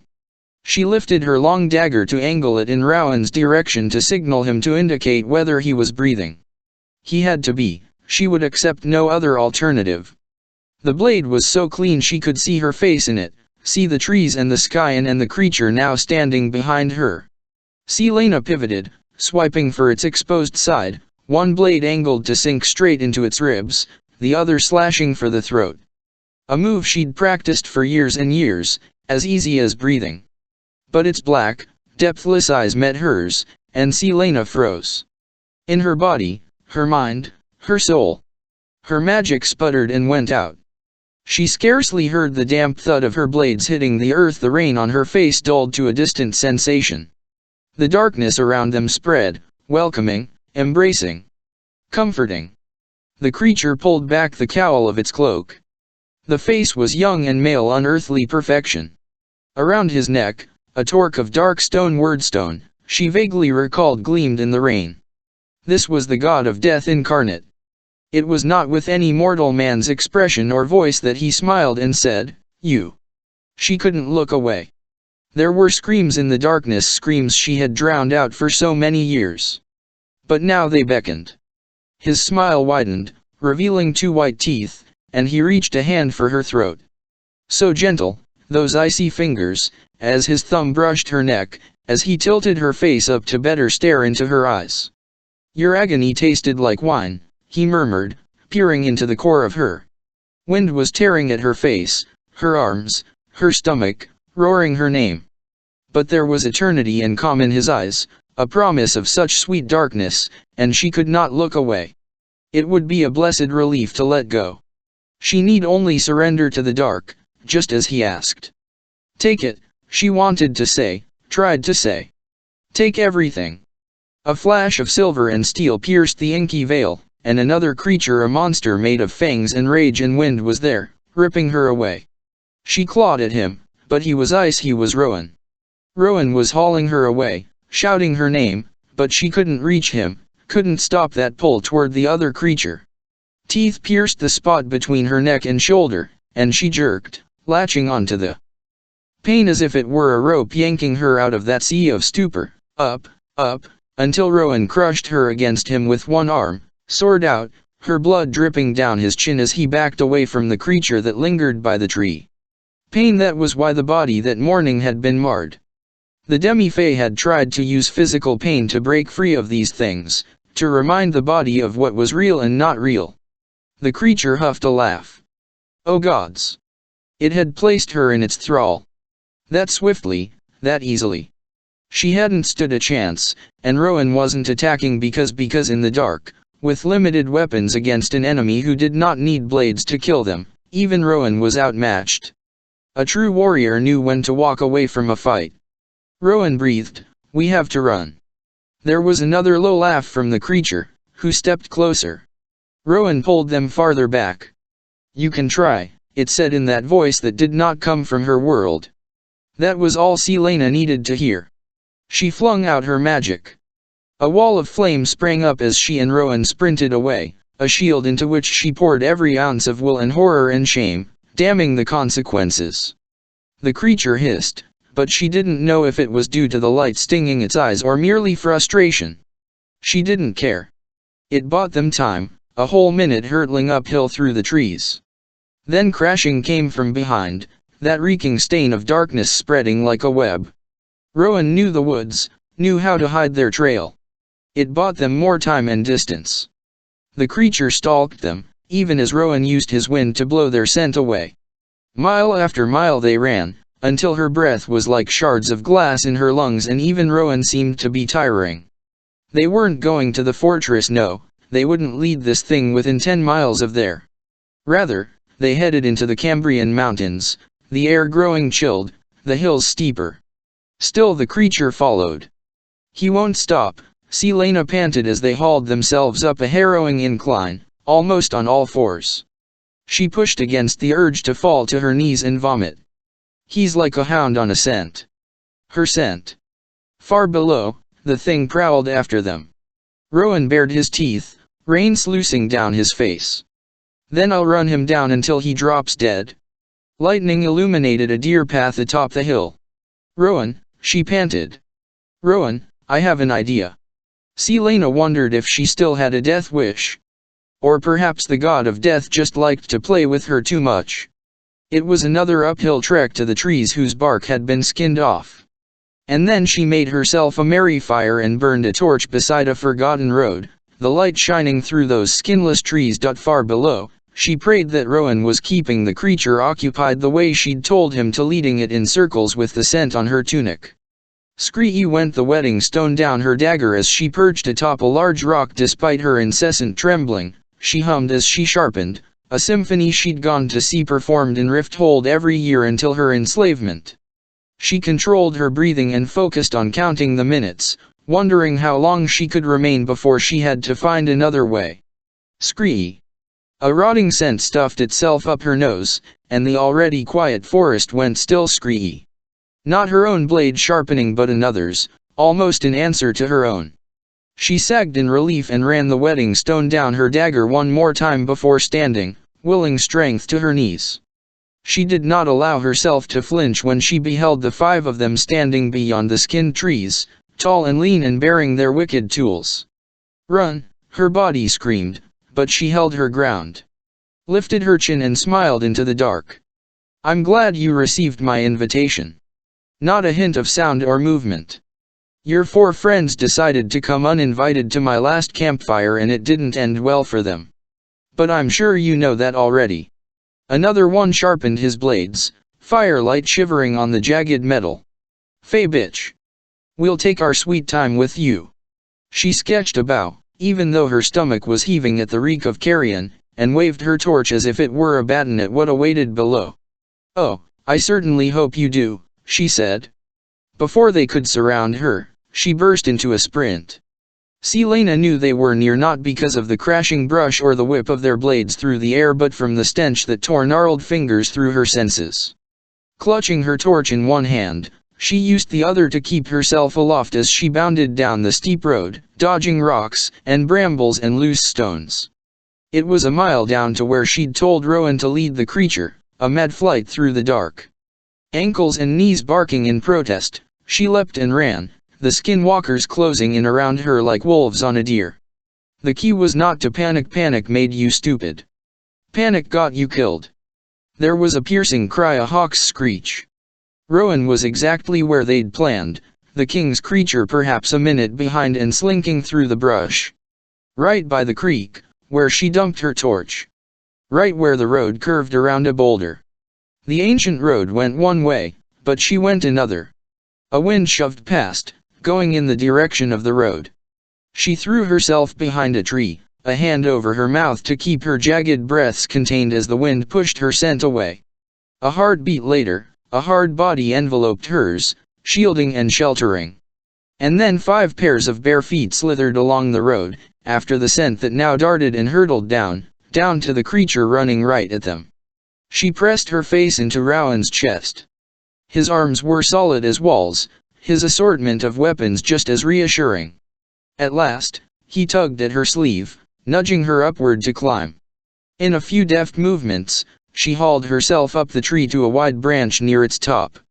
A moment later, Rowan was behind her, sitting against the trunk. He pulled her against him, her back to his chest as he folded his arms around her, hiding her scent from the monsters raging below. A minute passed before the screaming began. Bleeding shrieks and shouts and roars of two different sets of monsters who knew death was upon them, and the face it bore was not kind. For the better part of half an hour, the creatures fought in the rainy dark, until those wretched shrieks turned victorious, and the unearthly roars sounded no more. Selena and Rowan held tight to each other and did not dare close their eyes for the entirety of the night. Chapter 48. There was no uproar, no hysteria when they told the fortress what they'd discovered. Malachi immediately dispatched messengers to Wendland's king to beg for help, to the other demi-fae settlements to order those who could not fight to flee, and to the healer's compound, to help every single patient who was not bedbound evacuate. Messengers returned from the king, promising as many men as could be spared. It was a relief, Selena thought, but a bit of a terror, too. If Galen showed up, if any of her mother's kin arrived here, she wouldn't care, she told herself. There were bigger matters at hand. And so she prayed for their swift arrival, and prepared with the rest of the fortress's residents. They would face the threat head-on, starting by taking out the 200 mortal soldiers that accompanied Narek and his 3 creatures as soon as they left their protected caves. Rowan seized control of the fortress with no fuss, only gratitude from the others, actually. Even Malachi thanked the prince as Rowan set about organizing rotations, delegating tasks, and planning their survival. They had a few days until reinforcements arrived and they could launch their assault, but should their enemy march sooner, Rowan wanted them slowed down and incapacitated as much as possible until help arrived. The demi-fae were not an army and did not have the resources of a fully stocked fortress, so Rowan declared they'd make do with what they did possess. Their wits, determination, and knowledge of the terrain. From the sound of it, somehow the skinwalkers had brought down one of the creatures, so they weren't truly invincible, but without a body the following morning. They hadn't learned how it had been killed. Rowan and Selena went out with the small groups that were preparing the forest for the attack. If Narek's force was going to take the deer path to sack the fortress, then they'd find themselves taking it through pitfall-laden territory, through glens of venomous creatures, over concealed holes full of spikes, and into snares at every turn. It might not kill them, but it would slow them down enough to buy more time for aid to come. And should they wind up under siege, there was a secret tunnel leading out of the fortress itself, so ancient and neglected that most of the residents hadn't even known it existed until Malachi mentioned it. It was better than nothing. A few days later, Rowan assembled a small group of captains around a table in the dining hall. Bast's scouting team reported that the creatures look like they're readying to move in a few days, he said, pointing to a map. Are the first and second miles of traps almost done? The captains gave their confirmation. Good. Tomorrow, I want your men preparing the next few miles, too. Standing beside Rowan, Selena watched as he led them through the meeting, keeping track of all the various legs and arms of their plan, not to mention remembering all the names of the captains, their soldiers, and what they were responsible for. He remained calm and steady, fierce, even despite the hell that might soon be upon them. Glancing at the demi-fae assembled, their attention wholly on Rowan, she could see that they clung to that steadiness, that cold determination and clever mind and centuries of experience. She envied him for it. And beneath that, with a growing heaviness she could not control, she wished that when she left this continent, she wouldn't go alone. Get some sleep. You're no use to me. Completely dazed. She blinked. She'd been staring at him. The meeting was over, the captains already walking away to attend to their various tasks. Sorry. She rubbed her eyes. They'd been up since before dawn, readying the last few miles of path, checking that all the traps were secure. Working with him was so effortless. There was no judgment, no need to explain herself. She knew no one would ever replace Nehemiah, and she never wanted anyone to, but Rowan made her feel better. As if she could finally breathe after months of suffocating. Yet now he was still watching her, frowning. Just say it. She examined the map on the table between them. "We can handle the mortal soldiers, but those creatures and Narek, if we had Fey warriors like your companion who came to receive his tattoo." She didn't think calling him Rowan's kitty cat friend would help her case this time, or all 5 of your Cotter, even, it could turn the tide. She traced the line of mountains that separated these lands from the immortal ones beyond. "But you have not sent for them. Vvhy. You know why. Would Maeve order you home out of spite for the demi-fae?" His jaw tightened. "For a few reasons, I think. And this is the person you chose to serve.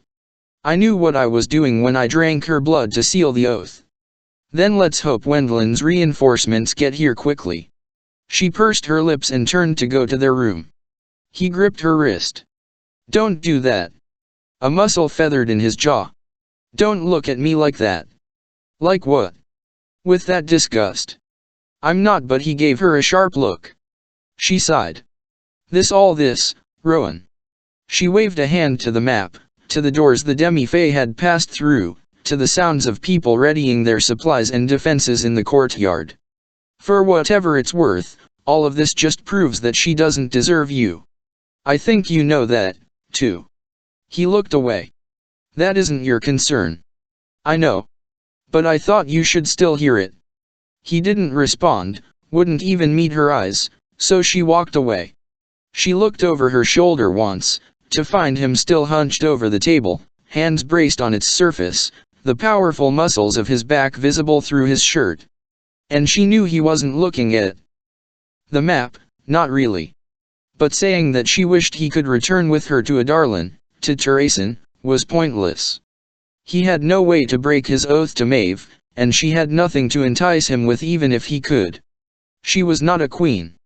She had no plans to be one, and even if she had a kingdom to give him if he were free. Telling him all that was useless, so she left Rowan in the hall. But it did not stop her from wishing she could keep him the next afternoon. After washing her face and bandaging a burn on her forearm in Rowan's room, Selena was just coming down to help with the dinner preparations when she felt, rather than heard, the ripple of silence through the fortress, deeper and heavier than the nervous quiet that had hovered over the compound the last few days. The fortress had not been this tense since that first night Maeve had been here.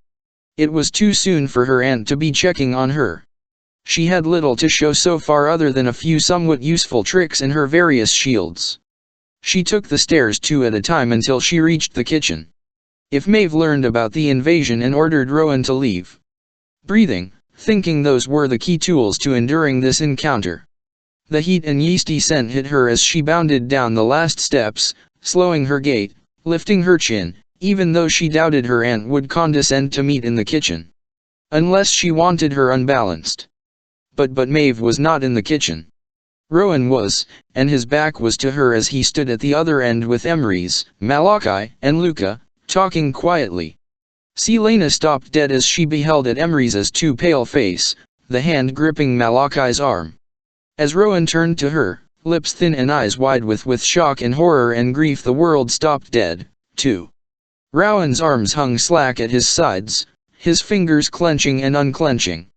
For a heartbeat, she wondered if she went back upstairs, whatever he had to say would not be true. Rowan took a step toward her, 1 step, and that was all it took before she began shaking her head, before she lifted her hands in front of her as if to push him away. "Please," she said, and her voice broke. "Please." Rowan kept approaching, the bearer of some inescapable doom. And she knew that she could not outrun it, and could not fall on her knees and beg for it to be undone. Rowan stopped within reach but did not touch her, his features hardening again, not from cruelty. Because he knew, she realized, that one of them would have to hold it together. He needed to be calm, needed to keep his wits about him for this. Rowan swallowed once. Twice. There was an uprising at the Calicula labor camp, he said. Her heart stumbled on a beat. After Princess Neomia was assassinated, they say a slave girl killed her overseer and sparked an uprising. The slaves seized the camp. He took a shallow breath. The king of Adarlan sent 2 legions to get the slaves under control. And they killed them all. The slaves killed his legions. A push of breath. There were thousands of slaves in Caligula, all of them together would be a mighty force, even for two of Adarlan's legions. With horrific gentleness, Rowan grasped her hand. No. The soldiers killed every slave in Caligula. A crack in the world, through which a keening wail pushed in like a wave. There are thousands of people enslaved in Caligula. The resolve in Rowan's countenance splintered as he nodded. And when he opened and closed his mouth, she realized it was not over. The only word she could breathe was Heir. It was a fool's plea. Slowly, so slowly, Rowan shook his head. Once he got word of the uprising in Ilwi, the king of Adarlan sent 2 other legions north. None were spared in Heir. She did not see Rowan's face when he gripped her arms as if he could keep her from falling into the abyss. No, all she could see were the slaves she'd left behind, the ashy mountains and those mass graves they dug every day, the faces of her people, who had worked beside her, her people whom she had left behind. Whom she had let herself forget, had let suffer, who had prayed for salvation, holding out hope that someone, anyone would remember them. She had abandoned them and she had been too late. Nehemiah's people, the people of other kingdoms, and her people. The people of Turasan. The people her father and mother and court had loved so fiercely. There had been rebels in who fought for her kingdom when she had been. There were children in Heir. In Caligula. She had not protected them. The kitchen walls and ceiling crushed her, the air too thin, too hot. Rowan's face swam as she panted. Faster and faster he murmured her name too softly for the others to hear. And the sound of it, that name that had once been a promise to the world, the name she had spat on and defiled, the name she did not deserve. She tore off his grip, and then she was walking out the kitchen door, across the courtyard, through the ward stones, and along the invisible barrier until she found a spot just out of sight of the fortress. The world was full of screaming and wailing, so loud she drowned in it. Selena did not utter a sound as she unleashed her magic on the barrier, a blast that shook the trees and set the earth rumbling. She fed her power into the invisible wall, begging the ancient stones to take it, to use it. The wards, as if sensing her intent, devoured her power whole, absorbing every last ember until it flickered, hungry for more. So she burned and burned and burned. Chapter 49. For weeks now, Kaol hadn't had any contact with any of his friends' allies, whatever they had. So, one last time, Kaol slipped into the rhythm of his old duties. Though it was more difficult than ever to oversee the king's luncheons, though making his reports was an effort of will, he did it. He had heard nothing from Edian or Ren, and still hadn't yet asked Dorian to use his magic to test out their theories about the spell. He was starting to wonder if he was done playing his part in Elen's growing rebellion. He'd gathered enough information, crossed enough lines. Perhaps it was time to learn what could be done for Moniel. He would be closer to Morith, and maybe he could uncover what the king was brewing down there. The king had accepted his plans to take up his mantle as heir to Aniel with hardly any objections. Soon, he was to present options for a replacement. Kaol was currently standing guard at a state luncheon in the Great Hall, which Edian and Dorian were both attending. The doors had been thrown open to welcome in the spring air, and Kaol's men were standing at each one, weapons at the ready. Everything was normal, everything was going smoothly, until the king stood, his black ring seeming to gobble up the midday sun streaming in through the towering windows. He lifted a goblet, and the room fell silent. Not in the way it did when Edian spoke. Kaol hadn't been able to stop thinking about what the general had said to him about choosing a side, or what Dorian had said about his refusal to accept Selena and the prince for what they really were. Over and over again, he'd contemplated it.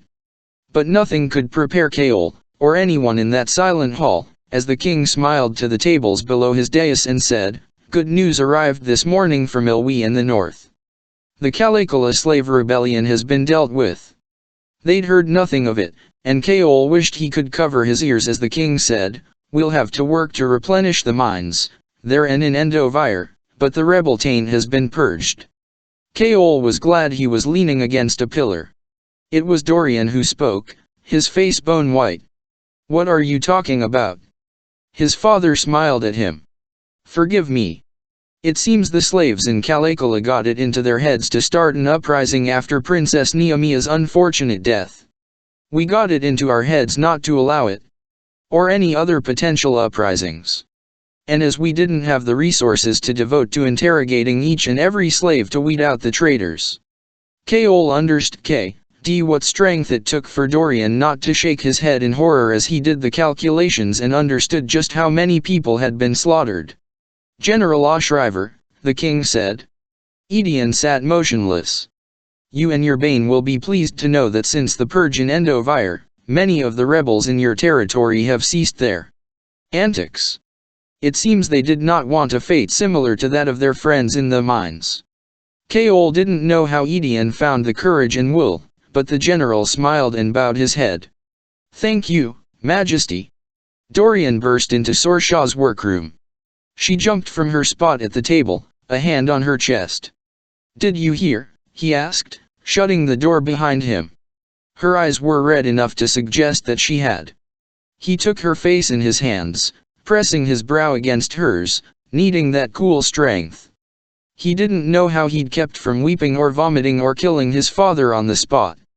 But looking at her, breathing in her rosemary and mint scent, he knew why. I want you out of this castle, he said. I'll give you the funds, but I want you away from here as soon as you can find a way to go without raising suspicion. She yanked out of his grasp. Are you mad? No, he'd never seen anything more clearly. If you stay, if we are caught, I will give you whatever money you need. No money you could offer could convince me to leave. I'll tie you to a horse if I have to. I'm getting you out, and who will look after you? Who will make your tonics? You're not even talking to the captain anymore. How could I leave now? He gripped her shoulders. She had to understand, he had to make her understand. Her loyalty was one of the things he loved, but now it would only get her killed. He murdered thousands of people in one sweep. Imagine what he'll do if he finds you've been helping me. There are worse things than death, Sorsha. Please, please, just go. Her fingers found his, entwining tight. Come with me. I can't. It will get worse if I leave, if my brother is made heir. And I think I know of some people who might be trying to stop him. If I am here, perhaps I can help them in some way. Oh, Kaol. He understood completely now why he had sent Selena to Wendell, and understood that his return to Aniel. Kaol had sold himself to get Selena to safety. If you stay, I stay, Sorsha said. You cannot convince me otherwise. Please, he said, because he didn't have it in him to yell, not with the deaths of those people hanging over him. Please. But she brushed her thumb across his cheek. Together. We'll face this together. And it was selfish and horrible of him, but he put up no further argument. Kaol went to the tomb for privacy, to mourn, to scream. But he was not alone. Edion was sitting on the steps of the spiral stairwell, his forearms braced on his knees. He didn't turn as Kaol set down his candle and sat beside him. What do you suppose? Edion breathed, staring into the darkness. The people on other continents, across all those seas, think of us. Do you think they hate us or pity us for what we do to each other? Perhaps it's just as bad there. Perhaps it's worse. But to do what I have to do, to get through it, I have to believe it's better. Somewhere, it's better than this. Kaol had no answer. I have.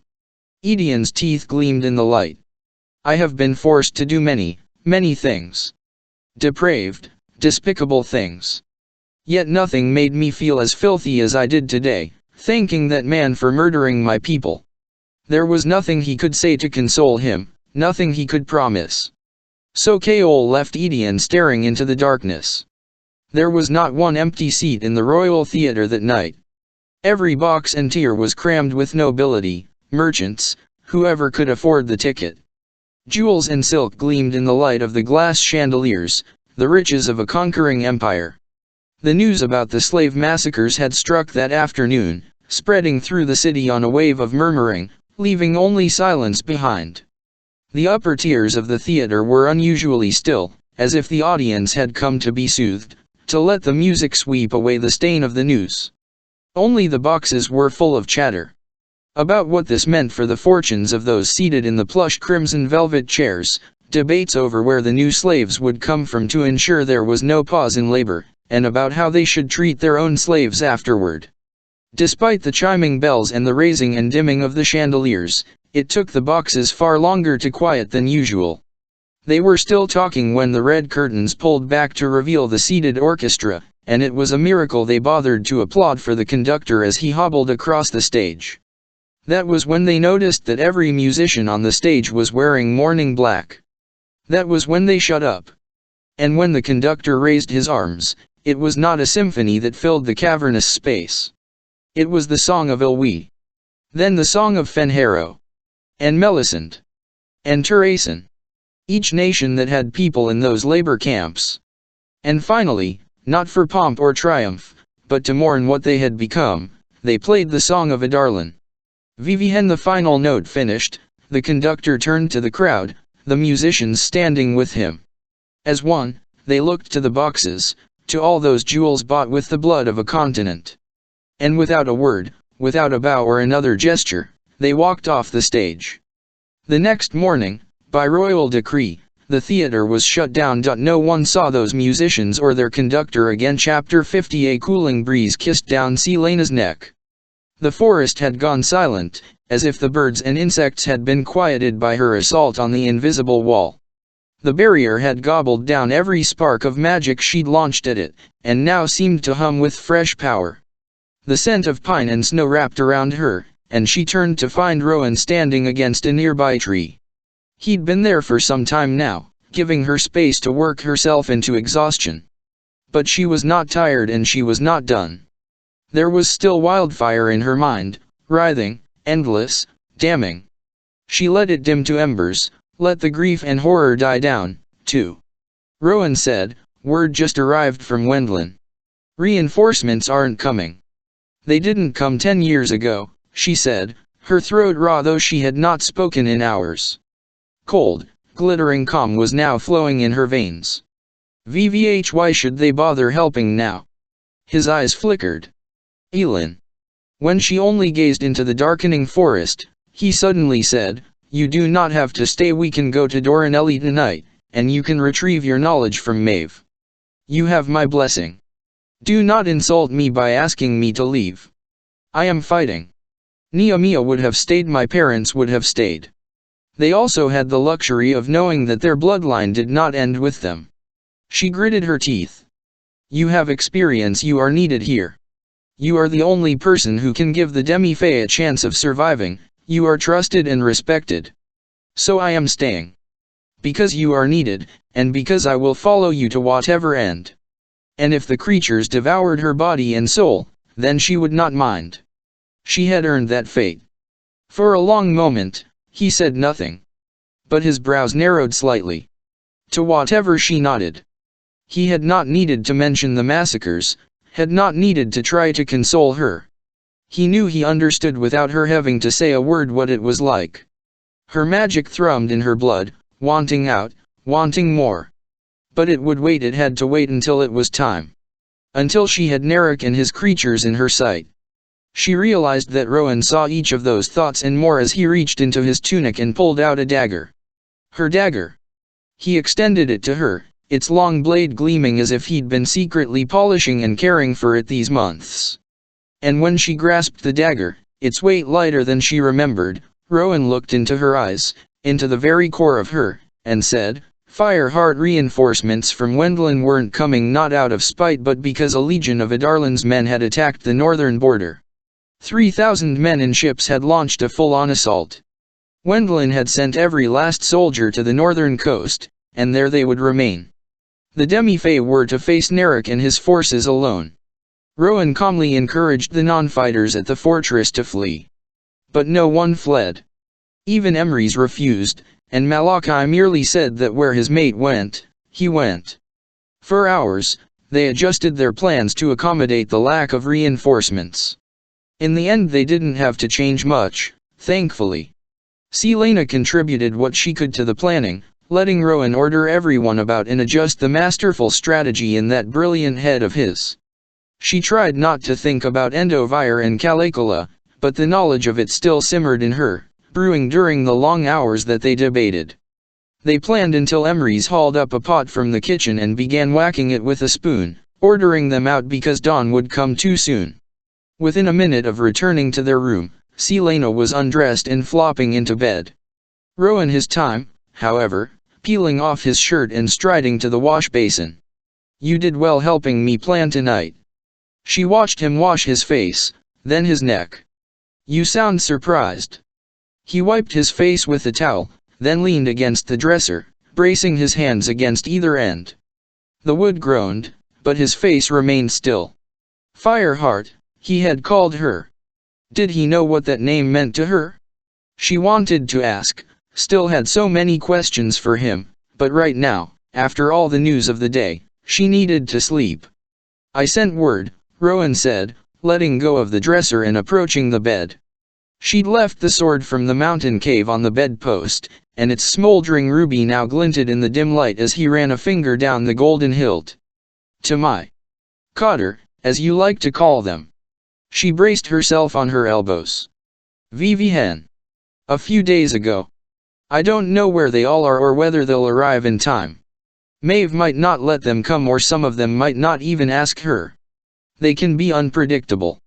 And it may be that I just get the order to return to Doranelli, and you actually called for aid." His eyes narrowed. "I just said that I did." She stood, and he retreated a step.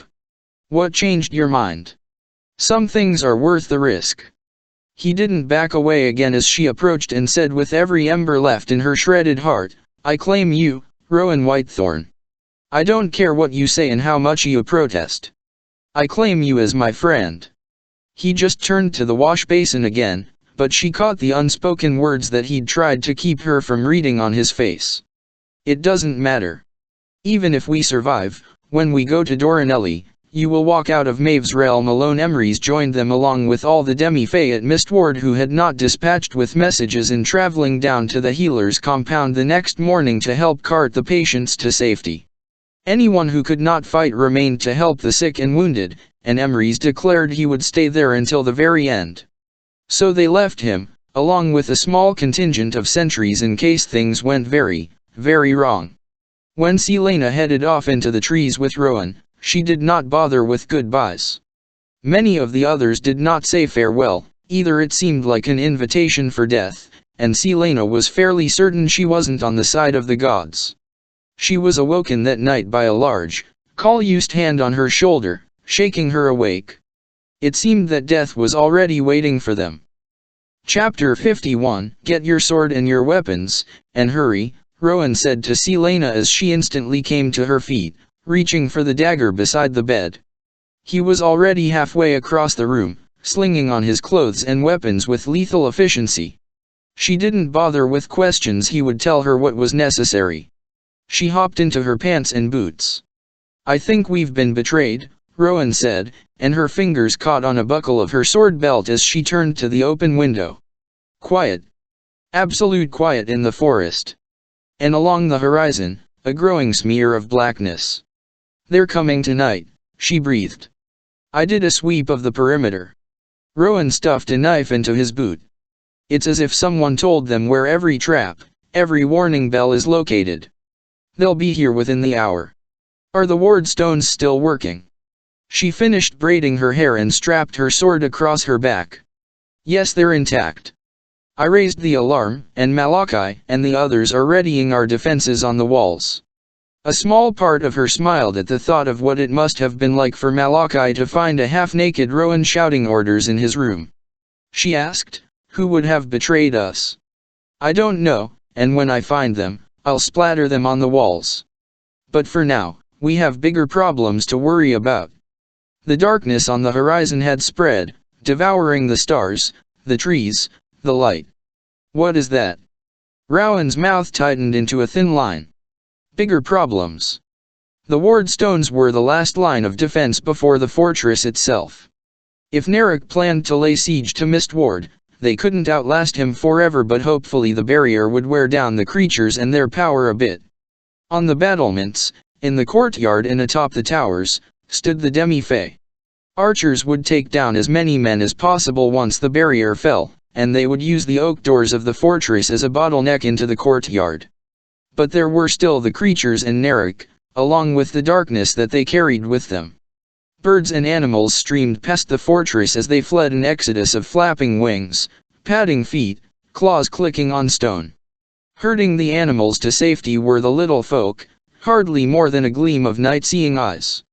Whatever darkness Narek and the creatures brought, once you went in, you did not come out. She was standing with Rowan just beyond the gates of the courtyard, the grassy expanse of earth between the fortress and the ward stones feeling far too small. The animals and little folk had stopped appearing moments before, and even the wind had died. As soon as the barrier falls, I want you to put arrows through their eyes, Rowan said to her, his bow slack in his hands. Don't give them a chance to enthrall you or anyone. Leave the soldiers to the others. They hadn't heard or seen any of the 200 men, but she nodded, gripping her own bow. What a L1T magic. Use it sparingly, but if you think you can destroy them with it, don't hesitate. And don't get fancy. Take them down by any means possible. Such icy calculation. Purebred, undiluted warrior. She could almost feel the aggression pouring off him. A reek was rising from beyond the barrier, and some of the sentries in the courtyard behind them began murmuring. A smell from another world, from whatever hellish creature lurked under mortal skin. Some straggling animals darted out of the trees, foaming at the mouth, the darkness behind them thickening. Rowan, she said as she felt rather than saw them. They're here. At the edge of the trees, hardly 5 yards from the ward stones, the creatures emerged. Selena started. 3, not 2. But the skinwalkers, she couldn't finish the words as the 3 men surveyed the fortress. They were clad in deepest black, their tunics open to reveal the wordstone torques at their throats. The skinwalkers hadn't killed it, no, because there was that same perfect male, looking straight at her. Smiling at her. As if he could already taste her. A rabbit bolted out of the bushes, racing for the ward stones. Like the paw of a massive beast, the darkness behind the creatures lashed out, sweeping over the fleeing animal. The rabbit fell mid-ap, its fur turning dull and matted, bones pushing through as the life was sucked out of it. The sentries on the walls and towers stirred, some swearing. She had stood a chance of escaping the clutches of just one of those creatures. But all 3 together became something else, something infinitely powerful. The barrier cannot be allowed to fall, Rowan said to her. That blackness will kill anything it touches. Even as he spoke, the darkness stretched around the fortress, trapping them. The barrier hummed, and the zinged against the soles of her boots. She shifted into her fey form, wincing against the pain. She needed the sharper hearing, the strength, and healing. Still, the 3 creatures remained on the forest edge, the darkness spreading. No sign of the 200 soldiers. As one, the 3 half turned to the shadows behind them and stepped aside, heads bowed. Then, stalking out of the trees, Narek appeared. Unlike the others, Narek was not beautiful. He was scarred and powerfully built, and armed to the teeth. But he, too, had skin carved with those glittering black veins, and wore that torque of obsidian. Even from this distance, she could see the devouring emptiness in his eyes. It seeped toward them like blood in a river. She waited for him to say something, to parley, and offer a choice between yielding to the king's power or death, to give some speech to break their morale. But Narek looked upon Mistward with a slow, almost delighted sweep of the head, drew his iron blade, and pointed at the curving ward stone gates. There was nothing Selena or Rowan could do as a whip of darkness snapped out and struck the invisible barrier. The air shuddered, and the stones whined. Rowan was already moving toward the oak doors, shouting orders to the archers to ready themselves and use whatever magic they had to shield against the oncoming darkness. Selena remained where she was. Another strike, and the barrier rippled. Elin, Rowan snapped, and she looked over her shoulder at him. Get inside the gates. But she slung her bow across her back, and when she raised her hand, it was consumed with fire. In the woods that night, it balked from the flame. To use it, you'll have to get outside the barrier, or it'll just rebound against the walls. I know, she said quietly. The last time, you took one look at that thing and fell under its spell. The darkness lashed again. It won't be like last time, she said, eyes on Narek, on his three creatures. Not when she had a score to settle. Her blood heated, but she said, I don't know what else to do. Because if that darkness reached them, then all the blades and arrows would useless. They wouldn't have a chance to strike. A cry sounded behind them, followed by a few more, then the clash of metal on metal. Someone shouted, the tunnel. They've been let in through the tunnel. For a moment, Selena just stood there, blinking. The escape tunnel. They had been betrayed. And now they knew where the soldiers were, creeping through the underground network, let in perhaps because the ward stones, with that strange sentience, were too focused on the threat above to be able to contain the one below. The shouting and fighting grew louder. Rowan had stationed their weaker fighters inside to keep them safe right in the path of the tunnel entrance. It would be a slaughterhouse. Rowan another blow to the barrier from the darkness, and another. She began walking toward the stones, and Rowan growled. Do not take one more step, she kept going. Inside the fortress, screaming had begun pain and death and terror. Each step away from it tore at her, but she headed to the stones, toward the megalith gates. Rowan grabbed her elbow. That was an order. She knocked his hand away. You're needed inside. Leave the barrier to me. You don't know if it'll work. It will work, she snarled. I'm the expendable one, Rowan. You are heir to the throne of, right now, I am a woman who has a power that might save lives. Let me do this. Help the others. Rowan looked at the ward stones, at the fortress and the sentries scrambling to help below. Weighing, calculating. At last, Rowan said, do not engage them. You focus on that darkness and keeping it away from the barrier, and that's it. Hold the line, Elin. But she didn't want to hold the line, not when her enemy was so close. Not when the weight of those souls at Calicula and Endovire pressed on her, screaming as loudly as the soldiers inside the fortress. She had failed all of them. She had been too late. And it was enough. But she nodded, like the good soldier Rowan believed she was, and said, understood. They will attack you the moment you set foot outside the barrier, he said, releasing her arm. Her magic began to boil in her veins. Have a shield ready. I know was her only answer as she neared the barrier and the swirling dark beyond. The curving stones of the gateway loomed, and she drew the sword from her back with her right hand, her left hand enveloped in flame. Nehemiah's people, butchered. Her own people, butchered. Her people. Selena stepped under the archway of stones, magic zinging, and kissing her skin. Just a few steps would take her outside the barrier. She could feel Rowan lingering, waiting to see if she would survive the first moments. But she was going to burn these things into ash and dust. This was the least she owed those murdered in Endovire and Calicula, the least she could do, after so long. A monster to destroy monsters. The flames on her left hand burned brighter as Selena stepped beyond the archway and into the beckoning abyss. Chapter 52. The darkness lashed at Selena the moment she passed the invisible barrier. A wall of flame seared across the spear of blackness, and, just as she'd gambled, the blackness recoiled. Only to strike again, swift as an asp. She met it blow for blow, willing the fire to spread, a wall of red and gold encasing the barrier behind her. She ignored the reek of the creatures, the hollowness of the air at her ears, the overwhelming throbbing in her head, so much worse beyond the protection of the wards, especially now that all three creatures were gathered. But she did not give them 1 inch, even as blood began trickling from her nose. The darkness lunged for her, simultaneously assaulting the wall, punching holes through her flame. She patched them by reflex, allowing the power to do as it willed, but with the command to protect, to keep that barrier shielded. She took another step beyond the stone gateway. Narek was nowhere to be seen, but the three creatures were waiting for her. Unlike the other night in the woods, they were armed with long, slender swords that they drew with their unearthly grace. And then they attacked. Good. She did not look them in the eyes, nor did she acknowledge the bleeding from her nose and the pressure in her ears.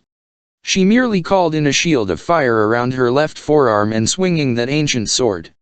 Heir Rowan lingered to see her break his first order, then his next, she didn't know.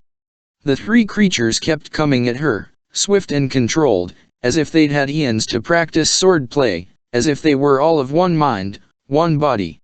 Where she deflected one, another was there. Where she punched one with flame and steel, another was ducking beneath it to grab her. She could not let them touch her, could not let herself meet their gaze. The shield around the barrier burned hot at her back, the darkness of the creatures stinging and biting at it, but she held firm.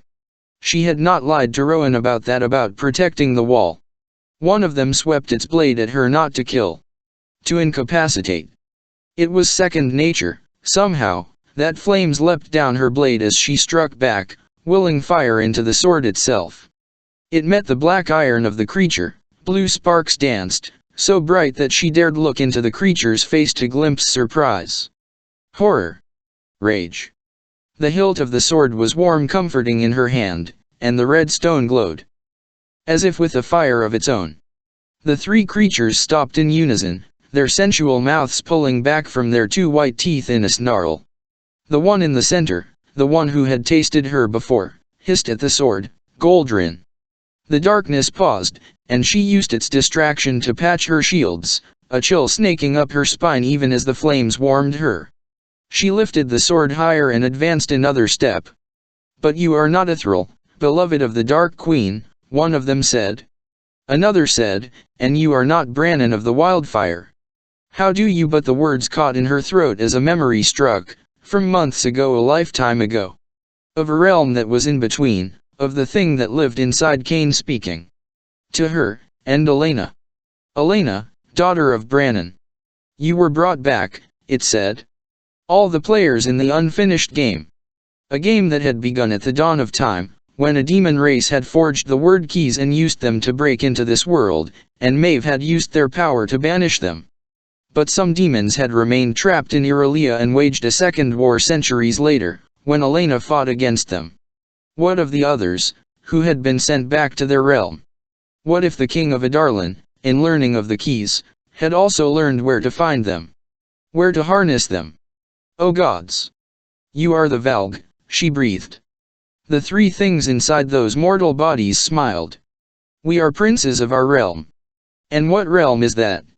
She poured her magic into the shield behind her. The Valg prince in the center seemed to reach toward her without moving an inch. She sent a punch of flame at him, and he curled back. "A realm of eternal dark and ice and wind," he said. "And we have been waiting a very, very long time to taste your sunshine, Agam." The King of Adarlan was either more powerful than she could imagine, or the most foolish man to ever live if he thought he could control these demon princes.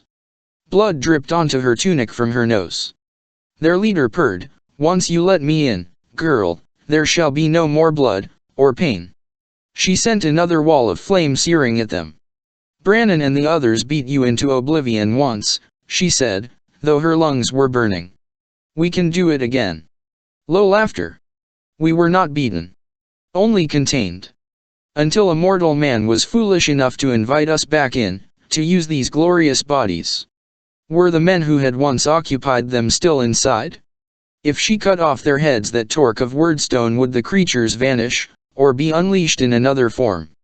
This was far, far worse than she had expected. "Yes," the leader said, taking a step toward her and sniffing.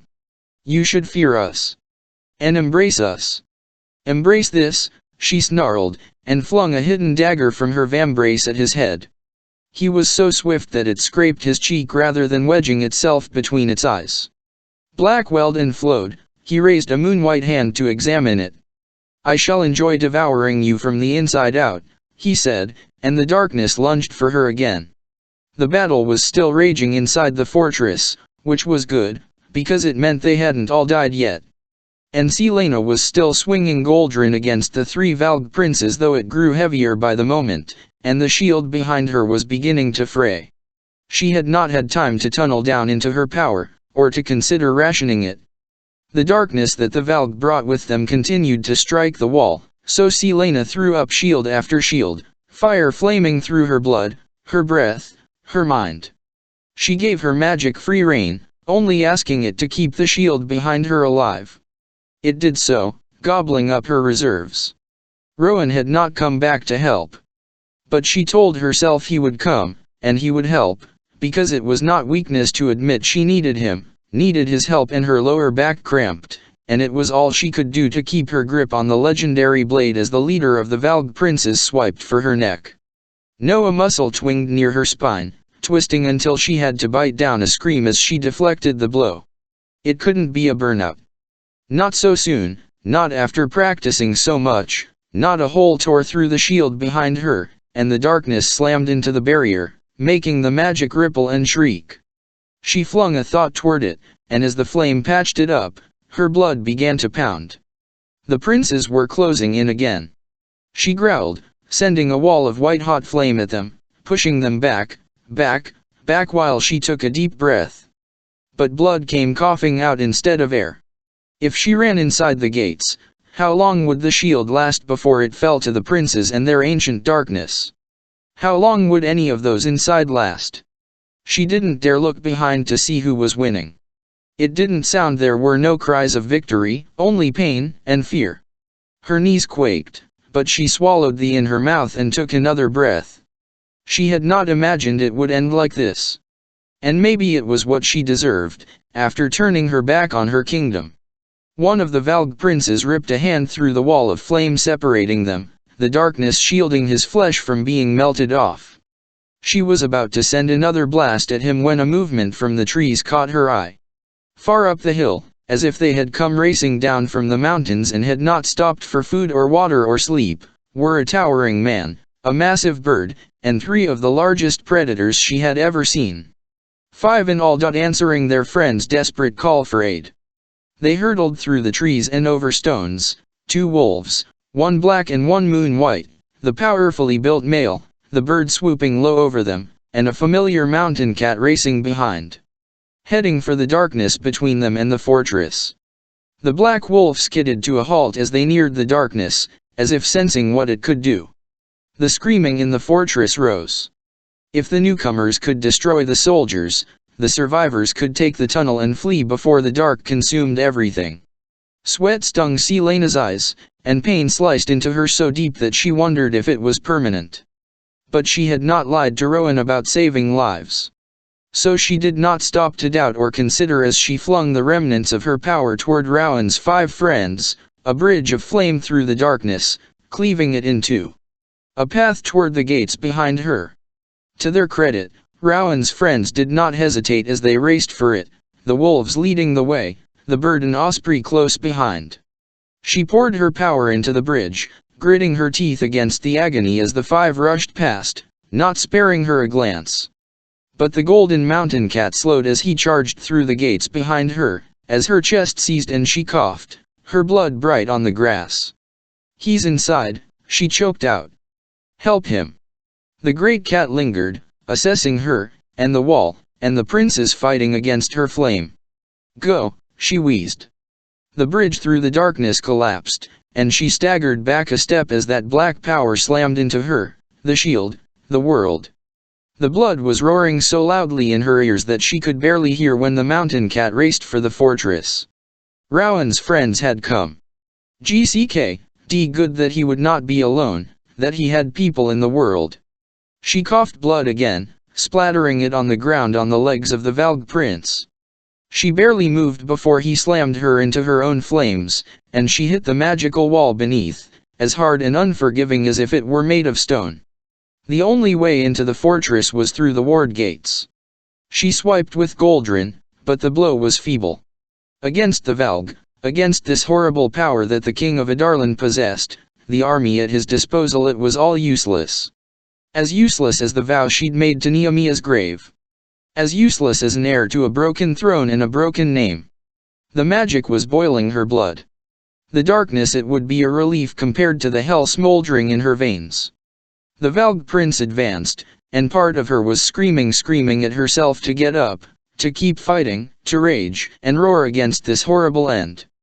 But moving her limbs, even breathing, had become a monumental effort. She was so tired. The fortress was a hell of yelling and fighting and gore, but Rowan kept swinging his blades, holding his position at the tunnel mouth as soldier after soldier poured in. Thescout leader, Bass, had let them in, Luca had told Rowan. The other demi-fae who had conspired with Bass wanted the power the creatures offered, wanted a place in the world. From the devastation in the bleeding boy's eyes, Rowan knew that Bass had already met his end. He hoped Luca hadn't been the one to do it. The soldiers kept coming, highly trained men who were not afraid of the demi-fae, or of the little magic that they bore. They were armed with iron and did not differentiate between young and old, male and female, as they hacked and slaughtered. Rowan was not drained, not in the least. He had fought for longer and in worse conditions. But the others were flagging, especially as soldiers continued flooding the fortress.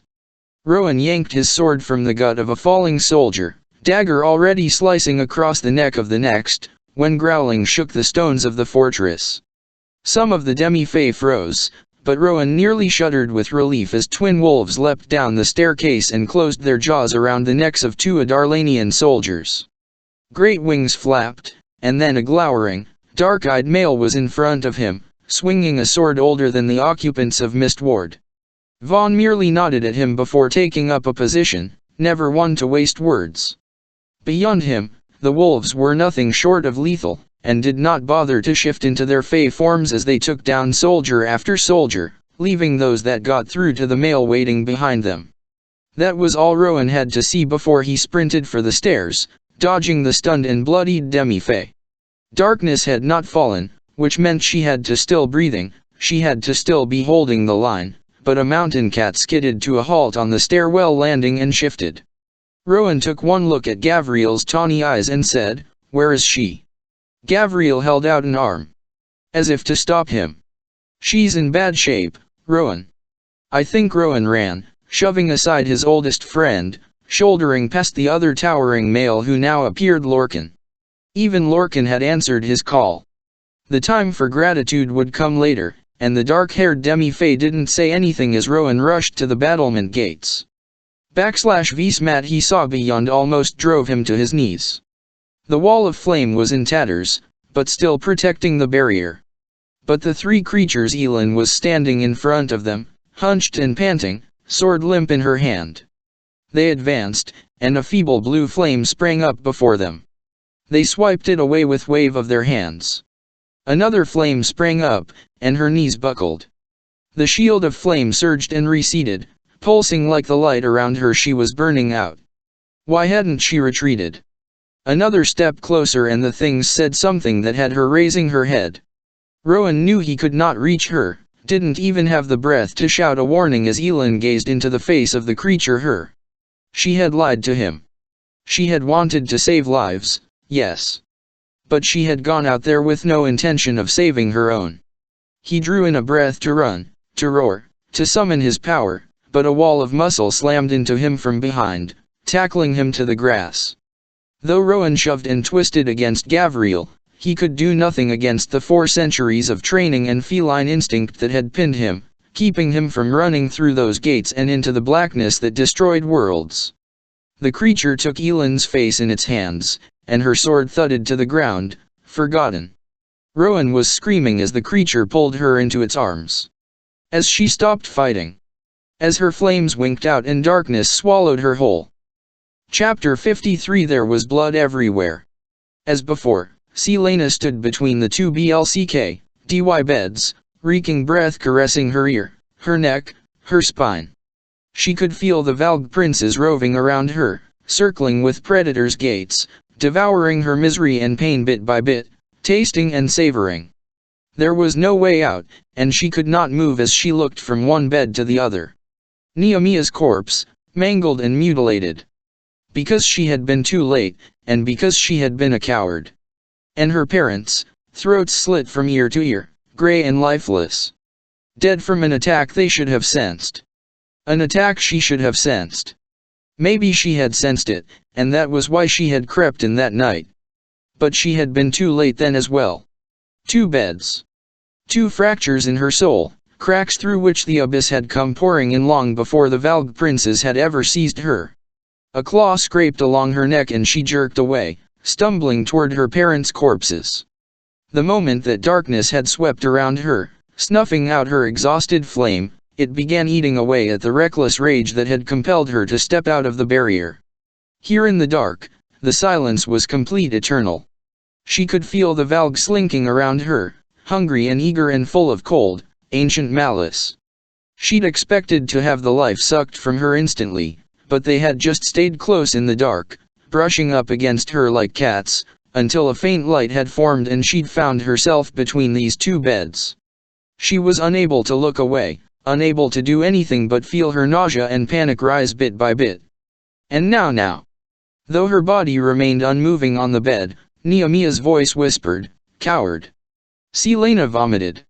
A faint, hoarse laugh sounded behind her. She backed up, farther and farther from the bed where Nehemiah lay. Then she was standing in a sea of red and white and gray, and she now stood like a wraith in her parents' bed, where she had lain 10 years ago, awakening between their corpses to the servant woman's screaming. It was those screams she could hear now, high and endless, and coward.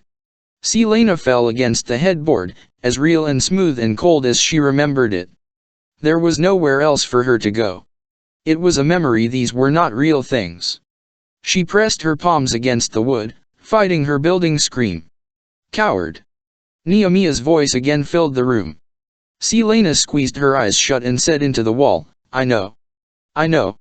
She did not fight as cold, claw-tipped fingers stroked at her cheeks, at her brow, at her shoulders. One of the claws severed clean through her long braid as it whipped her around. She did not fight as darkness swallowed her whole and dragged her down deep. The darkness had no end and no beginning. It was the abyss that had haunted her steps for 10 years, and she free fell into it, welcomed it.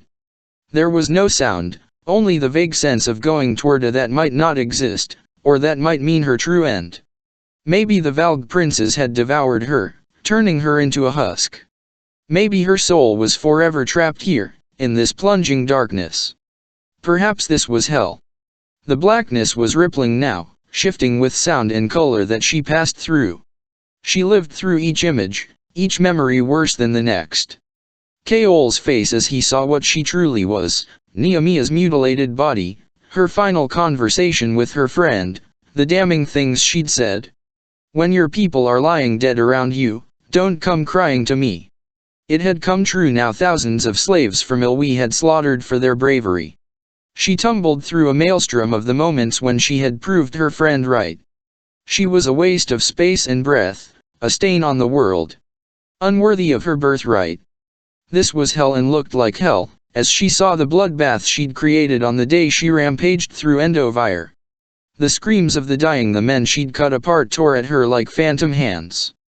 This was what she deserved. She went mad during that first day in Heir. Went mad as the descent slowed and she was stripped and strapped between 2 blood-splattered posts. The cold air nipped at her bare breasts, a bite that was nothing compared to the terror and agony as a whip cracked and she jerked against the ropes binding her.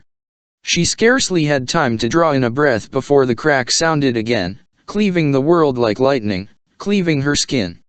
"Coward," Nehemiah said behind her, and the whip cracked. "Coward." The pain was blinding. "Look at me."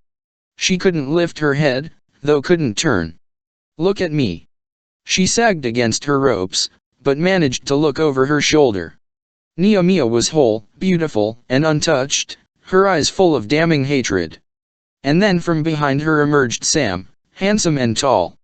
His death had been so similar to Nehemiah's, and yet so much worse, drawn out over hours. She had not saved him, either. She beheld the iron-tipped whip in his hands. When he stepped past Nehemiah and let the whip unfurl onto the rocky earth, Selena let out a low, quiet laugh. She welcomed the pain with open arms as he took a deep breath, clothes shifting with the movement as he snapped the whip. The iron tip, oh gods, it ripped her clean open, knocked her legs out from underneath her. Again, Selena told him, the word little more than a rasp. Again. Sam obeyed.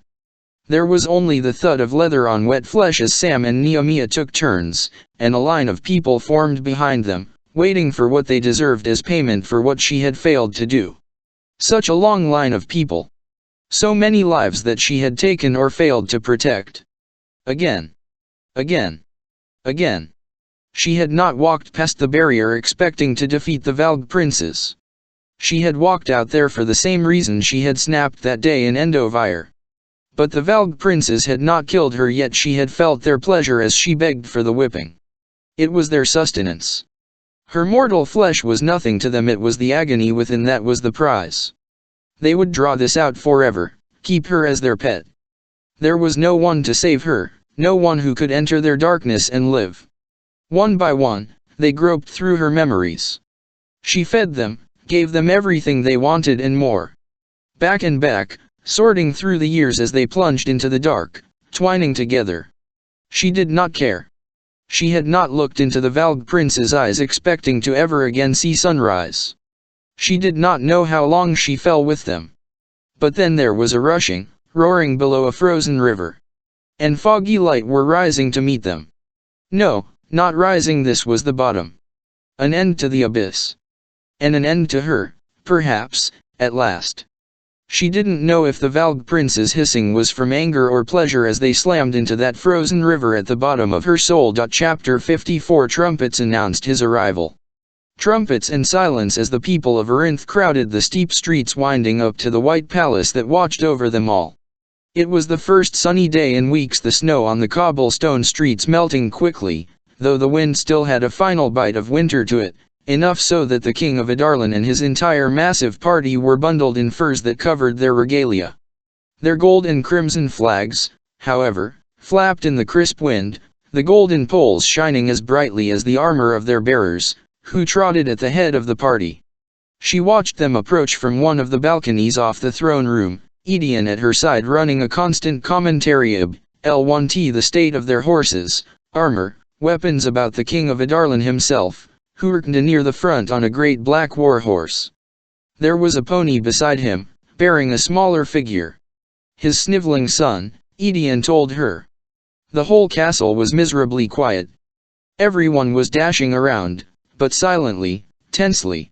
Her father had been on edge at breakfast, her mother distracted, the whole court snarly and wearing far more weapons than usual. Only her uncle seemed the same. Only Orlan had smiled at her today, said she looked very pretty in her blue dress and golden crown, and tugged one of her freshly pressed curls. No one had told her anything about this visit, but she knew it was important, because even Edian was wearing clean clothes, a crown, and a new dagger, which he'd taken to tossing in the air. Edian, Elin, someone hissed from inside the throne room. Lady Marian, her mother's dearest friend and handmaiden. On the dais, now. Behind the lovely lady peeked a night black head of hair and onyx eyes. Elide, her daughter. The girl was too quiet and breakable for her to bother with usually. And Lady Marian, her nursemaid, Cece kiddled her own daughter endlessly. Rat's balls, Edian cursed, and Marian went red with anger, but did not reprimand. Proof enough that TC$R was different, dangerous, even. Her stomach shifted. But she followed Lady Marian inside, Edian at her heels as always, and preached on her little throne set her father's. Edian took up his place flanking her, shoulders back and head high, already her protector and warrior. The whole of Erinth was silent as the king of Adarlan entered their mountain home. She hated the king of Adarlan. He did not smile, not when he stalked into the throne room to greet her uncle and parents, not when he introduced his eldest son, Crown Prince Dorian Haveliard, and not when they came to the great hall for the largest feast she'd ever seen. He'd only looked at her twice so far, once during that initial meeting, when he'd stared at her long and hard enough that her father had demanded to know what he found so interesting about his daughter, and their whole court had tensed. But she hadn't broken his dark stare. She hated his scarred, brutish face and furs. Hated the way he ignored his dark-haired son, who stood like a pretty doll beside him, his manners so elegant and graceful, his pale hands like little birds as they moved. The second time the king had looked at her had been at this table, where she now sat a few seats down, flanked by Lady Marian on the side closest to the king and Edian on the other. There were daggers on Lady Marian's legs beneath her dress, she knew because she kept bumping into them. Lord Kell, Marian's husband, sat beside his wife, the steel on him gleaming. Elide, along with all the other children, had been sent upstairs. Only she and Edian and Prince Dorian were allowed here. Edian puffed with pride and barely restrained temper when the King of Adarlan viewed her a second time, as if he could see through to her bones. Then the king was swept into conversation with her parents and uncle and all the lords and ladies of the court who had placed themselves around the royal family. She had always known her court took no chances, not with her and not with her parents or uncle. Even now, she noticed the eyes of her father's closest friends darting to the windows and doorways as they maintained conversation with those around them. The rest of the hall was filled with the party from Adarlan and the outer circles of Orlan's court, along with key merchants from the city who wanted to make ties with Adarlan. Or something like that. But her attention was on the prince across from her, who seemed utterly ignored by his father and his own court, shoved down near the end with her and Edian. He ate so beautifully, she thought, watching him cut into his roast chicken. Not a drop moved out of place, not a scrap fell on the table. She had decent manners, while Edian was hopeless, his plate littered with bones and crumbs scattered everywhere, even some on her own dress. She'd kicked him for it, but his attention was too focused on the royals down the table. So both she and the crown prince were to be ignored, then. She looked at the boy again, who was around her age, she supposed. His skin was from the winter, his blue-black hair neatly trimmed, his sapphire eyes lifted from his plate to meet hers. "You eat like a fine lady," she told him. His lips thinned and color stained his ivory cheeks. Across from her, Quinn, her uncle's captain of the guard, choked on his water. The prince glanced at his father still busy with her uncle before replying. Not for approval, but in fear. "I eat like a prince," Dorian said quietly. "You do not need to cut your bread with a fork and knife," she said. A faint pounding started in her head, followed by a flickering warmth, but she ignored it. The hall was hot, as they'd shut all the windows for some reason. Here in the north, she went on as the prince's knife and fork remained where they were on his dinner roll, "You need not so formal. We don't put on airs." Hen, one of Quinn's men, coughed pointedly from a few seats down. She could almost hear him saying, "Says the little lady with her hair pressed into careful curls and wearing her new dress that she threatened to skin us over if we got dirty." She gave Hen an equally pointed look, then returned her attention to the foreign prince. He'd already looked down at his food again, as if he expected to be neglected for the rest of the night. And he looked lonely enough that she said, "If you like, you could be my friend." Not one of the men around them said anything, or coughed. Dorian lifted his chin. "I have a friend. He is to be Lord of Aniel someday, and the fiercest warrior in the land." She doubted Edian would like that claim, but her cousin remained focused down the table. She wished she'd kept her mouth closed. Even this useless foreign prince had friends. The pounding in her head increased, and she took a drink of her water. Water, always water to cool her insides. Reaching for her glass, however, sent spikes of red-hot pain through her head, and she winced. "Princess," Quinn said, always the first to notice. She blinked, black spots forming. But the pain stopped. No, not a stop, but a pause. A pause, then right between her eyes, it ached and pressed at her head, trying to get in. She rubbed her brows. Her throat closed up, and she reached for the water, thinking of coolness, of calm and cold, exactly as her tutors and the court had told her. But the magic was churning in her gut, burning up. Each pulse of pain in her head made it worse. "Princess," Quinn said again. She got to her feet, legs wobbling. The blackness in her vision grew with each blow from the pain, and she swayed. Distantly, as if she were underwater, she heard Lady Marian say her name, reach for her, but she wanted her mother's cool touch. Her mother turned in her seat, face drawn, her golden earrings catching in the light. She stretched out an arm, beckoning. "What is it, Fireheart?" "I don't feel well," she said, barely able to get the words out. She gripped her mother's velvet-clad arm, for comfort, and to keep her buckling knees from giving out. "What feels wrong?" her mother asked, even as she put a hand to her forehead. A flicker of worry, then a glance back at her father, who watched from beside the King of Adarlan. "She's burning up," she said softly. Lady Marian was suddenly behind her, and her mother looked up to say, "Have the healer go to her room." Marian was gone in an instant, hurrying to a side door. She didn't need a healer, and she gripped her mother's arm to tell her as much. Yet no words would come out as the magic surged and burned. Her mother hissed and jerked back, smoke rising from her dress, from where she had gripped her. "Elin." Her head gave a throb, a blast of pain, and then a wriggling, squirming inside her head. A worm of darkness, pushing its way in. Her magic roiled, thrashing, trying to get it out, to burn it up, to save them both, but Elin. "Get it out," she rasped, pushing at her temples as she backed away from the table. Two of the foreign lords grabbed Dorian from the table and swept him from the room. Her magic bucked like a stallion as the worm wriggled farther in. "Get it out, Elin." Her father was on his feet now, hand on his sword. Half the others were standing too, but she flung out a hand to keep them away, to warn them. Blue flame shot out. Two people dove in time to avoid it, but everyone was on their feet as the vacated seats went up in flames. The worm would latch into her mind and never let go. She grabbed at her head, her magic screaming, so loud it could shatter the world. And then she was burning, a living column of turquoise flame, sobbing as the dark worm continued its work and the walls of her mind began to give.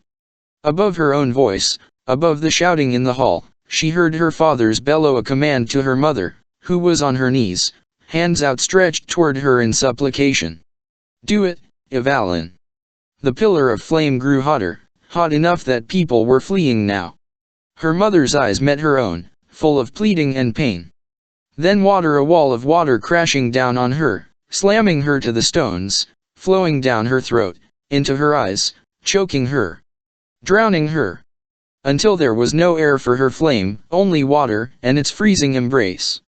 The King of Adarlan looked at her for a third time and smiled. The Valg princes enjoyed that memory, that terror, and pain. And as they paused to savor it, Selena understood. The King of Adarlan had used his power on her that night. Her parents could not have known that the person responsible for that dark worm, which had vanished as soon as she'd lost consciousness, was the man sitting beside them. There was another one of them now, a fourth prince, living inside Narek, who said, "The soldiers have almost taken the tunnel. Be ready to move soon." She could feel him hovering over her, observing. "You've found me a prize that will interest our liege. Do not waste her." Sips only. She tried to summon horror, tried to feel anything at the thought of where they would take her, what they would do to her. But she could feel nothing as the princes murmured their understanding, and the memory tumbled onward. Her mother thought it was an attack from Maeve, a vicious reminder of whatever debt she owed, to make them look vulnerable. In the hours afterward, as she'd lain in the ice-cold bath adjacent to her bedroom, she had used her fairs to overhear her parents and their court debating it from the sitting room of their suite. It had to be Maeve. No one else could do anything like that, or know that such a demonstration in front of the King of Adarlan, who already loathed magic, would be detrimental. She did not want to talk, even once she was again capable of walking and speaking and acting like a princess. Insisting some normalcy might help, her mother made her go to a tea the next afternoon with Prince Dorian, carefully guarded and monitored, with Edion sitting between them. And when Dorian's flawless manners faltered and he knocked over the teapot, spilling on her new dress, she'd made a good show of having Edion threaten to pummel him. But she didn't care about the prince, or the tea, or the dress. She could barely walk back to her room, and that night she dreamt of the maggot invading her mind, waking with screams and flames in her mouth.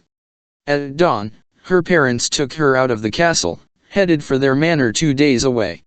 Their foreign visitors might have caused too much stress, the healer said. She suggested Lady Marian take her, but her parents insisted they go. Her uncle approved. The King of Adarlan, it seemed, would not stay in the castle with her magic running rampant, either. Edion remained in Arinth, her parents promising he would be sent for when she was settled again. But she knew it was for his safety. Lady Marian went with them, leaving her husband and Elide at the palace for their safety, too. A monster, that was what she was. A monster who had to be contained and monitored. Her parents argued the first 2 nights at the manor, and Lady Marian kept her company, reading to her, brushing her hair, telling her stories of her home in Peranth. Marian had been a laundress in the palace from her childhood. But when Evalin arrived, they had become friends mostly because the princess had stained her new husband's favorite shirt with ink and wanted to get it cleaned before he noticed. Evalin soon made Marian her lady-in-waiting, and then Lord Lochan had returned from a rotation on the southern border. Handsome Cal Lochan, who somehow became the dirtiest man in the castle and constantly needed Marian's advice on how to remove various stains. Viviho one day asked a bastard-born servant to be his wife, and not just wife, but Lady of Peranth, the second largest territory in Turaisen. 2 years later, she had borne him Elide, heir of Peranth. She loved Marian's stories, and it was those stories she clung to in the quiet intention of the next few days, when winter still gripped the world and made the manor groan. The house was creaking in the brisk winds the night her mother walked into her bedroom, far less grand than the one in the palace, but still lovely. They only summered here, as the house was too drafty for winter, and the roads too perilous. The fact that they'd come, still not asleep, her mother asked. Lady Marian rose from beside the bed. After a few warm words, Marian left, smiling at them both. Her mother curled up on the mattress, drawing her in close. "I'm sorry," her mother whispered onto her head. For the nightmares had also been of drowning of icy water closing over her head. "I am so sorry, Fireheart." She buried her face in her mother's chest, savoring the warmth. "Are you still frightened of sleeping?" She nodded, clinging tighter. "I have a gift, then." When she didn't move, her mother said, she shook her head. She didn't want a gift. "Don't you wish to see, but this will protect you from harm, this will keep you safe always." She lifted her head to find her mother smiling as she removed the golden chain and heavy, round medallion from beneath her nightgown and held it out to her. She looked at the amulet, then at her mother, eyes wide. The amulet of Arinth. The heirloom honored above all others of their house. Its round disc was the size of her palm, and on its cerulean front, a white stag had been carved of horn gifted from the Lord of the Forest. Between his curling antlers was a burning crown of gold, the immortal star that watched over them and pointed the way home to Turaisen. She knew every inch of the amulet, had run her fingers over it countless times and memorized the shape of the symbols etched into the back words in a strange language that no one could remember. "Father gave this to you when you were in Wendlin. To protect you." The smile remained. "And that, his uncle gave it to him when he came of age. It is a gift meant to be given to people in our family, to those who need its guidance." She was stunned to object as her mother slipped the chain over her head and arranged the amulet down her front. It hung almost to her navel, a warm, heavy weight. "Never take it off. Never lose it." Her mother kissed her brow. "Wear it, and know that you are loved, Fireheart, that you are safe, and it is the strength of this." She placed a hand on her heart, "that matters. Wherever you go, Elin," she whispered, "no matter how far, this will lead you home." She had lost the amulet of Arinth. Lost it that very same night. She could not bear it. She tried begging the Valg princes to put her out of her misery and drain her into nothing, but she had no voice here. Hours after her mother had given her the amulet of Arinth, a storm had struck. It was a storm of unnatural darkness, and in it she felt that wriggling, horrific thing pushing against her mind again. Her parents remained unconscious along with everyone else in the manor, even though a strange smell coated the air. She had clutched the amulet to her chest when she awoke to the pure dark, and the thunder clutched it and prayed to every god she knew. But the amulet had not given her strength or courage, and she had slunk to her parents' room, as black as her own, save for the window flapping in the gusting wind and rain. The rain had soaked everything, but they had to be exhausted from dealing with her, and from the anxiety they tried to hide. So she shut the window for them, and carefully crawled into their damp bed so that she did not wake them. They didn't reach for her, didn't ask what was wrong, and the bed was so cold, colder than her own, and reeking of copper and iron, and that scent that did not sit well with her. It was to that scent that she awoke when the maid screamed. Lady Marian rushed in, eyes wide but clear. She did not look at her dead friends, but went straight to the and leaned across Evelyn's corpse. The lady-in-waiting was small and delicately boned, but she somehow lifted her away from her parents, holding her tightly as she rushed from the room. The few servants at the manor were in a panic, some racing for help that was at least a day away, some fleeing. Lady Marian stayed. Marian stayed and drew a bath, helping her peel away the cold, bloody nightgown. They did not talk, did not try. Lady Marian bathed her, and when she was clean and dry, she carried her down to the cold kitchen. Marian sat her at the long table, bundled in a blanket, and set about building the hearth fire. She had not spoken today. There were no sounds or words left in her, anyway. One of the few remaining servants burst in, shouting to the empty house that King Orlan was dead, too. Murdered in his bed, just like Lady Marian was out of the kitchen with her teeth bared before the man could enter. She didn't listen to gentle Marian slapping him, ordering him to get out and find help, find real help and not useless news. Murdered. Her family was dead. There was no coming back from death, and her parents that had the servants done with there. Shaking hit her so hard the blanket tumbled away. She couldn't stop her teeth from clacking. It was a miracle she stayed in the chair. It couldn't be true. This was another nightmare, and she would awaken to her father stroking her hair, her mother smiling, awaken in Arinth, and the warm weight of the blanket wrapped around her again, and Lady Marian scooped her into her lap, rocking. I know. I'm not going to leave, I'm going to stay with you until help comes. They'll be here tomorrow. Lord Lochan, Captain Quinn, your Edian, they're all going to be here tomorrow. Maybe even by dawn. But Lady Marian was shaking, too. I know, she kept saying, weeping quietly. I know. The fire died down, along with Marian's crying. They held on to each other, rooted to that kitchen chair. They waited for the dawn, and for the others who would help, somehow. A clopping issued from outside, faint, but the world was so silent that they heard the lone horse. It was still dark. Lady Marian scanned the kitchen windows, listening to the horse slowly circling, until they were under the table in a flash, Marian pressing her into the freezing floor, covering her with her delicate back. The horse headed toward the darkened front of the house. The front, because the kitchen light might suggest to whoever it was that someone was inside. The front was better for sneaking in to finish what had begun the night before. Elin, Marian whispered, and small, strong hands found her face, forcing her to look at the white as snow features, the blue dread lips. Elin, listen to me.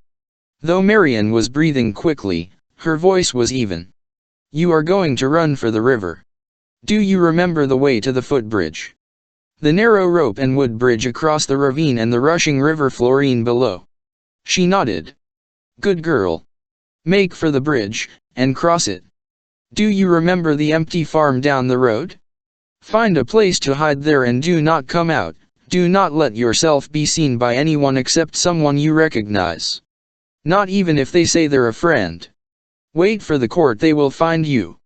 She was shaking again. But Marian gripped her shoulders. I am going to buy you what time I can, Elin. No matter what you hear, no matter what you see, don't look back, and don't stop until you find a place to hide. She shook her head, silent tears finding their way out at last. The front door groaned a quick movement. Lady Marian reached for the dagger in her boot. It glinted in the dim light. Maiman, I say run, you run, Elin. Do you understand? She didn't want to, not at all, but she nodded. Lady Marian brushed a kiss to her brow. Tell Myelide. Her voice broke. Tell Myelide that I love her very much. A soft thud of approaching footsteps from the front of the house. Lady Marian dragged her from under the table and eased open the kitchen door only wide enough for her to squeeze through. "Run now," Lady Marian said, and shoved her into the night. The door shut behind her, and then there was only the cold, dark air and the trees that led toward the path to the bridge. She staggered into a run. Her legs were leaden, her bare feet tearing on the ground. But she made it to the trees just as there was a crash from the house. She gripped a trunk, her knees buckling. Through the open window, she could see Lady Marian standing before a hooded, towering man, her daggers out but trembling. "You will not find her." The man said something that had Marian backing to the door, not to run, but to block it. She was so small, her nursemaid. So small against him. "She is a child," Marian bellowed. She had never heard her scream like that, with rage and disgust and despair. Marian raised her daggers, precisely how her husband had shown her again and again. She should help, not cower in the trees. She had learned to hold a knife and a small sword. She should help. The man lunged for Marian, but she darted out of the way and then leapt on him, slicing and tearing and biting. And then something broke so fundamentally she knew there was no coming back from it, either for her or Lady Marian, as the man grabbed the woman and threw her against the edge of the table. A crack of bone, then the arc of his blade going for her stunned form, for her head. Red sprayed. She knew enough about death to understand that once a head was severed like that, it was over. Knew that Lady Marian, who had loved her husband and daughter so much, was gone. Knew that this was called sacrifice. She ran. Ran through the barren trees, the brush ripping her clothes, her hair, shredding and biting. The man didn't to be quiet as he flung open the kitchen door, mounted his horse, and galloped after her. The hoofbeats were so powerful they seemed to echo through the forest. The horse had to be a monster. She tripped over a root and slammed into the earth. In the distance, the melting river was roaring. So close, but her ankle gave a bolt of agony. She was stuck in the mud and roots. She yanked at the roots that held her, wood ripping her nails, and when that did nothing, she clawed at the muddy ground. Her fingers burned. A sword whined as it was drawn from its sheath, and the ground reverberated with the pounding hooves of the horse. Closer, closer it came. A sacrifice. It had been a sacrifice, and now it would be in vain. More than death, that was what she hated most, the wasted sacrifice of Lady Marian. She clawed at the ground and yanked at the roots, and then tiny eyes in the dark, small fingers at the roots, heaving them up, up. Her slipped free and she was up again, unable to thank the little folk who had already vanished, unable to do anything but run, limping now. The man was so close, the bracken cracking behind, but she knew the way. She had come through here so many times that the darkness was no obstacle. She only had to make it to the bridge.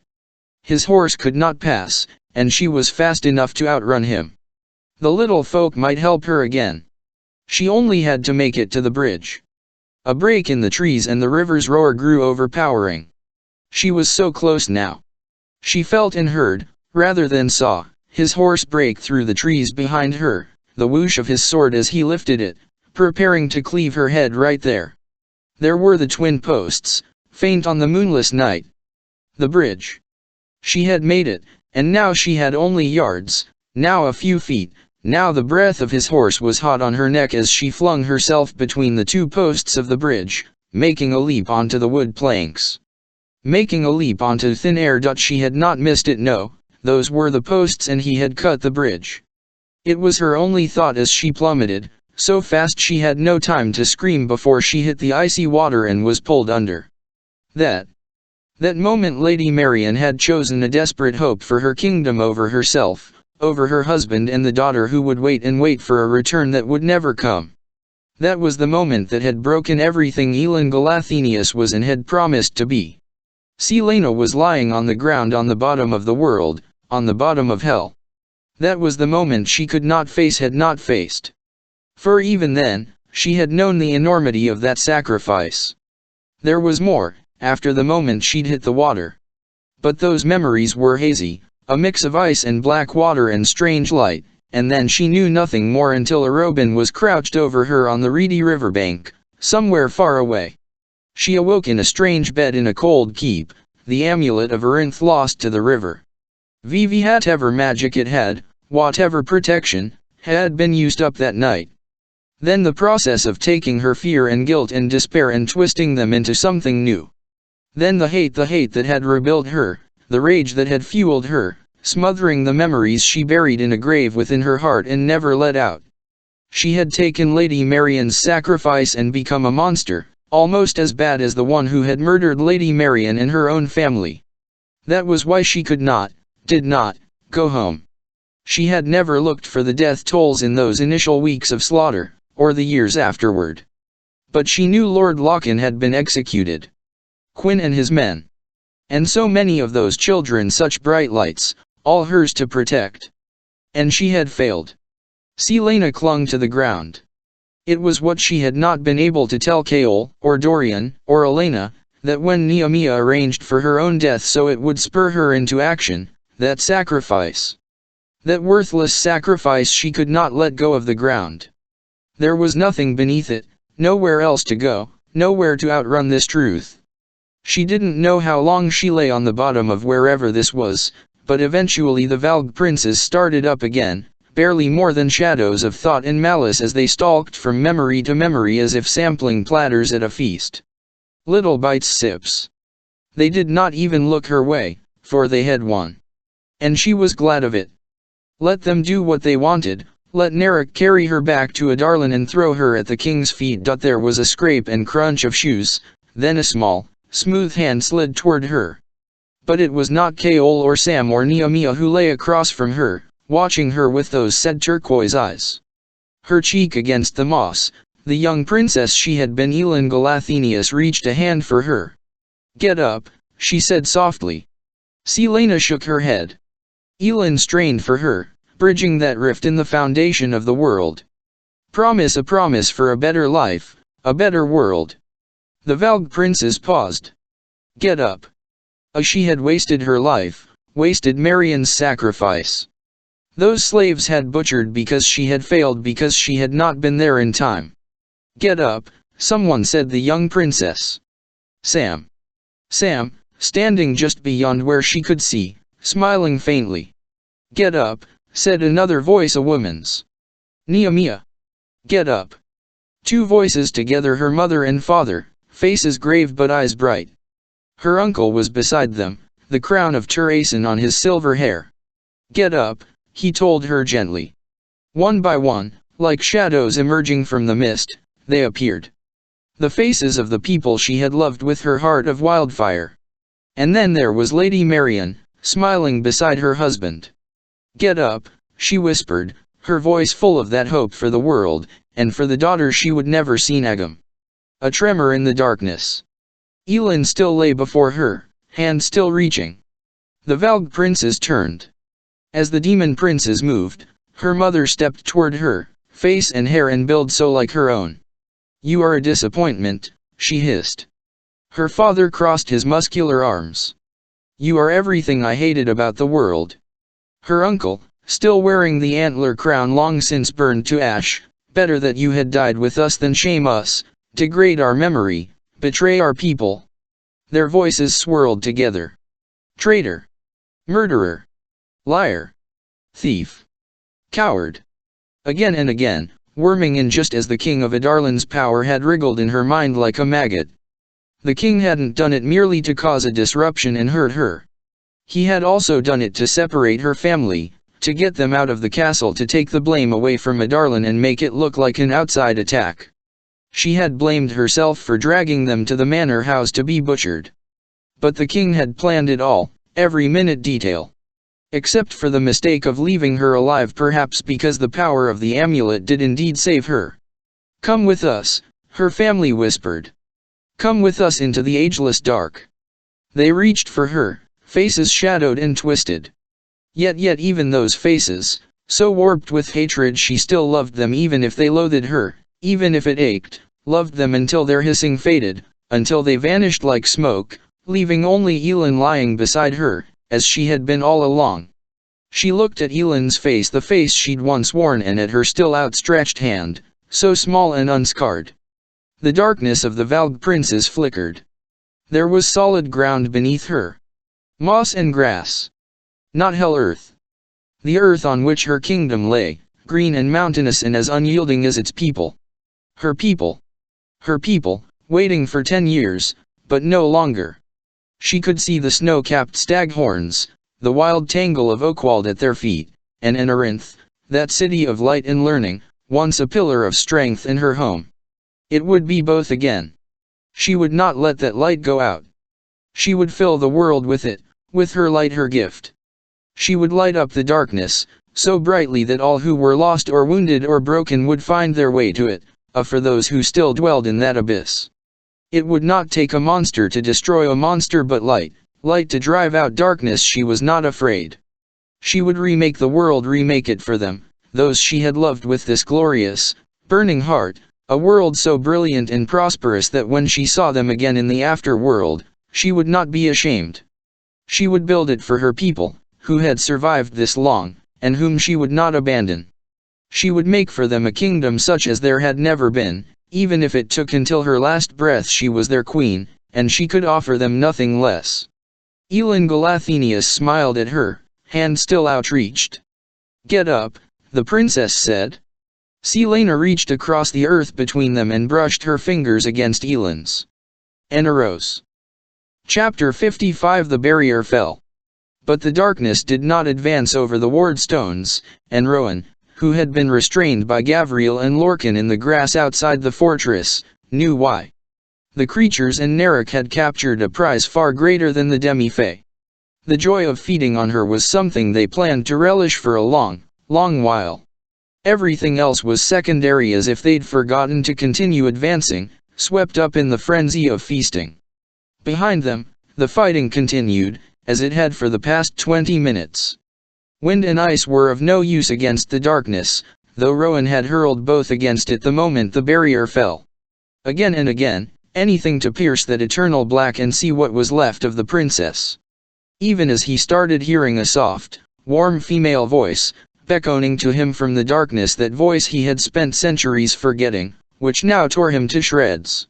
Rowan had hurled both against it the moment the barrier fell.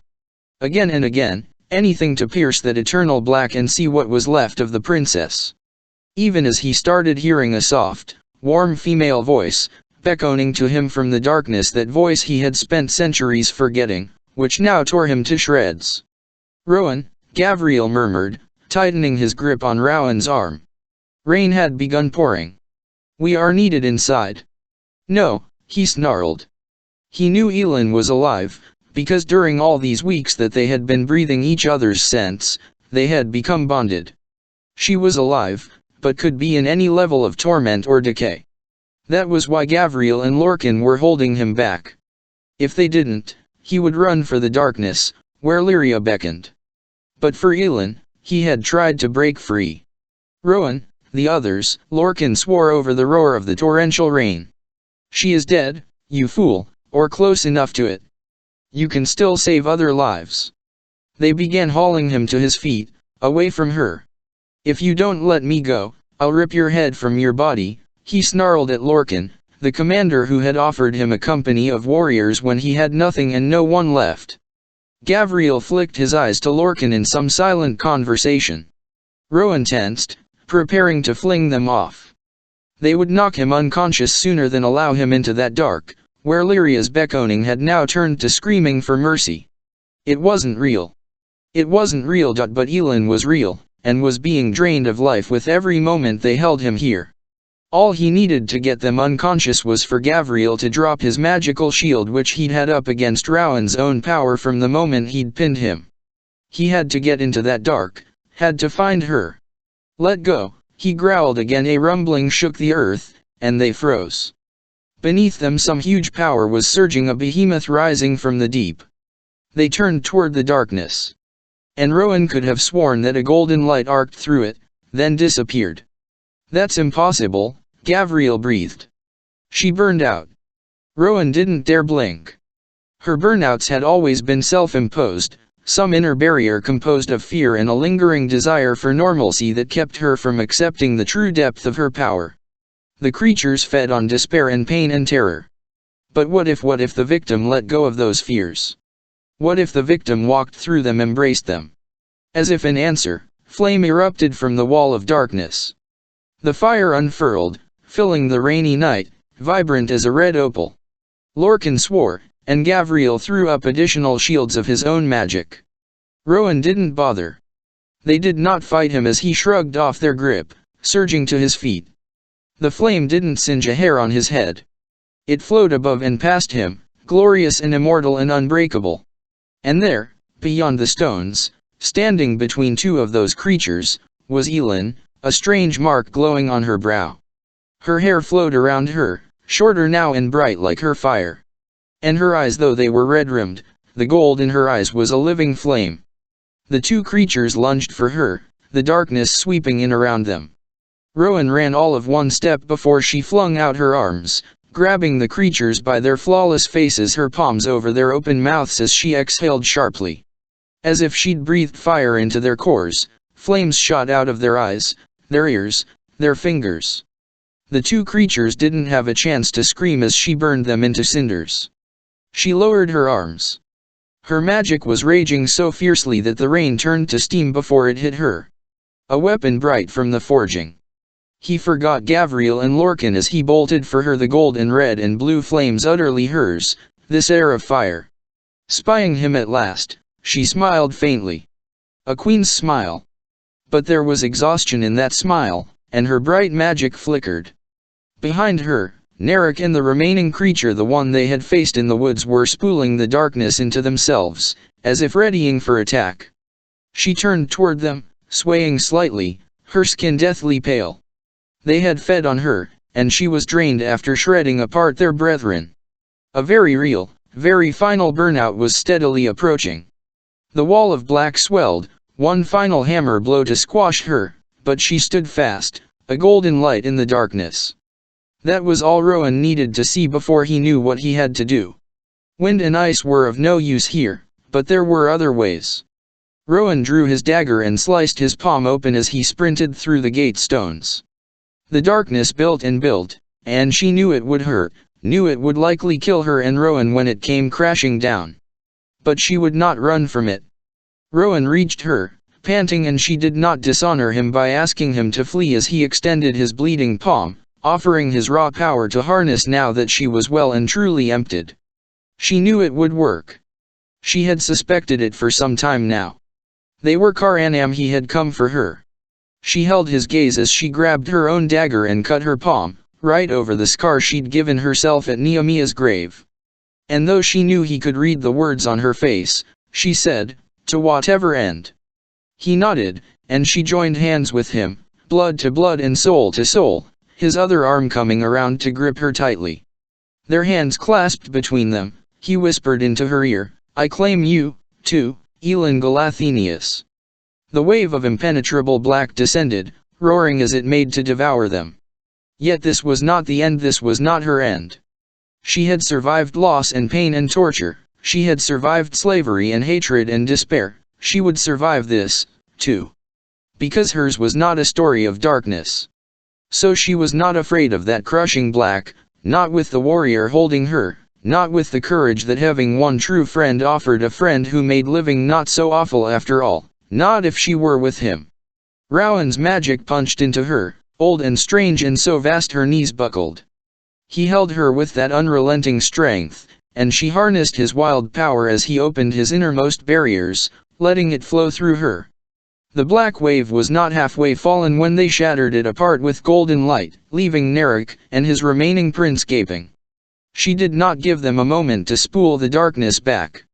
Drawing power from the endless well within Rowan, she pulled up fire and light, embers and warmth, the glow of 1,000 dawns and sunsets. If the Valg craved the sunshine of Irelia, then she would give it to them. Narek and the prince were shrieking. The Valg did not want to go back, they did not want to be ended, not after so long spent waiting to return to her world. But she crammed the light down their throats, burning up their black blood. She clung to Rowan, gritting her teeth against the sounds. There was a sudden silence, and she looked to Narek, standing so still, watching, waiting. A spear of black punched into her head, offering one more vision in a mere heartbeat. Not a memory, but a glimpse of the future. The sounds and smell and look of it were so real that only her grip on Rowan kept her anchored in the world. Then it was gone, and the light was still building, enveloping them all. The light became unbearable as she willed it into the two Valg, who had now dropped to their knees, pouring it into every shadowy corner of them. And she could have sworn that the blackness in Narek's eyes faded. Could have sworn that his eyes became a mortal brown, and that gratitude flickered just for a moment. Just for a moment, then she burned both demon and Narek to ash. The remaining Valg prince crawled only 2 steps before he followed suit, a silent scream on his perfect face as he was incinerated. When the light and flames receded, all that remained of Narek and the Valg were 4 wordstone collars steaming in the wet grass. Chapter 56. A few days after the unforgivable, despicable slave massacre, Sorsha was finishing up a letter to her friend when there was a knock on her workroom door. She jumped, scrawling a line of ink down the center of the page. Dorian popped his head in, grinning, but the grin faltered when he saw the letter. "I hope I'm not interrupting," he said, slipping in and shutting the door. As he turned, she balled up the ruined paper and chucked it into the rubbish pail. "Not at all," she said, toes curling as he nuzzled her neck and slipped his arms around her waist. "Someone might walk in," she protested, squirming out of his grip. He let her go, but his eyes gleamed in a way that told her when they were alone again tonight, he might not be so easy to convince. She smiled. "Do that again," he breathed. So Sorsha smiled again, laughing. And he looked so baffled by it that she asked, "What?" "That's the most thing I've ever seen," he said. She had to look away, go find something to do with her hands. They worked together in silence, as they were prone to doing now that Dorian knew his way around the workroom. He liked helping her with her tonics for other patients. Someone coughed from the doorway, and they straightened, Sorsha's heart flying into her throat. She hadn't even noticed the door opening or the captain of the guard now standing in it. The captain walked right in, and Dorian stiffened beside her. "Captain," she said, "are you in need of my assistance?" Dorian said nothing, his face unusually grim, those beautiful eyes haunted and heavy. He slipped a warm hand around her waist, resting it on her back. The captain quietly shut the door, and seemed to listen to the outside hall for a moment before speaking. He looked even graver than her prince, his broad shoulders seeming to sag under an invisible burden. But his golden brown eyes were clear as they met Dorian's. "You were right." Kaol supposed it was a miracle in itself that Dorian had agreed to do this. The grief on Dorian's face this morning had told him he could ask. And that Dorian would say yes. Dorian made Kaol explain everything to both of them. That was Dorian's price, the truth owed to him, and to the woman who deserved to know what she was risking herself for. Kaol quietly, quickly, explained everything, the magic, the word keys, the 3 towers. All of it. To her credit, Sorsha didn't fall apart or doubt him. He wondered if she was reeling, if she was upset with Dorian for not telling her. She revealed nothing, not with that healer's training and self-control. But the prince watched Sorsha as if he could read her impregnable mask and see what was brewing beneath. The prince had somewhere to be. He kissed Sorsha before he left, murmuring something in her ear that made her smile. Kaol hadn't suspected to find Dorian so happy with his healer. Sorsha. It was an embarrassment that Kaol had never known her name until today. And from the way Dorian looked at her, and she him, he was glad that his friend had found her. Vivian Dorian had gone, Sorsha was still smiling, despite what she'd learned. It made her truly stunning, it made her whole face open up. "I think," Kaol said, and Sorsha turned, brows high, ready to get to work. "I think," he said again, smiling faintly, "that this kingdom could use a healer as its queen." She did not smile at him, as he'd hoped. Instead she looked unfathomably sad as she returned to her work. Kaol left without further word to ready himself for his experiment with Dorian, the only person in this castle, perhaps in the world, who could help him. Help them all. Dorian had raw power, Selena had said, power to be shaped as he willed it. That was the only thing similar enough to the power of the word keys, neither good nor evil, and crystals, Kaol had once read in Selena's magic books, were good conduits for magic. It hadn't hard to buy several from the market, each about as long as his finger, white as fresh snow. Everything was nearly ready when Dorian finally arrived in one of the secret tunnels and took a seat on the ground. Candles burned around them, and Kaol explained his plan as he finished pouring the last line of red sand from the red desert the merchant had claimed between the three crystals. Equidistant from one another, they made the shape Murtaugh had drawn on the map of their continent. In the center of the triangle sat a small bowl of water. Dorian pinned him with a stare. "Don't blame me if they shatter. I have replacements." He did. He'd bought a dozen crystals. Dorian stared at the first crystal. "You just want me to focus my power on it. Then draw a line of power to the next crystal, then the next, imagining that your goal is to freeze the water in the bowl. That's all." A raised brow. "That's not even a spell." "Just humor me," Kaol said. "I wouldn't have asked if this wasn't the only way." He dipped a finger in the bowl of water, setting it rippling. Something in his gut said that maybe the spell required nothing more than power and sheer will. The prince's sigh filled the stone hall, echoing off the stones and vaulted ceiling. Dorian gazed at the first crystal, roughly representing Rifthold. For minutes, there was nothing. But then Dorian began sweating, swallowing repeatedly. I'm fine," Dorian gasped, and the first crystal began to glow white. The light grew brighter, Dorian sweating and grunting as if he were in pain. Kaol was ATM_LT to ask him to stop when a line shot toward the next crystal so fast it was nearly undetectable save for the slight ripple in the sand. The crystal flashed bright, and then another line shot out, heading south. Again, the sand rippled in its wake. The water remained fluid. The third crystal glowed, and the final line completed the triangle, making all three crystals flash for a moment. And then, slowly, crackling softly, the water froze. Kaol shoved back against his horror and awed at how much Dorian's control had grown. Dorian's skin was pasty and gleamed with sweat. "This is how he did it, isn't it?" Kaol nodded. 10 years ago, with those three towers. They were all built years before so that this could happen precisely when his invading forces were ready, so no one could strike back. Your father's spell must be far more complex, to have frozen magic entirely, but on a basic level, this is probably similar to what occurred. I want to see where they are, the towers. Kaol shook his head, but Dorian said, "You've told me everything else already. Show me the dim map." With a wipe of his hand, a god destroying a world, Dorian knocked down a crystal, releasing the power. The ice melted, the water rippling and sloshing against the bowl. Just like that. Kaol blinked. If they could knock out one tower. It was such a risk. They needed to be sure before acting. Kaol pulled out the map Murtaugh had marked, the map he didn't dare to leave anywhere.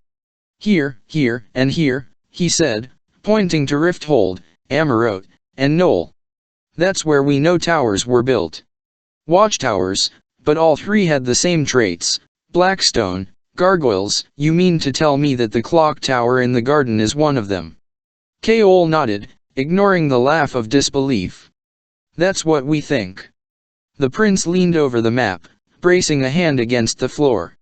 He traced a line from Rifthold to Amarot, then from Rifthold to Knoll. The northward line cuts through the Firian Gap, the southern cuts directly through Morith. "You told Edion that you thought my father had sent Roland and Calton to Morith, along with any other nobles with magic in their blood. /Vsmat are the odds that it's a mere coincidence. And the Firian Gap." Kaol had to swallow. Selena said she'd heard of wings in the gap. Nehemiah said her scouts did not come back, that something was brewing there. 2 spots for him to breed whatever army he's making, perhaps drawing on this power as it makes a current through them. 3. Kaol pointed to the dead islands. "We had a report that something strange was being bred there. And that it's been sent to Wendlin. But my father sent Selena." The prince swore. There's no way to warn them. We've already tried. Dorian wiped the sweat from his brow. So you're working with them, you're on their side. No, I don't know. We just share information. But this is all information that helps us. You. Dorian's eyes hardened, and Kaol winced as a cool breeze swept in. So what are you going to do? Dorian asked. Just knock down the clock tower. Destroying the clock tower was an act of war, an act that could endanger the lives of too many people. There would be no going back. He didn't even want to tell Edian or Ren, for fear of what they'd do. They wouldn't think twice before incinerating it, perhaps killing everyone in this castle in the process. I don't know. I don't know what to do. You were right about that. He wished he had something more to say to Dorian, but even small talk was an effort now. He was closing in on candidates to replace him as captain of the guard, sending more trunks to Aniel every week, and he could barely bring himself to look at his own men. As for Dorian, there was so much left between them. Now's not the time, Dorian said quietly, as if he could read Kaol's mind. Kaol swallowed. I want to thank you. I know what you're risking is we're all risking something. There was so little of the friend he'd grown up with. The prince glanced at his pocket watch. I need to go. Dorian stalked to the stairs, and there was no fear in his face, no doubt, as he said, you gave me the truth today, so I'll share mine, even if it meant us being friends again. I don't think I would want to go back to how it was before, who I was before. And this. He jerked his chin toward the scattered crystals and the bowl of water. I think this is a good change, too. Don't fear it. Dorian left, and Kaol opened his mouth, but no words came out. He was too stunned. Dorian had spoken, it hadn't been a prince who looked at him. It had been a king. Chapter 57 Selena slept for 2 days. She hardly remembered what had happened after she incinerated Narek and the Valg prince, though she had a vague sense of Rowan's men and the others having the fortress under control. They'd lost only about 15 in total, since the soldiers had not wanted to kill the demi-fae but to capture them for the Valg princes to haul back to Adarlan. When they subdued the surviving enemy soldiers, locking them in the dungeon, they'd come back hours later to find them all dead. They'd carried poison with them, and it seemed they had no inclination to be interrogated. Selena stumbled up the blood-soaked steps and into bed, briefly stopping to frown at the hair that now fell just past her collarbones thanks to the razor-sharp nails of the Valg princes, and collapsed into a deep sleep. By the time she awoke, the gore was cleaned away, the soldiers were buried, and Rowan had hidden the 4 wordstone collars somewhere in the woods. He would have flown them out to the sea and dumped them there, but she knew he'd stayed to look after her and did not trust his friends to do anything but hand them over to Maeve. Rowan's cotter was leaving when she finally awoke, having lingered to help with repairs and healing, but it was only Gavriel who bothered to acknowledge her. She and Rowan were heading into the woods for a walk. She'd had to bully him into letting her out of bed, when they passed by the golden-haired male lingering by the back gate. Rowan stiffened. He'd asked her point-blank what had happened when his friends had arrived, if any of them had tried to help. She had tried to avoid it, but he was relentless, and she finally told him that only Gavriel had shown any inclination. She didn't blame his men. They didn't know her, owed her nothing, and Rowan had been inside, in harm's way. She didn't know why it mattered so much to Rowan, and he told her it was none of her business. But there was Gavriel, waiting for them at the back gate. Since Rowan was stone-faced, she smiled for both of them as they approached. I thought you'd be gone by now, Rowan said. Gavriel's tawny eyes flickered. The twins and Vaughn left an hour ago, and Lorcan left at dawn. He said to tell you goodbye. Rowan nodded in a way that made it very clear he knew Lorcan had done no such thing. What do you want? She wasn't quite sure they had the same definition of friend that she did. But Gavriel looked at her from head to toe and back up again, then at Rowan, and said, be careful when you face Maeve. We'll have given our reports by then. Rowan's stormy expression didn't improve.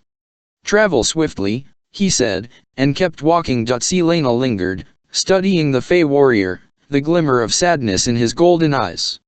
Like Rowan, he was enslaved to Maeve, and yet he thought to warn them. With the blood oath, Maeve could order him to divulge every detail, including this moment, and punish him for it. But for his friend. "Thank you," she said to the golden-haired warrior.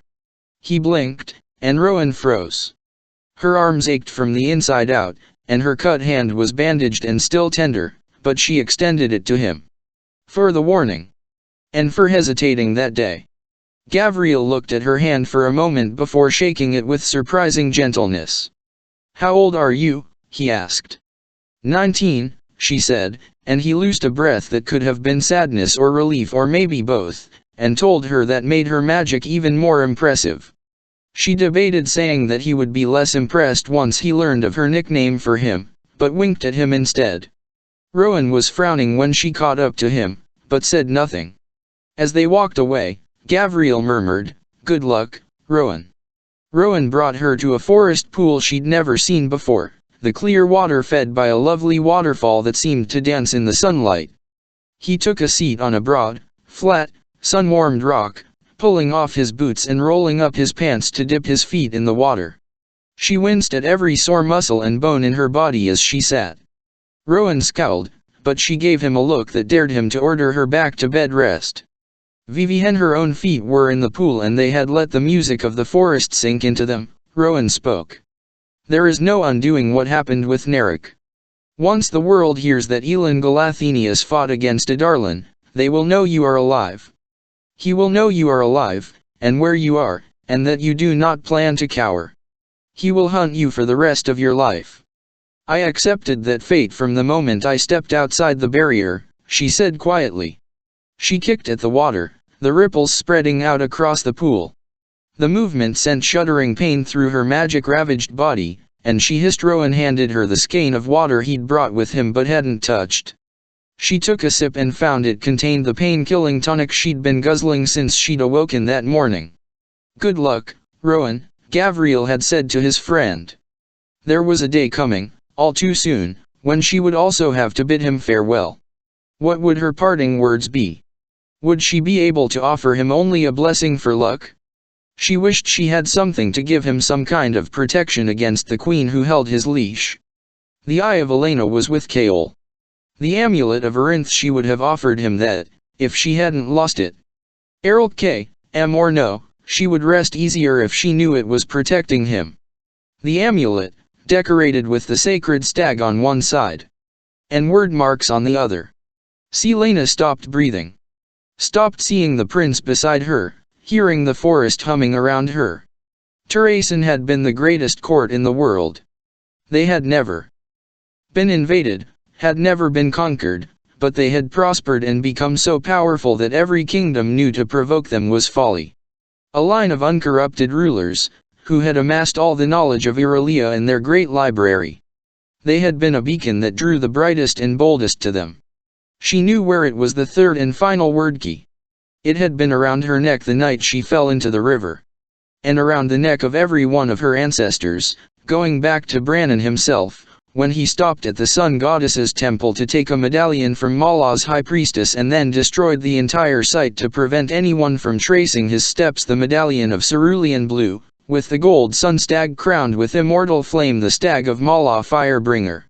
Upon leaving Wendland's shores, Brannon had stolen those same stags away to Turaisen and installed them in Oakwald. Brannon had placed the third sliver of word key inside the amulet and never told a soul what he had done with it. The word keys weren't inherently bad or good. What they were depended on how their bearers used them. Around the necks of the kings and queens of Turaisen, one of them had been unknowingly used for good, and had protected its bearers for millennia. It had protected her, that night she fell into the river. For it had been word marks she'd seen glowing in the frozen depths, as if she had summoned them with her watery cries for help. But she had lost the amulet of Arinth. It had fallen into that river, and no, it couldn't have, because she wouldn't have made it to the riverbank, let alone survived the hours she lay here. The cold would have claimed her. Which meant she'd had it when Robin Hamel had taken it from her and kept it all these years, a prize whose power he had never guessed the depth of. She had to get it back. She had to get it away from him and make sure that no one knew what lay inside. And if she had it, she didn't let herself think that far. She had to hurry to Maeve, retrieve the information she needed, and go home. Not to Theresen, but to Rifthold. She had to face the man who had made her into a weapon, who had destroyed another part of her life, and who could prove to be her greatest threat. Rowan said, "Vivi had is it? The third word key?" She swore. She could tell no one, because if anyone knew, they would head straight to Rifthold. Straight to the Assassin's Keep. Elin. Was it fear, pain, or both in his eyes? "Tell me what you learned." "Not while you are bound to her." "I am bound to her forever." "I know." He was Maeve's slave, worse than a slave. He had to obey every command, no matter how wretched. He leaned over his knees, dipping a large hand in the water. "You're right. I don't want you to tell me any of it. I hate that," she breathed. "I hate her." He looked away, toward Goldrin, discarded behind them on the rock. She'd told him its history this morning as she scarfed down enough food for 3 full-grown Fey warriors. He hadn't seemed particularly impressed, and when she showed him the ring she'd found in the scabbard, he had nothing to say other than, "I hope you find a good use for it." Indeed. But the silence that was building between them was unacceptable. She cleared her throat. Perhaps she couldn't tell him the truth about the third word key, but she could offer him another. The truth. The truth of her, undiluted and complete. And after all that they had been through, all that she still wanted to do. So she steeled herself. "I have never told anyone this story. No one in the world knows it. But it's mine," she said, blinking past the burning in her eyes, "and it's time for me to tell it." Rowan leaned back on the rock, bracing his palms behind him. "Once upon a time," she said to him, to the world, to herself, "in a land long since burned to ash, there lived a young princess who loved her kingdom very much." And then she told him of the princess whose heart had burned with wildfire, of the mighty kingdom in the north, of its downfall and of the sacrifice of Lady Marian. It was a long story, and sometimes she grew quiet and cried, and during those times he leaned over to wipe away her tears. "Vivienne," she finished. Rowan merely passed her more of the tonic. She smiled at him, and he looked at her for a while before he smiled back, a different smile than all the others he'd given her before. They were quiet for some time, and she didn't know why she did it, but she held out a hand in front of her, palm facing the beneath. And slowly, wobbling, a droplet of water the size of a marble rose from the surface to her cupped palm. "No wonder your sense of self-preservation is so pathetic, if that's all the water you can conjure." But Rowan flicked her chin, and she knew he understood what it meant, to have summoned even a droplet to her hand. To feel her mother smiling at her from realms away. She grinned at Rowan through her tears, and sent the droplet splashing onto his face. Rowan tossed her into the pool. A moment later, laughing, he jumped in himself. After a week of regaining her strength, she and the other injured demi-fae had recovered enough to attend a celebration thrown by Emrys and Luca. Before she and Rowan headed downstairs to join the festivities, Selene appeared in the mirror and stopped dead. The somewhat shorter hair was the least of the changes. She was now flushed with color, her eyes bright and clear, and though she'd regained the weight she'd lost that winter, her face was leaner. A woman was smiling back at her, beautiful for every scar and imperfection and mark of survival, beautiful for the fact that the smile was real, and she felt it kindle the long slumbering joy in her heart. She danced that night. The morning after, she knew it was time. Vivienne and Rowan had finished saying their goodbyes to the others. She paused at the edge of the trees to look at the crumbling stone fortress. Emrys and Luca were waiting for them at the tree line, faces pale in the morning light. The old male had already stuffed their bags full of food and supplies, but he still pressed a hot loaf into Selena's hands as they looked at each other. She said, "It might take a while, but if when I reclaim my kingdom, the demi-fae will always have a home there. And you two and Malachi will have a place in my household, should you wish it. As my friends." Emrys's eyes were gleaming as he nodded, gripping Luca's hand. The young man, who had opted to keep a long, wicked scratch bestowed in battle down his face, merely stared at her, wide-eyed. A part of her heart ached at the shadows that now lay in his face. Bast's betrayal would haunt him, she knew. But Selena smiled at him, ruffled his hair, and made to turn away. "Your mother would be proud," Emrys said. Selena put a hand on her heart and bowed in thanks. Rowan cleared his throat, and Selena gave them one last parting smile before she followed the prince into the trees to Doranelli, and to Maeve, at last. Chapter 58, Just be ready to leave for Syria in 2 days, Edion ordered Ren as the three of them gathered at midnight in the apartment where Ren and Murtaugh had stayed, still unaware of who it belonged to. "Take the southern gate, it'll be the least monitored at that hour." It had been weeks since they'd last met, and 3 days since a vague letter had arrived for Murtaugh from Sol of Syria, a friendly invitation to a long-lost friend to visit him. The wording was simple enough that they all knew the young lord was feeling them out, hinting at interest in the opportunity Murtaugh had mentioned in an earlier letter. Since then, Edion had combed every path northward, calculating the movements and locations of every legion and garrison along the way. 2 more days, then perhaps this court could begin to rebuild itself. "Why does it feel like we're fleeing, then?" Ren paused his usual pacing. The young lord had healed up just fine, though he'd now converted some of the great room into his own personal training space to rebuild his strength. Edion wondered just how thrilled their queen would be to learn about that. "You are fleeing," Edion drawled, biting into one of the apples he'd picked up at the market for Ren and the old man.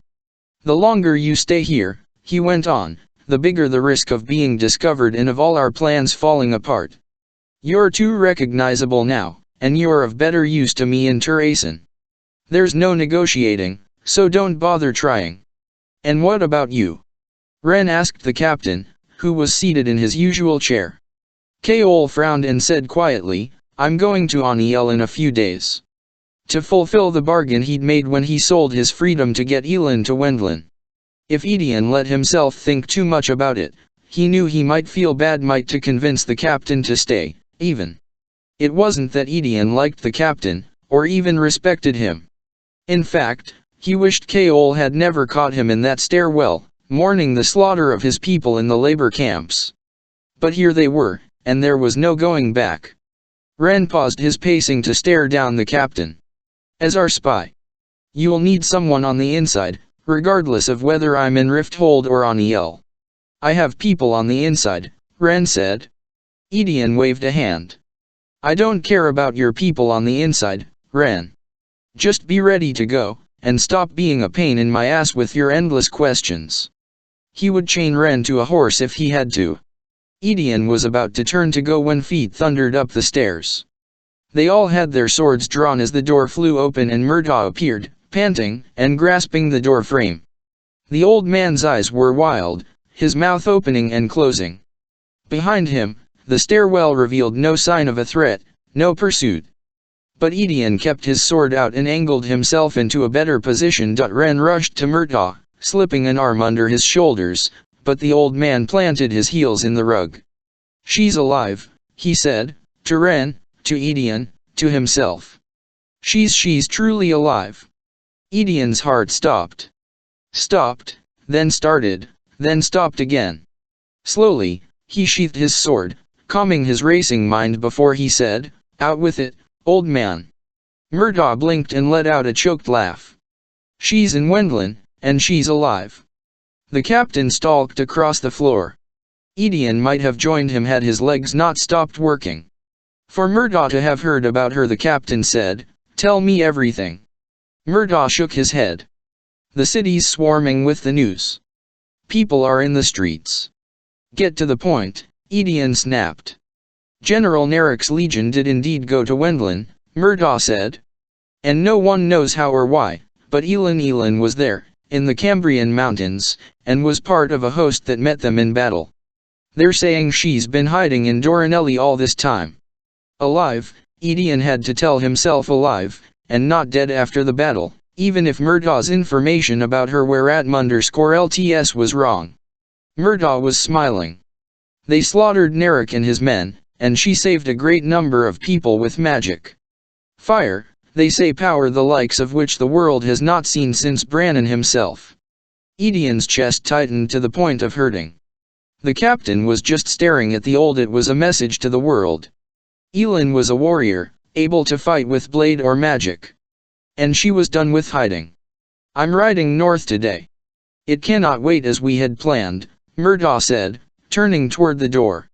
Before the king tries to keep the news from spreading, I need to let Turason know. They trailed him down the stairs and into the warehouse below.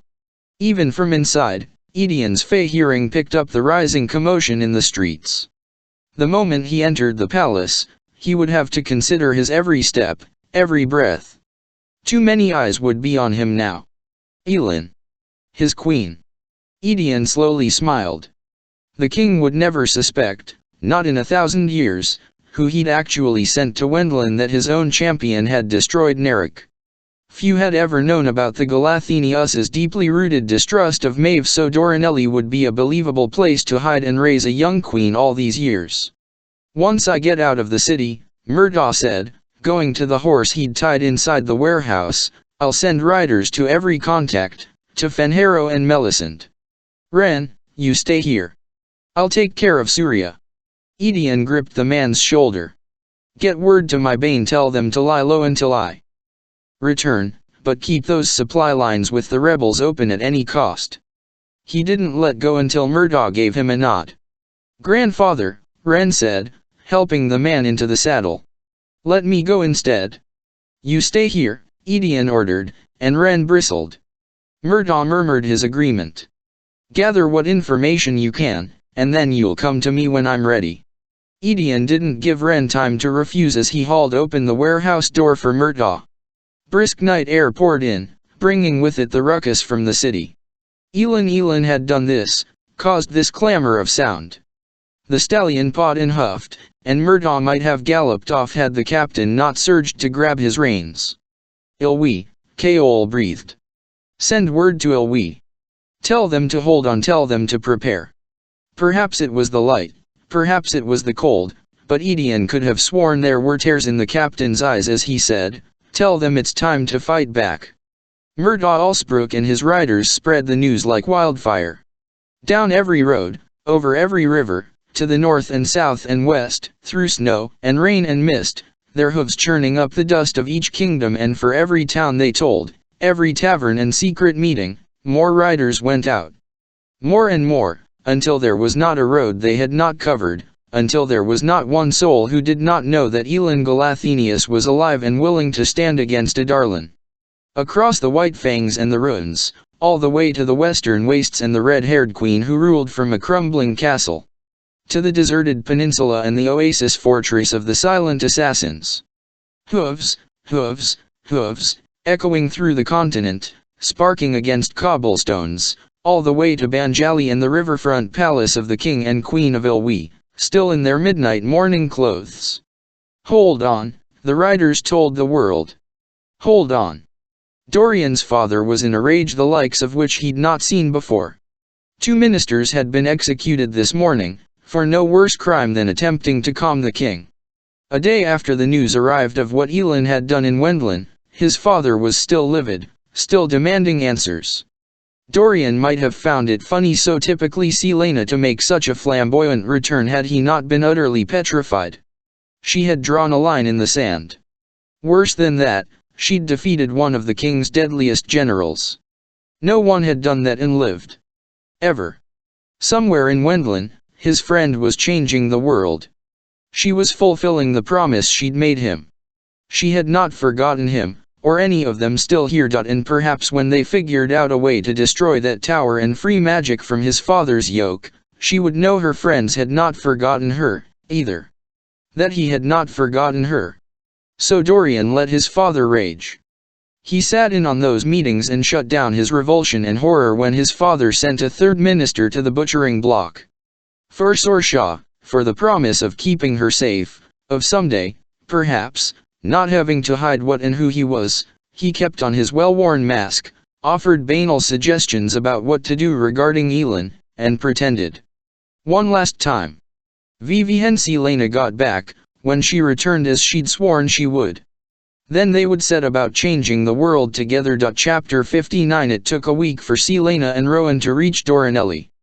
They traveled over the rough, miserable mountains where Maeve's wild wolves monitored them day and night, then down into the lush valley through forests and fields, the air heavy with spices and magic. The temperature grew warmer the farther south they traveled, but breezes kept it from being too unpleasant. After a while, they began spotting pretty stone villages in the distance, but Rowan kept them away, hidden, until they crested a rocky hill and Doranelli spread before them. It took her breath away. Even Arinth could not compare to this. They had called it the City of Rivers for a reason. The pale stone city was built on a massive island smack in the center of several of them, the waters raging as the tributaries from the surrounding hills and mountains blended. On the island's north end, the rivers toppled over the mouth of a mighty waterfall, its basin so huge that the mist floated into the clear day, setting the domed buildings, pearl-scent spires, and blue rooftops shining. There were no boats moored to the city edges, though there were two elegant stone bridges spanning the river heavily guarded. Faye moved across the bridges, and carts loaded with everything from vegetables to hay to wine. Somewhere, there had to fields and farms and towns to supply them. Though she'd bet Maeve had a stronghold of goods stocked up. "I assume you normally fly right in and don't deign to use the bridges," she said to Rowan, who was frowning at the city, not looking very much like a warrior about to return home. He nodded distantly. He'd fallen silent in the past day, not rude, but quiet and vague, as if he were rebuilding the wall between them. This morning, she'd awoken in their hilltop camp to find him staring at the sunrise, looking for all the world as if he'd been having a conversation with it. She hadn't had the nerve to ask if he'd been praying to Mala Firebringer, or what he would even ask of the sun goddess. But there had been a strangely familiar warmth wrapped around the camp, and she could have sworn that she felt her magic leap in joyous response. She didn't let herself think about it. Because for the past day, she, too, had been lost in herself, busy gathering her strength and clarity. She hadn't been able to talk much, and even now, focusing on the present required an immense effort. "Well," she said, taking an exaggerated breath and patting Goldrin's hilt, "let's go see our beloved aunt. I'd hate to keep her waiting." It took them until nightfall to reach the bridge, and Selena was glad. There were fewer Fae to witness their arrival, even though the winding, elegant streets were now full of musicians and dancing and vendors selling hot food and drinks. There had been plenty of that in Adarlan, but here there was no empire weighing on them, no darkness or cold or despair. Maeve had not sent aid 10 years ago, and while the Fae danced and drank mulled cider, Selena's people had been butchered and burned. She knew it wasn't their fault, but as she headed across the city, toward the northern edge by the waterfall, she couldn't bring herself to smile at the merriment. She reminded herself that she had danced and drunk and done whatever she pleased while her own people had suffered for 10 years, too. She was in no position to resent the Fae, or anyone except the queen who ruled over this city. None of the guards stopped them, though she did note shadows trailing them from the rooftops and alleys, a few birds of prey circling above. Rowan didn't acknowledge them, though she caught his teeth glinting in the golden lamplight. Apparently, the escort wasn't making the prince too happy, either. How many of them did he know personally? How many had he fought beside, or ventured with to unmapped lands? They saw no sign of his friends, and he made no comment about whether or not he expected to see them. Even though his gaze was straight ahead, she knew he was aware of every sentry watching them, every breath issued nearby. She didn't have the space left in her for doubt or fear. As they walked, she played with the ring tucked into her pocket, turning it over and over as she reminded herself of her plan and of what she needed to accomplish before she left this city. She was as much a queen as Maeve. She was the sovereign of a strong people and a mighty kingdom. She was the heir of ash and fire, and she would bow to no one. They were escorted through a shining palace of pale stone and sky-blue gossamer curtains, the floors a mosaic of delicate tiles depicting various scenes, from dancing maidens to pastorals to the night sky. Throughout the building, the river itself ran in tiny streams, sometimes gathering in freckled with night-blooming lilies. Jasmine wove around the massive columns, and lights of colored glass hung from the arched ceilings. Enough of the palace was open to the elements to suggest that the weather here was always this mild. Music played from distant rooms, but it was faint and placid compared to the riot of sound and color in the city outside the mammoth marble palace walls. Sentries were everywhere. They lurked just out of sight, but in her fey body she could smell them, the steel and the crisp scent of whatever soap they must use in the barracks. Not too different from the glass castle. But Maeve's stronghold had been built from stone, so much stone, everywhere, all of it pale and carved and polished and gleaming.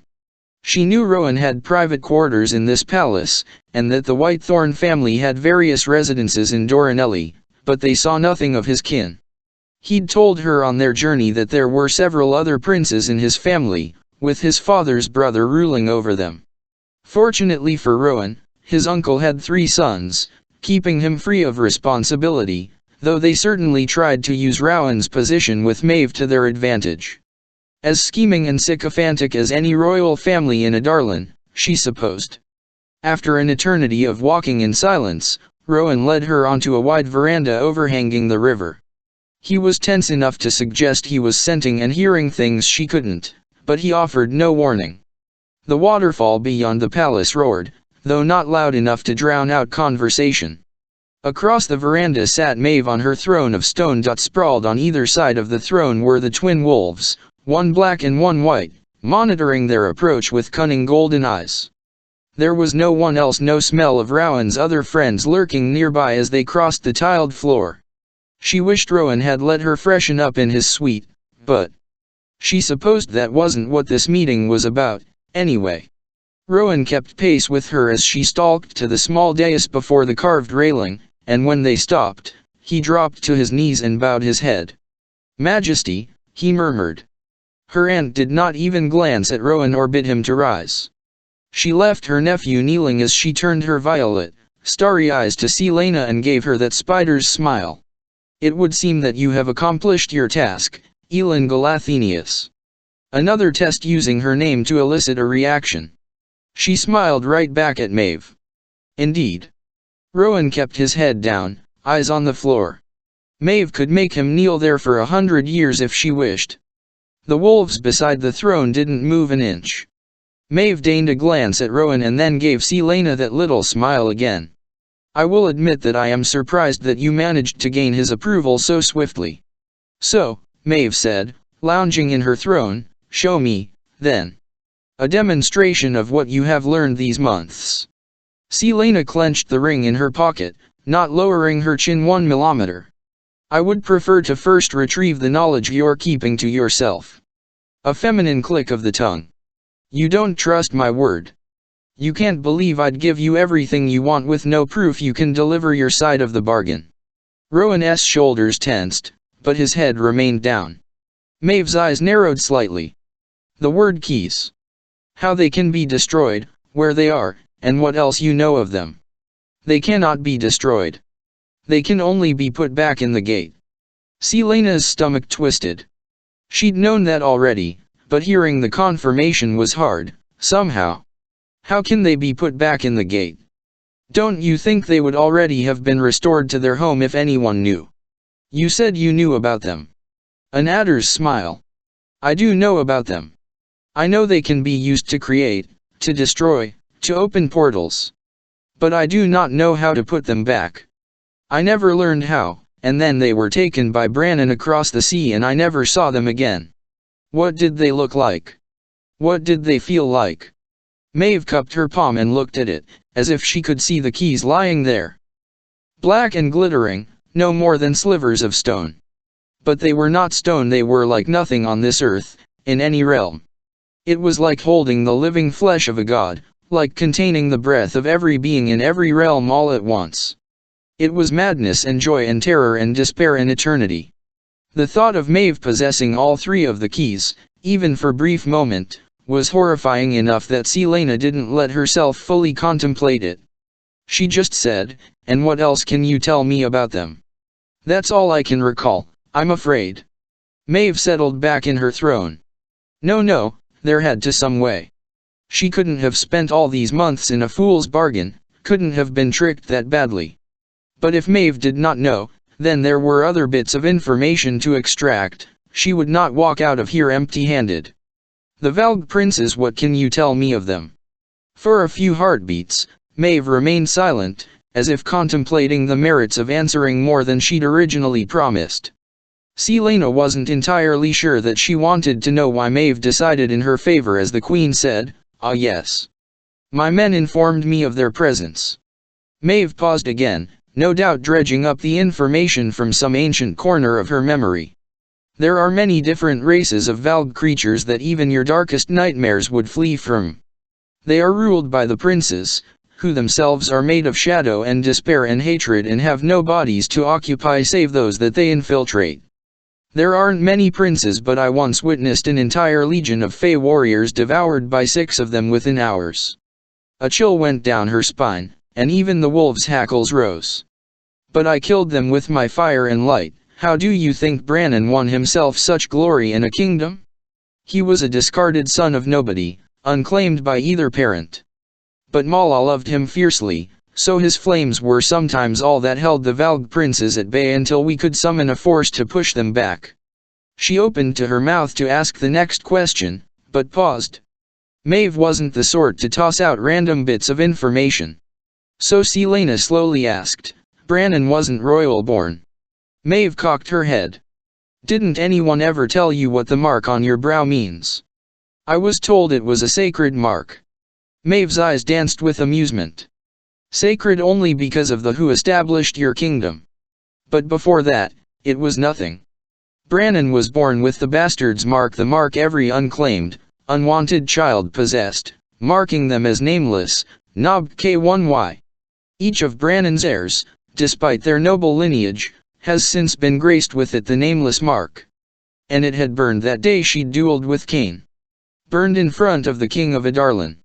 A shudder went down her spine. "Why did it glow when I dueled Cain, and when I faced the Valg princes?" She knew Maeve was well informed about the shadow creature that had lived inside Cain. Perhaps not a Valg prince, but something small enough to be contained by the wordstone ring he'd worn instead of a collar. It had recognized Elena, and it had said to both of them, "You were brought here, all of you were. All the players in the unfinished game. Perhaps your blood merely recognized the presence of the Valg and was trying to tell you something. Perhaps it meant nothing." She didn't think so. Especially when the reek of the Valg had been in her parents' bedroom the morning after they'd been murdered. Either the assassin had been possessed, or he'd known how to use their power to keep her parents unconscious while he slaughtered them. All bits of information to be pieced together later, when she was away from Maeve. If Maeve let her walk out of here. Are fire and light the only way to kill the Valg princes? They are hard to kill, but not invincible, Maeve admitted. With the way the Adarlanian king compels them, cutting off their heads to sever the collar might do the trick. If you are to return to Adarlan, that will be the only way, I suspect. Because in Adarlan, magic was still looked up by the king. If she faced one of the Valg princes again, she'd have to kill it by blade and wits. If the king is indeed summoning the Valg to his armies, what can be done to stop them? The king of Adarlan, it seems, is doing what I never had the nerve to do while the keys were briefly in my possession. Without all 3 keys, he is limited. He can only open the portal between our worlds for short periods, long enough to let in perhaps one prince to infiltrate a body he has prepared. But with all 3 keys, he could open the portal at will. He could summon all the Valg armies, to be led by the princes in their mortal bodies, and... Maeve looked more intrigued than horrified. And with all 3 keys, he might not need to rely on magically gifted hosts for the Valg. There are countless lesser spirits amongst the Valg, hungry for entrance to this world. He'd have to make countless collars for them, then. He would not need to, not with all 3 keys. His control would be absolute. And he would not need living hosts, only bodies. Selena's heart stumbled a beat, and Rowan tensed from his spot on the ground. He could have an army of the dead, inhabited by the Valg. An army that does not need to eat or sleep or breathe, an army that will sweep like a plague across your continent, and others. Maybe other worlds, 2. But he would need all 3 keys for it. Her chest tightened, and though they were in the open air, the palace, the river, the stars seemed to push in on her. There would be no army that she could raise to stop them, and without magic they were doomed. She was doomed. She was a calming warmth wrapped around her, as if someone had pulled her into an embrace. Feminine, joyous, infinitely powerful. This doom has not yet come to pass, it seemed to whisper in her ear.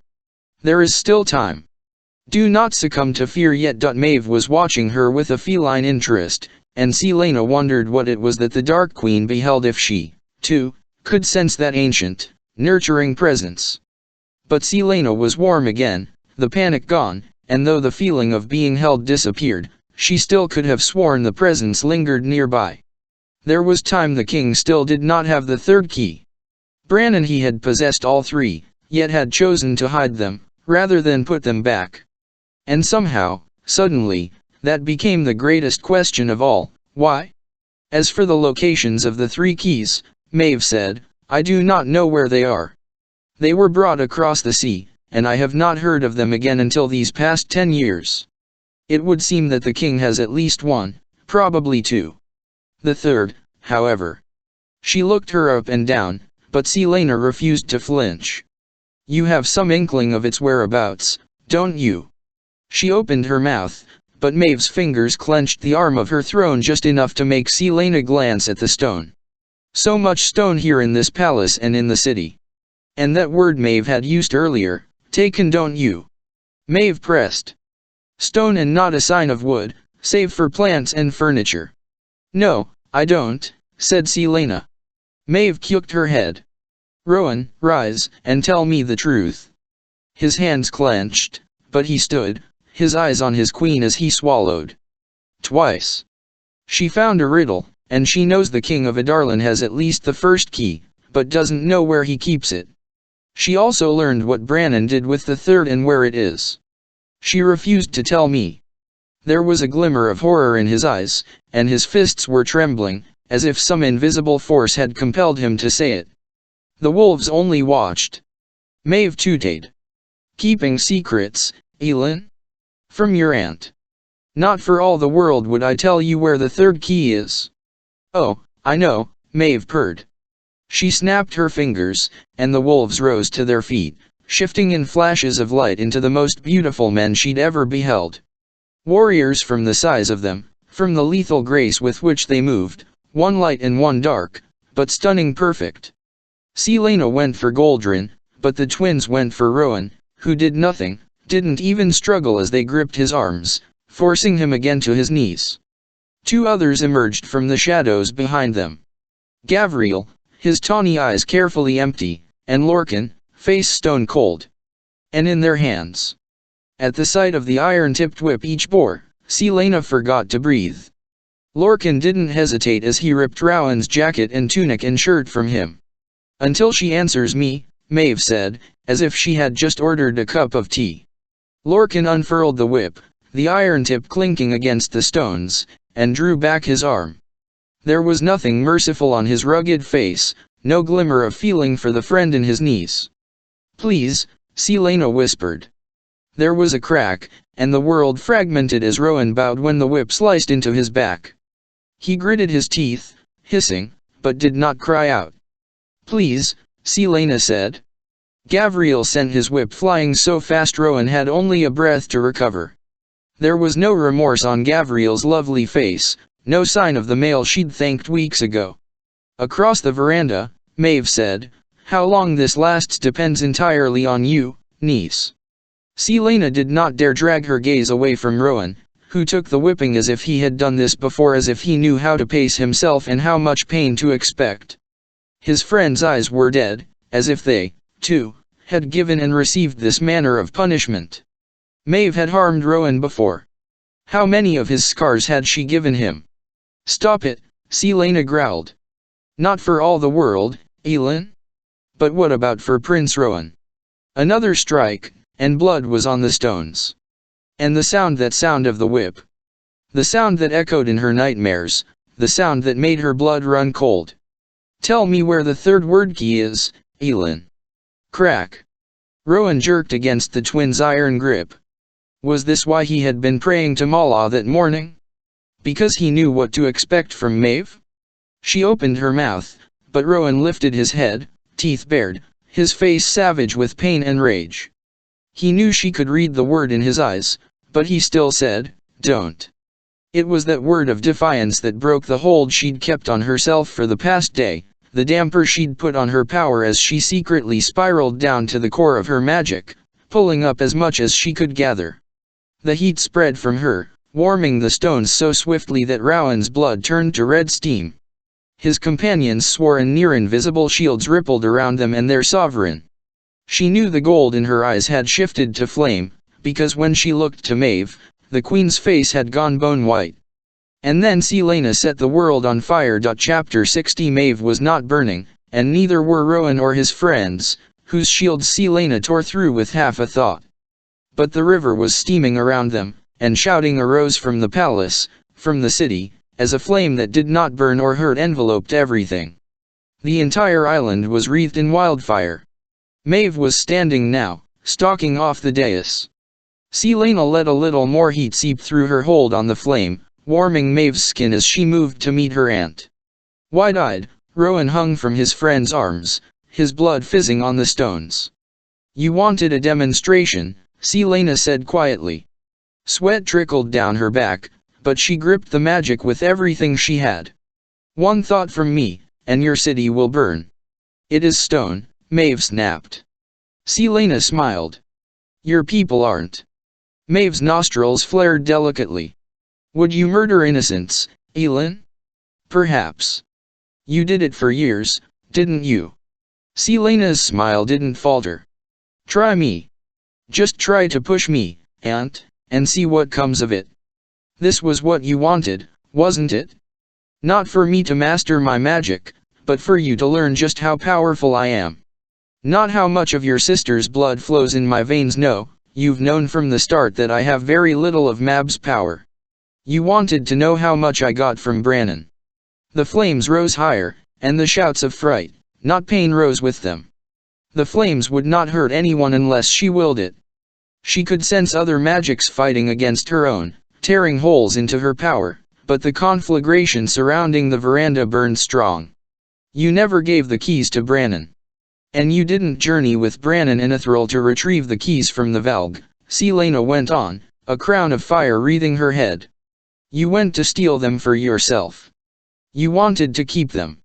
Once Brannon and Ithril realized that, they fought you." "And Ithril?" Selena drew Goldrin, its hilt glowing blonde. "Your beloved Ithril, dearest friend of Brannon.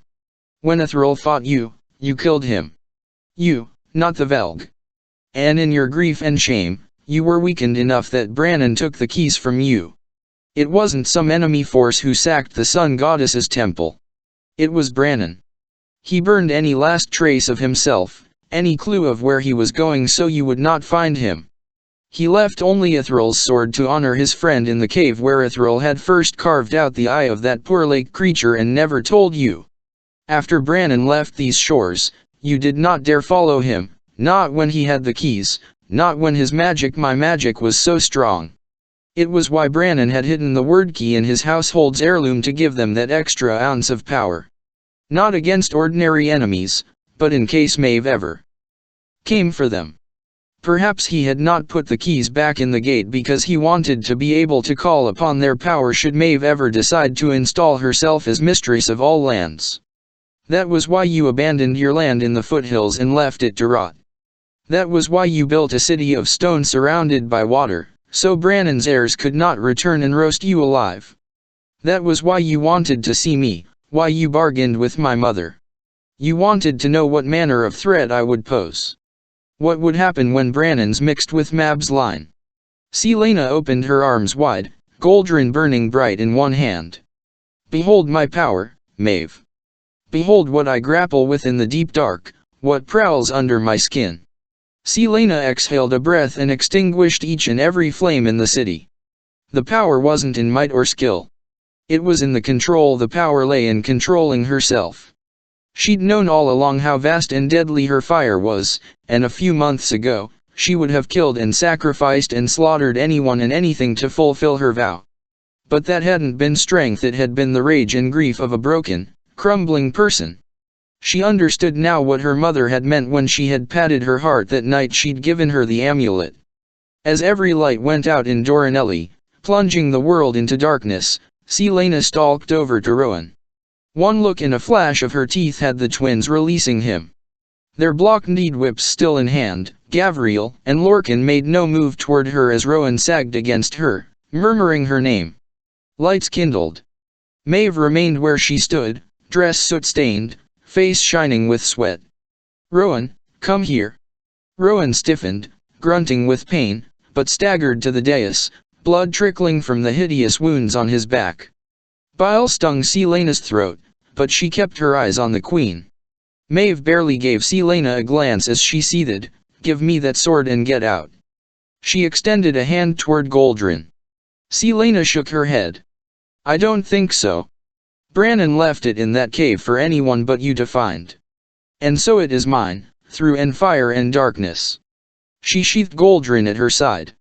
"Not very pleasant when someone doesn't give you what you want," is Rowan was just standing there, his face a mask of calm despite his wounds, but his eyes was it sorrow there? His friends were silently watching, ready to attack should Maeve give the word.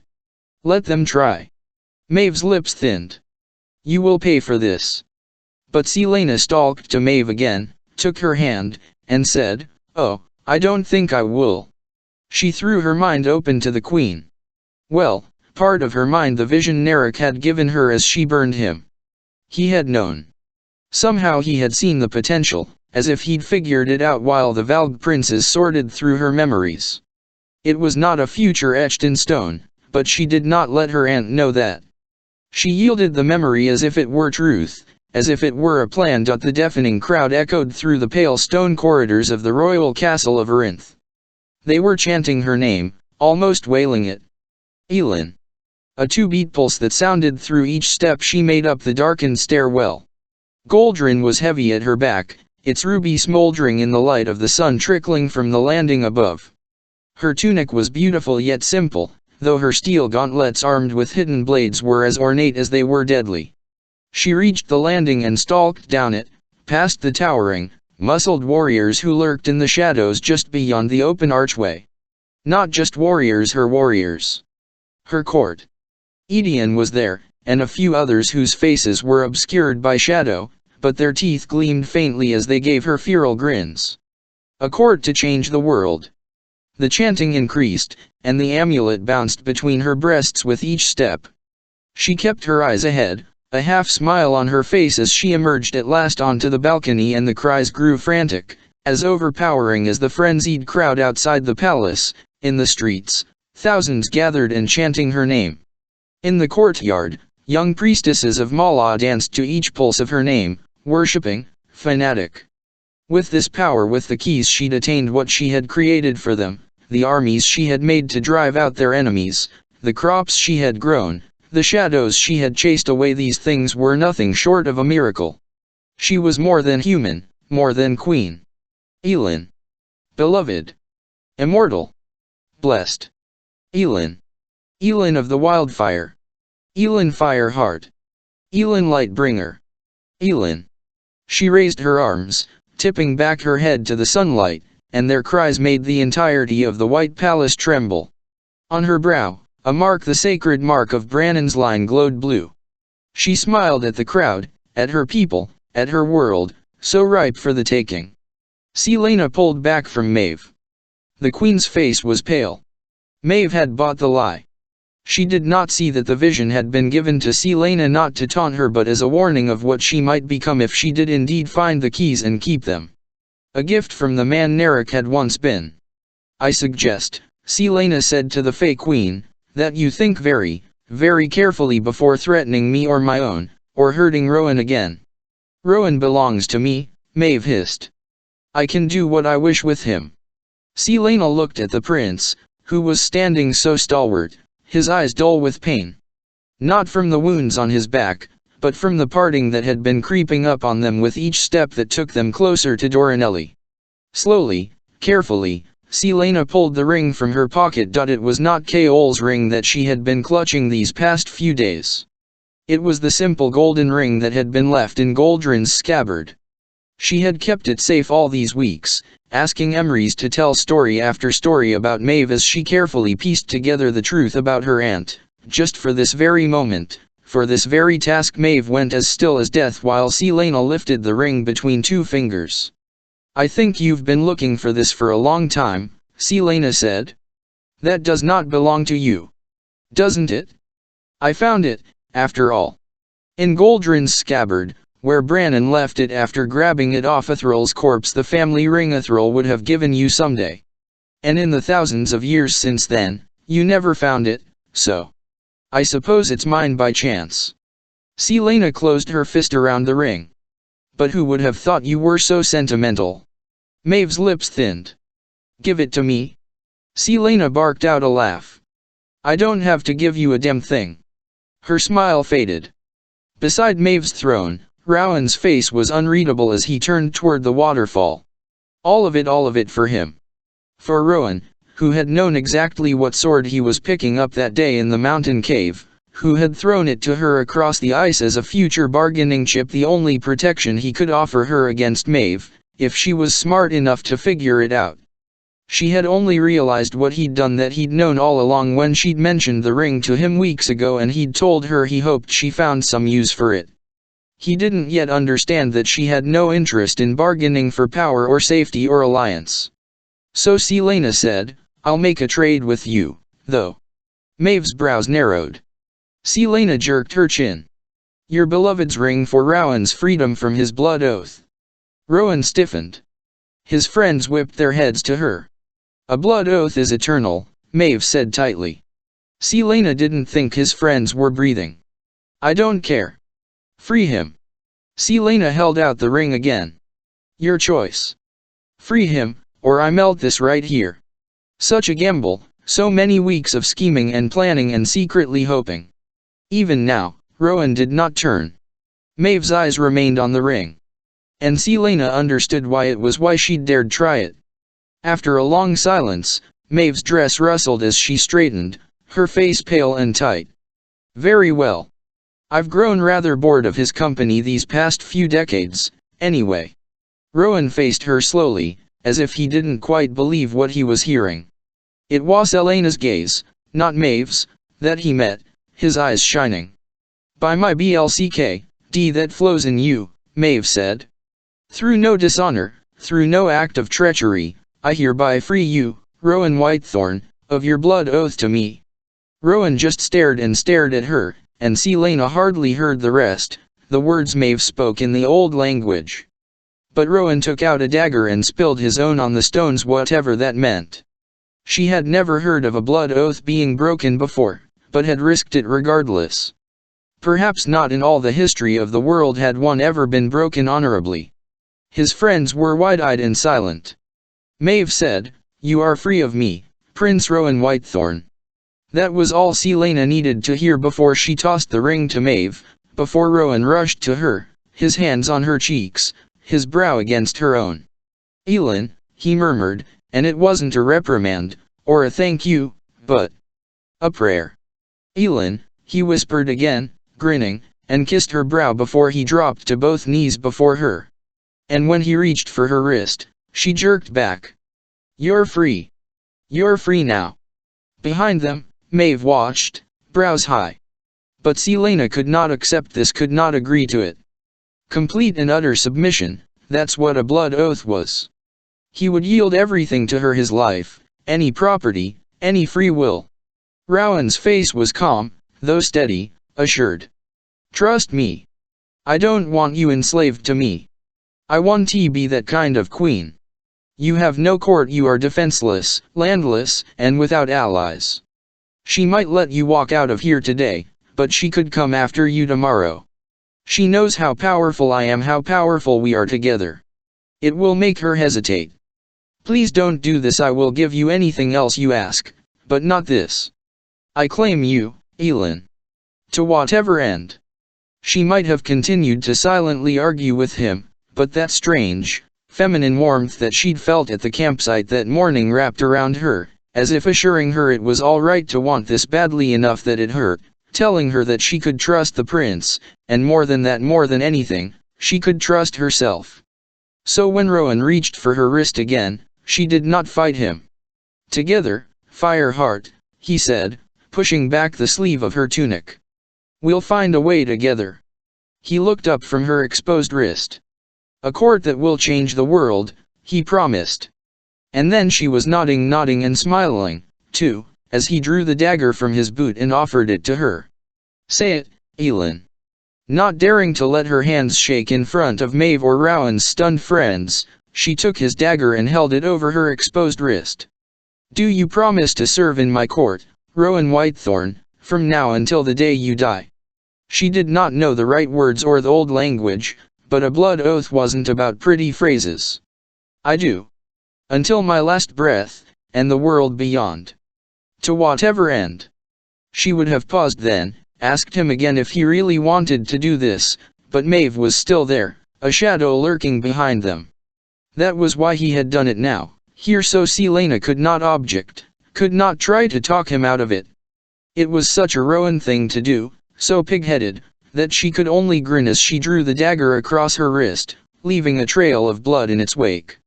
She offered her arm to him with surprising gentleness. He took her wrist in his hands and lowered his mouth to her skin. For a heartbeat, something lightning bright snapped through her and then settled a thread binding them, tighter and tighter with each pull Rowan took of her block one. 3 mouthfuls, his canines pricking against her skin, and then he lifted his head, his lips shining with her blood, his eyes glittering and alive and full of steel. There were no words to do justice to what passed between them in that moment. Maeve saved them from trying to remember how to speak as she hissed, "Now that you have insulted me further, get out. All of you." His friends were gone in an instant, padding off for the shadows, taking those wretched whips with them. Selena helped Rowan to his feet, letting him heal the wound on her wrist as his back knitted together.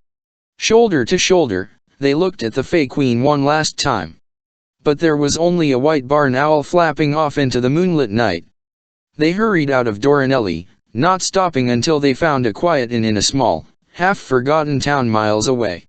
Rowan didn't even dare to swing by his quarters to collect his belongings, and claimed he had nothing worthwhile to take, anyway. His friends did not come after them, did not to bid them goodbye as they slipped across the bridge and into the night-veiled lands beyond. After hours of running, Selena tumbled into bed and slept like the dead. But at dawn, she begged Rowan to retrieve his needles and ink from his pack. She bathed while he readied what he needed, and she scrubbed herself with coarse salt in the tiny inn bathroom until her skin gleamed. Rowan said nothing as she walked back into the bedroom, hardly gave her more than a passing glance as she removed her robe, bare to the waist, and laid on her stomach on the work table he'd ordered brought in. His needles and ink were already on the table, his sleeves had been rolled up to the elbows, and his hair was tied back, making the elegant, brutal lines of his tattoo all the more visible. "Deep breath," he said.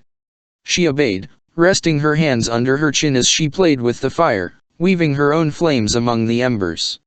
"Have you had enough water and food?" She nodded. She'd devoured a full breakfast before getting into the bath. "Let me know when you need to get up," he said. He gave her the honor of not second guessing her decision or warning her of the oncoming pain. Instead, he brushed a steady hand down her scarred back, an artist assessing his canvas. He ran strong, calloused fingers along each scar, testing, and her skin prickled. Then he began the process of drawing the marks, the guide he would follow in the hours ahead. Over breakfast, he'd already sketched a few designs for her approval. They were so perfect it was as if he'd reached into her soul to find them. It hadn't surprised her at all. He let her use the bathing room when he'd finished with the outline, and soon she was again face down on the table, hands under her chin. "Don't move from now on. I'm starting." She gave a grunt of acknowledgement and kept her gaze on the fire, on the embers, as the heat of his body hovered over hers. She heard his slight intake of breath, and then the first prick stung. Holy gods, with the salt and iron, it hurt. She clamped her teeth together, mastered it, welcomed it. That was what the salt was for with this manner of tattoo, Rowan had told her. To remind the bearer of the loss. Good, was all she could think as the pain spider webbed through her back. Good. And when Rowan made the next mark, she opened her mouth and began her prayers. They were prayers she should have said 10 years ago, an even-keeled torrent of words in the old language, telling the gods of her parents' death, her uncle's death, Marion's death, 4 lives wiped out in those 2 days. With each sting of Rowan's needle, she beseeched the faceless immortals to take the souls of her loved ones into their paradise and keep them safe. She told them of their worth, told them of the good deeds and loving words and brave acts they'd performed. Never pausing for more than a breath, she chanted the prayers she owed them as daughter and friend in Heir. For the hours Rowan worked, his movements falling into the rhythm of her words, she chanted and sang. He did not speak, his mallet and needles the drum to her chanting, weaving their work together. He did not disgrace her by offering water when her voice turned hoarse, her throat so ravaged she had to whisper.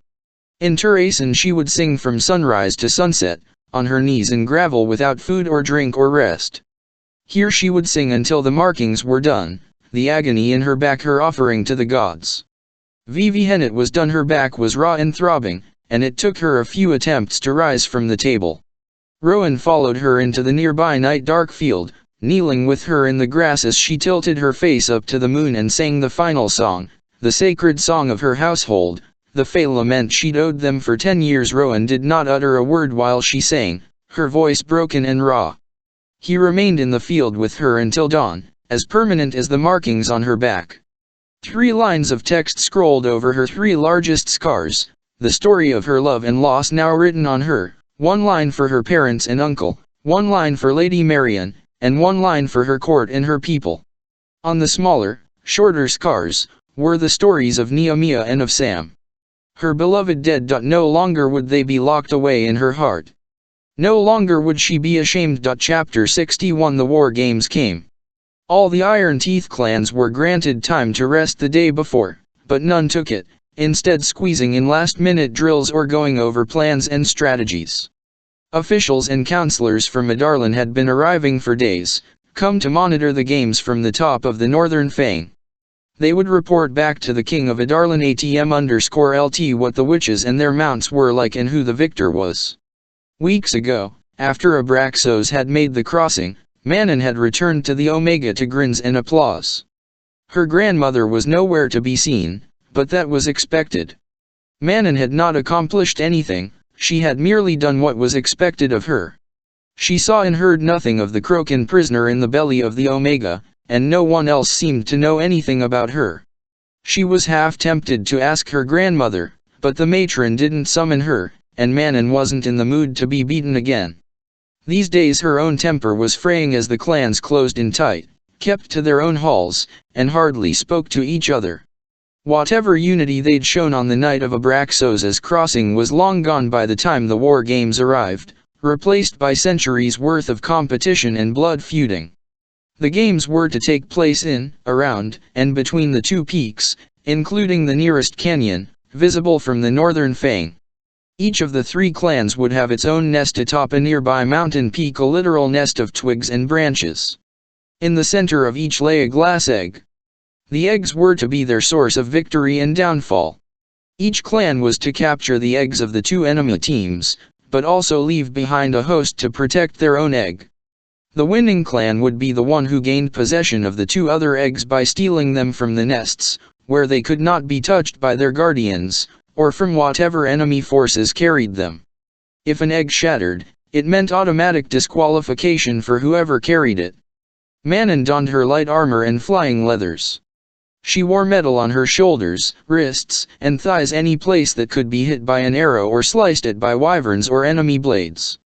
She was used to the weight and limited movement, and so was Abraxos, thanks to the training she'd forced the Black Beaks to endure these past few weeks. Though they were under strict orders not to maim or kill, they were allowed to carry 2 weapons each, so Manon took Wind Cleaver and her best dagger. The Shadows, Asterin, Lyn, and the Demon Twins would wield the bows. They were capable of making kill shots from their wyverns now had taken run after run at targets in the canyons and made bullseyes each time. Asterin had swaggered into the mess hall that morning, well aware that she was lethal as all hell. Each clan wore braided strips of dyed leather across their brows, black, blue, yellow, their wyverns painted with similar streaks on their tails, necks, and sides. When all the covens were airborne, they gathered in the skies, presenting the entirety of the host to the little mortal men in the mountains below. The 13 rode at the head of the Black Beak covens, keeping perfect rank.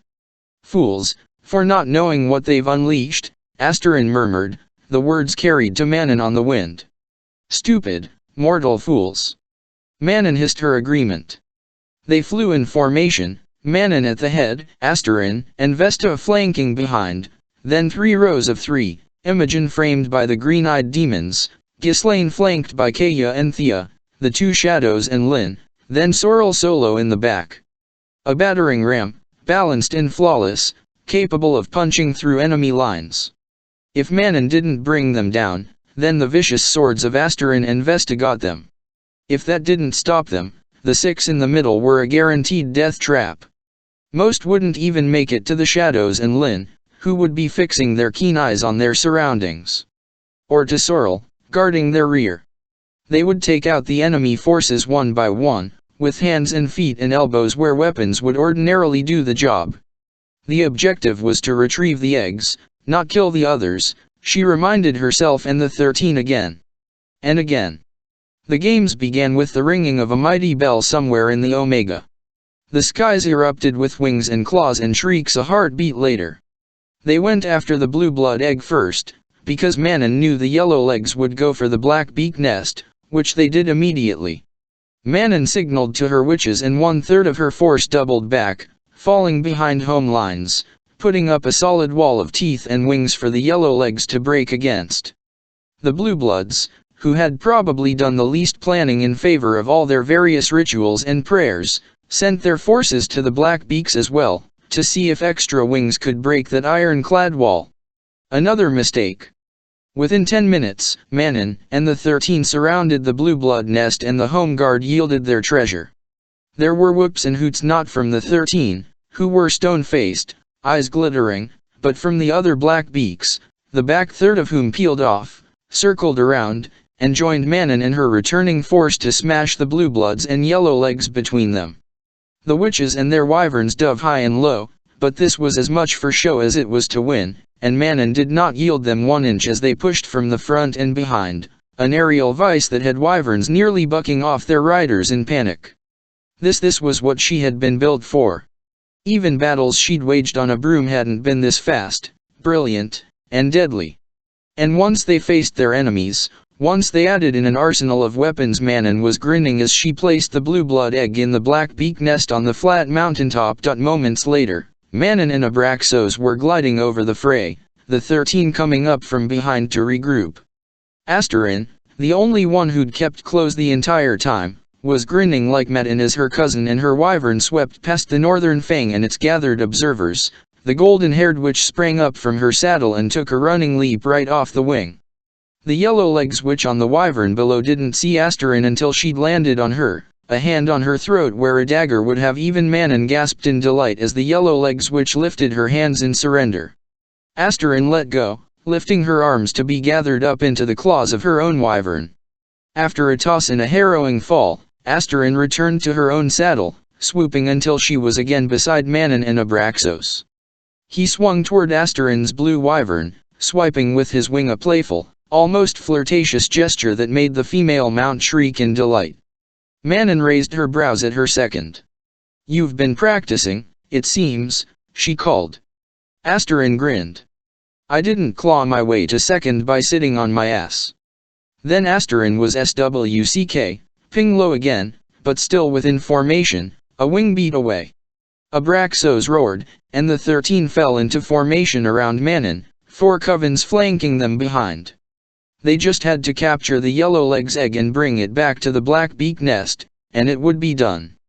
They dodged and soared over fighting covens, and when they reached the yellow leg's line, the 13 pulled up and back, sending the other 4 covens behind them shooting in like an arrow, Punching a line through the barrier that the 13 then swept through closest to the northern fang, the Yellowleg's nest was circled by not 3 but 4 covens, a good chunk of the host to keep behind the lines.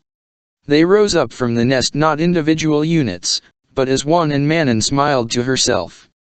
They raced for them, and the Yellowlegs held. Manon whistled. She and Sorrel went up and down respectively, and her coven split in 3, exactly as they'd practiced. Like the limbs of one creature, they struck the Yellowlegs' lines where every coven had mixed, now next to strangers and wyverns with whom they had never ridden closely before. The confusion got worse as the 13 scattered them and pushed them about. Orders were shouted, names were screamed, but the chaos was complete. They were closing in on the nest when 4 blue blood covens swept in out of nowhere, led by Petra herself on her mount, Keely. She was nearly free falling for the nest, which had been left wide open while the Blackbeaks and the Yellowlegs fought. She'd been waiting for this, like a fox in its hole. She swept in, and Manon dove after her, swearing viciously. A flash of yellow and a shriek of fury, and Manon and Abraxos were back flapping, veering away as Iskra flashed past the nest and slammed right into Petra. The 2 heirs and their wyverns locked talons and went sprawling, crashing through the air, clawing and biting. Shouts rose from the mountain and from the airborne witches. Manon panted, righting her spinning head as Abraxos leveled out above the nest, swooping back in to seal their victory. She was about to nudge him to dive when Petra screamed. Not in fury, but pain. Agonizing, soul-shredding pain, the likes of which Manon had never heard, as Iskra's wyvern clamped its jaws on Keely's neck. Iskra let out a howl of triumph, and her bull shook Keely, Petra clinging to the saddle. Now was the time to grab the egg. She nudged Abraxos. Go, she hissed, leaning in, bracing for the dive. Abraxos did not move, but hovered, watching Keely fight to no avail, wings barely flapping as Petra screamed again. Begging Iskra to stop. Now, Abraxos. She kicked him with her spurs. He again refused to dive. Then Iskra barked a command to her wyvern. And the beast let go of Keely. There was a second scream then, from the mountain. From the blue blood matron, screaming for her daughter as she plummeted down to the rocks. The other blue bloods whirled, but they were too far away, their wyverns too slow to stop that fatal plunge. But Abraxos was not. And Manon didn't know if she gave the command or thought it, but that scream, that mother's scream she'd never heard before, made her lean in. Abraxos dove, a shooting star with his glistening wings.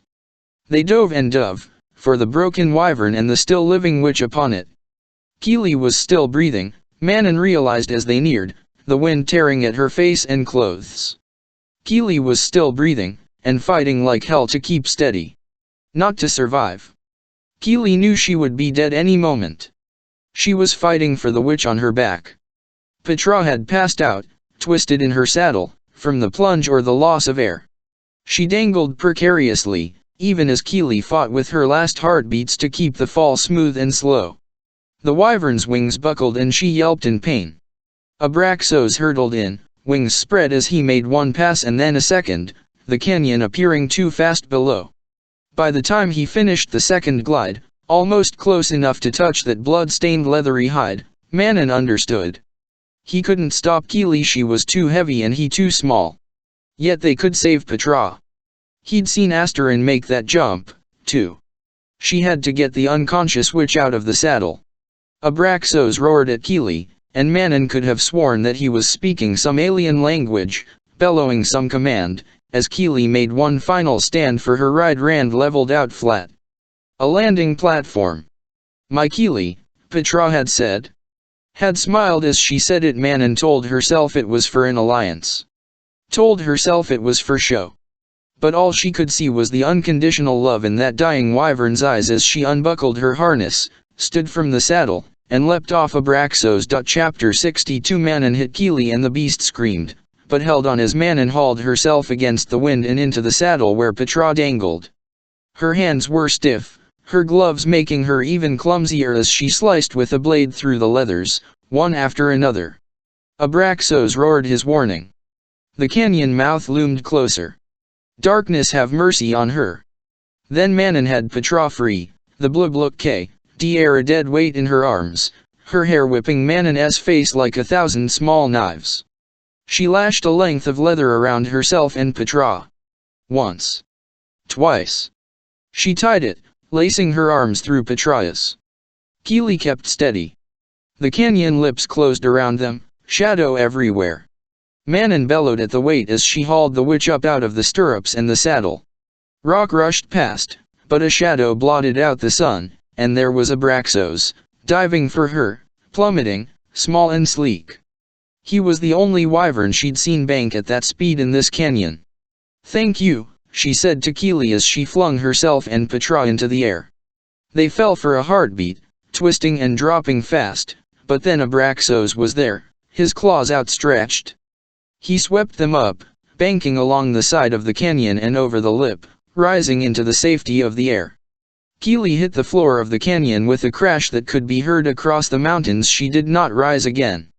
The Black Beaks won the war games, and Manon was crowned wing leader in front of all those frilly, sweating men from Adarlan. They called her a hero, and a true warrior, and more nonsense like that. But Manon had seen her grandmother's face when she had set Petra down on the viewing platform. Seen the disgust. Manon ignored the blue blood matron, who had gotten on her knees to thank her. She did not even see Petra as she was carried off. The next day, rumor had it, Petra would not rise from bed. They said she had been broken in her soul when Keely died. An unfortunate accident brought on by uncontrollable wyverns, the Yellowlegs matron had claimed, and Iskra had echoed. But Manon had heard Iskra's command to kill. She might have called Iskra out, might have challenged her. If Petra hadn't heard that command, the vengeance was Petra's to claim.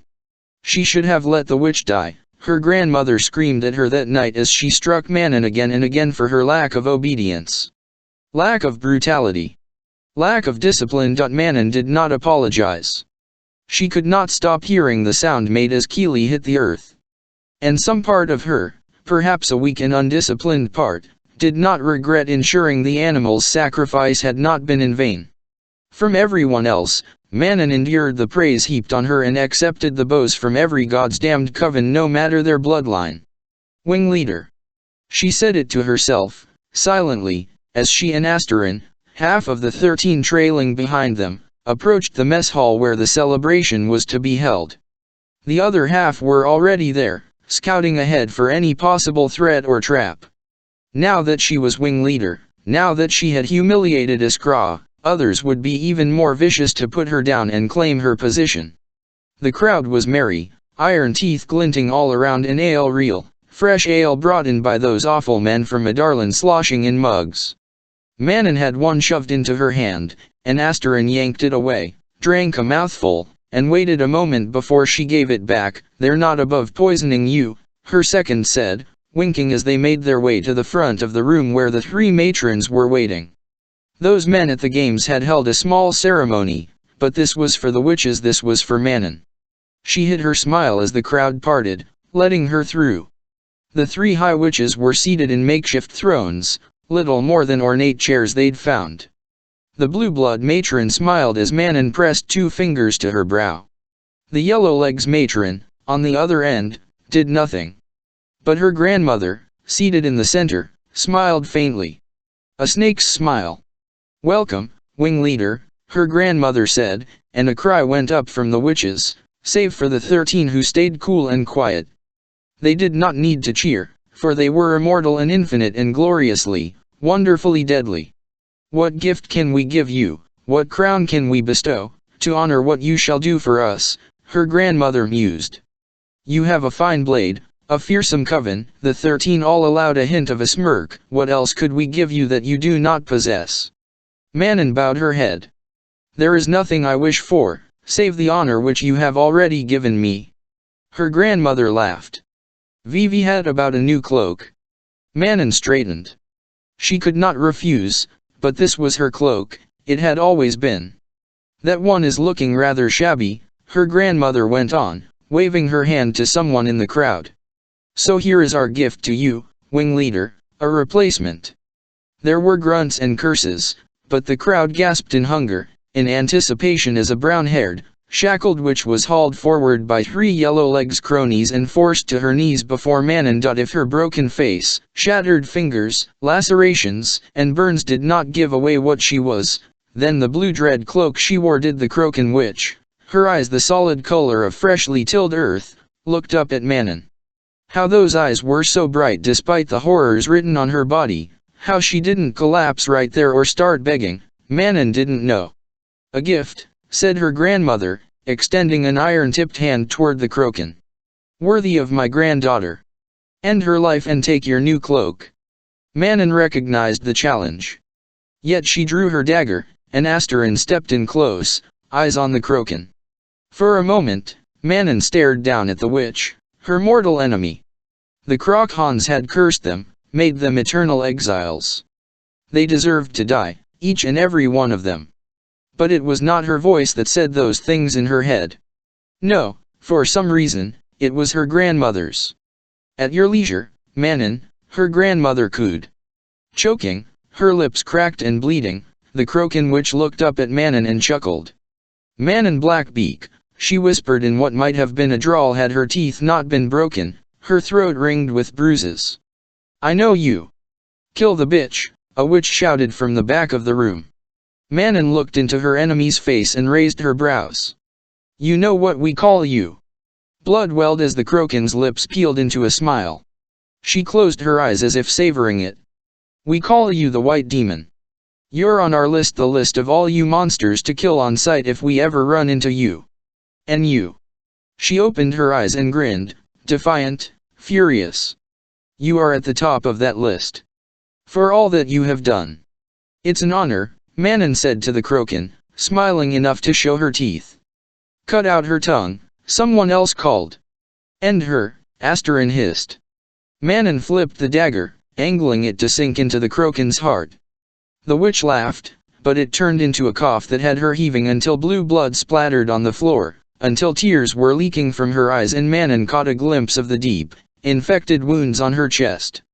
When she lifted her head, blood staining the corners of her mouth, she smiled again.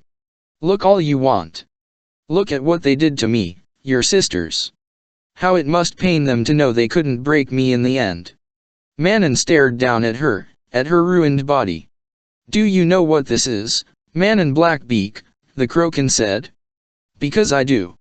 I heard them say what you did during your games." Manon wasn't sure why she was letting the witch talk, but she couldn't have moved if she wanted to.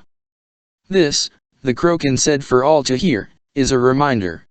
My death, my murder at your hands, is a reminder. Not to them," she breathed, pinning Manon with that soil-brown stare. "But to you. A reminder of what they made you to be. They made you this way. You want to know the grand Crocan secret," she went on. "Our great truth that we keep from you, that we guard with our lives? It is not where we hide, or how to break your curse. You have known all this time how to break it. You have known for 500 years that your salvation lies in your hands alone. No, our great secret is that we pity you." No one was speaking now. But the Crocan did not break Manon's stare, and Manon did not lower her dagger. "We pity you, each and every one of you. For what you do to your children. They are not born evil. But you force them to kill and hurt and hate until there is nothing left inside of them of you. That is why you are here tonight, Manon. Because of the threat you posed to that monster you call grandmother. The threat you posed when you chose mercy and saved your rival's life." She gasped for breath, tears flowing unabashedly as she bared her teeth. "They have made you into monsters. Made, Manon. And we feel sorry for you." "Enough," the matron said but the whole room was silent, and Manon slowly raised her eyes to her grandmother's. In them, Manon beheld a promise of the violence and pain that would come if she disobeyed. Beyond that, there gleamed nothing but satisfaction. As if the Crocan had spoken true, but only the Blackbeak matron knew she had done so. The Crocan's eyes were still bright with a courage Manon could not comprehend. "Do it," the Crocan whispered. Manon wondered if anyone else that it was not a challenge, but a plea. Manon angled her dagger again, flipping it in her palm. She did not look at the Crocan, or her grandmother, or anyone as she gripped the witch by the hair and yanked back her head. And then spilled her throat on the floor. Legs dangling off a cliff edge, Manon sat on a plateau atop a peak in the ruins. Abraxos sprawled at her side, smelling the night-blooming flowers on the spring meadow. She'd had no choice but to take the Crocan's cloak, to dump her old one atop the once it fell, once the witches gathered around to rip her apart. They have made you into monsters. Manon looked at her wyvern, the tip of his tail waving like a cat's. No one had noticed when she left the celebration. Even Asterin was drunk on the Crocan's blood, and had lost sight of Manon slipping through the crowd. She told Sorrel, though, that she was going to see Abraxos. And her third, somehow, had let her go alone. They'd flown until the moon was high and she could no longer hear the shrieks and cackles of the witches in the Omega. Together they sat on the last of the ruins, and she gazed across the endless flat expanse between the peaks and the western sea. Somewhere out there, beyond the horizon, was a home that she had never known. Croc-Hans were liars and insufferably preachy. The witch had probably enjoyed giving her little speech, making some grand last stand. "We feel sorry for you." Manon rubbed at her eyes and braced her elbows on her knees, peering into the drop below. She would have dismissed her, wouldn't have thought twice about it, if it hadn't been for that look in Keely's eyes as she fell, fighting with every last scrap of strength to save her Petra. Or for Abraxos's wing, sheltering Manon against icy rain. The wyverns were meant to kill and maim and strike terror into the hearts of their enemies. And yet, Manon looked toward the star-flecked horizon, leaning her face into a warm spring breeze, grateful for the steady, solid companion lounging behind her. A strange feeling, that gratitude for his existence. Then there was that other strange feeling that pushed and pulled at her, making her replay the scene in the mess hall again and again. She had never known regret, not true regret, anyway. But she regretted not knowing the Crocan's name.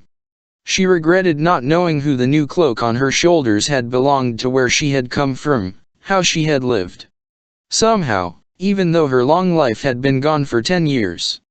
Somehow, that regret made her feel incredibly, heavily mortal. Chapter 63. Edion let out a low whistle and offered Kaol the of wine between them on the rooftop of Selena's apartment. Kaol, not feeling at all like drinking, shook his head. "I wish I had been there to see it." He gave Kaol a wolfish smile. "I'm surprised you are not condemning me for saying that. Whatever creatures the king sent with Narek, I do not think they were innocent men," Kaol said. "Or really men at all anymore." She had done it, had made such a statement that even days later, Edion was still celebrating. Quietly, of course. Kaol had come here tonight planning to tell Edion and Ren what he knew of the spell the king had used and how they might destroy it. But he hadn't yet. He still wondered what Edion would do with that knowledge. Especially once Kaol left for Aniel in 3 days. "When she gets home, you need to lie low in Aniel," Edion said, swigging from the bottle. "Once it comes out who she was all these years." And it would, Kaol knew. He was already preparing to get Dorian and Sorsha out of the castle. Even if they had done nothing wrong, they had been her friends. If the king knew that Selena was Elin, it could be just as deadly as if he discovered that Dorian had magic. When she came home, everything would change. Yes, Elin would come home. But not to Kaol. She would come home to Turason, to Edion, and Ren and the court that was regathering in her name. She would come home to war and bloodshed and responsibility. Part of him still could not fathom what she'd done to Narek, the battle cry she'd issued from across the sea. He could not accept that part of her, so bloodthirsty and unyielding. Even as Selena, it had been hard to swallow at times, and he had tried to look past it, but as Elin. He'd known, since the moment he figured out who she was, that while Selena would always pick him, Elin would not. And it would not be Selena Sardotian who returned to this continent. It would take time, he knew, for it to stop hurting, to let go. But the pain wouldn't last forever. "Is there?" Edion clenched his jaw as if debating saying the rest. "Is there anything you want me to tell her, or give her?" "At any moment, any time," Edion might have to flee to Turasan and to his queen. The eye of Elena was warm at his neck, and Kaol almost reached for it. But he couldn't bring himself to send her that message, or to let go of her that completely not yet. Just as he couldn't bring himself to tell Edion about the clock tower. "Tell her," Kaol said quietly, "that I had nothing to do with you. Tell her you barely spoke to me. Or Dorian. Tell her I am fine in Aniel, and that we are all safe." Edion was quiet long enough that Kaol got up to leave. But then the general said, "What would you have given just to see her again?" Kaol couldn't turn around as he said, "It doesn't matter now." Saoirse rested her head on the soft spot between Dorian's shoulder and chest, breathing in the smell of him. He was already sleeping deeply. They had almost taken things over the edge tonight, but she had again hesitated, again let that stupid doubt creep in when he asked her if she was ready, and though she wanted to say yes, she had said no. She lay awake, stomach tight, and mind racing. There was so much she wanted to do and see with him. But she could feel the world shifting, the wind changing. Elin Galathenius was alive. And even if Saoirse gave everything to Dorian, the upcoming weeks and months would be trying enough for him without having to worry about her. If the captain and the prince decided to act on their knowledge, if magic was freed, it would be chaos. People might go as mad from its sudden return as they'd gone from its departure. She didn't want to think what the king would do. Yet no matter what happened tomorrow, or next week, or next year, she was grateful. Grateful to fate, to herself for being brave enough to kiss him that night. Grateful for this little bit of time she'd been given with him. She still thought about what the captain had said all those weeks ago about being queen. But Dorian needed a true queen if he was to survive this. Someday, perhaps, she'd have to face the choice of letting him go for the greater good. She was still quiet, and small. If she could hardly stand up to Amethy, how could she ever be expected to fight for her country? No, she could not be queen, for there were limits to her bravery, and to what she could offer. But for now, she could be selfish for a little longer. For 2 days, Kaol continued to plan an escape for Dorian and Saoirse, Edion working with him. They hadn't objected when he'd explained, and there had even been a hint of relief in the prince's eyes. They would all go tomorrow, when Kaol left for Aniel. It was the perfect excuse to get them out of the castle. They wanted to accompany their friend for a day or two before bidding him farewell. He knew Dorian would try to return to Rifthold, that he'd have to fight him on it, but at least they could both agree that Saoirse was to get out. Some of Edion's own belongings were already at the apartment, where Ren continued to gather resources for them all. Just in case. Kaol had turned in his formal suggestions for his replacement to the king, and the announcement would be made tomorrow morning. After all these years, all that planning and hoping and working, he was leaving. He hadn't been able to bring himself to leave his sword to his replacement, as he should have done. Tomorrow he only had to get through tomorrow. But there was no way Kaol could prepare for the summons he received from the King of Adarlan to meet him in his private council chamber. When he arrived, Edion was already inside, surrounded by 15 guards Kaol did not recognize, all wearing those tunics with the royal wyvern embroidered with black thread. The King of Adarlan was grinning. Dorian heard within minutes that Edion and Kaol had been summoned to his father's private council room. As soon as he heard, he ran not for Kaol, but to Saoirse. He almost collapsed with relief when he found her in her workroom. But he willed strength to his knees as he crossed the room in a few strides and grabbed her hand. "We're getting out. Now. You are getting out of this castle right now, Saoirse." She pulled back. "What happened? Tell me, we're going now," he panted. "Oh, I don't think so," someone purred from the open doorway. He turned to find Amethy the old healer standing there, arms crossed and smiling faintly. Dorian could do nothing as half a dozen unfamiliar guards appeared behind her and she said, "The king wants to see you both in his chambers. Immediately." Chapter 64. In the council room high in the glass castle, Edion had already marked the exits and considered what furniture he could use as a defense or as a weapon. They'd taken his sword when they'd come for him in his rooms. though they hadn't shackled him. A lethal mistake. The captain wasn't shackled, either. In fact, the fools had left him armed. The captain was doing his best to look vaguely confused as the king watched them from his glass throne. What an interesting night this has turned out to be. What interesting information my spies have brought me, the king said, looking from Edian to Kaol to Dorian and his woman. My most talented general is found to be sneaking around Rifthold in the dead of night after spending so much of my gold on parties he does not even bother attending. And he has somehow, despite years of animosity, become close with my captain of the guard. My son, Edian did not envy the smile the king gave the crown prince, has apparently been dabbling with the rabble. Again. To his credit, Dorian snarled and said, "Consider your words carefully, father." Oh. The king raised a thick, scarred brow. I had it on good authority that you were planning to run away with this healer. Would you ever do such a thing? The prince's throat bobbed, but he kept his head high. Because I can't stand the thought of her spending another minute in this festering shithole that you call a court. Edian couldn't help but admire him for yielding nothing until the king showed his hand. Smart man, brave man. But it might not be enough to get them out of this alive. Good, the king said. Neither can I. He waved a hand, and before Edian could bark a warning, the guards separated the prince and the girl. Four held Dorian back, and two forced Sorsha to kneel with a kick behind the knees. She cried out as she hit the marble, but went silent. The whole room went silent as a third guard pulled a sword and placed it lightly on the back of her slender neck. "Don't you dare," Dorian growled. Edian looked to Kaol, but the captain was frozen. These were not his guards.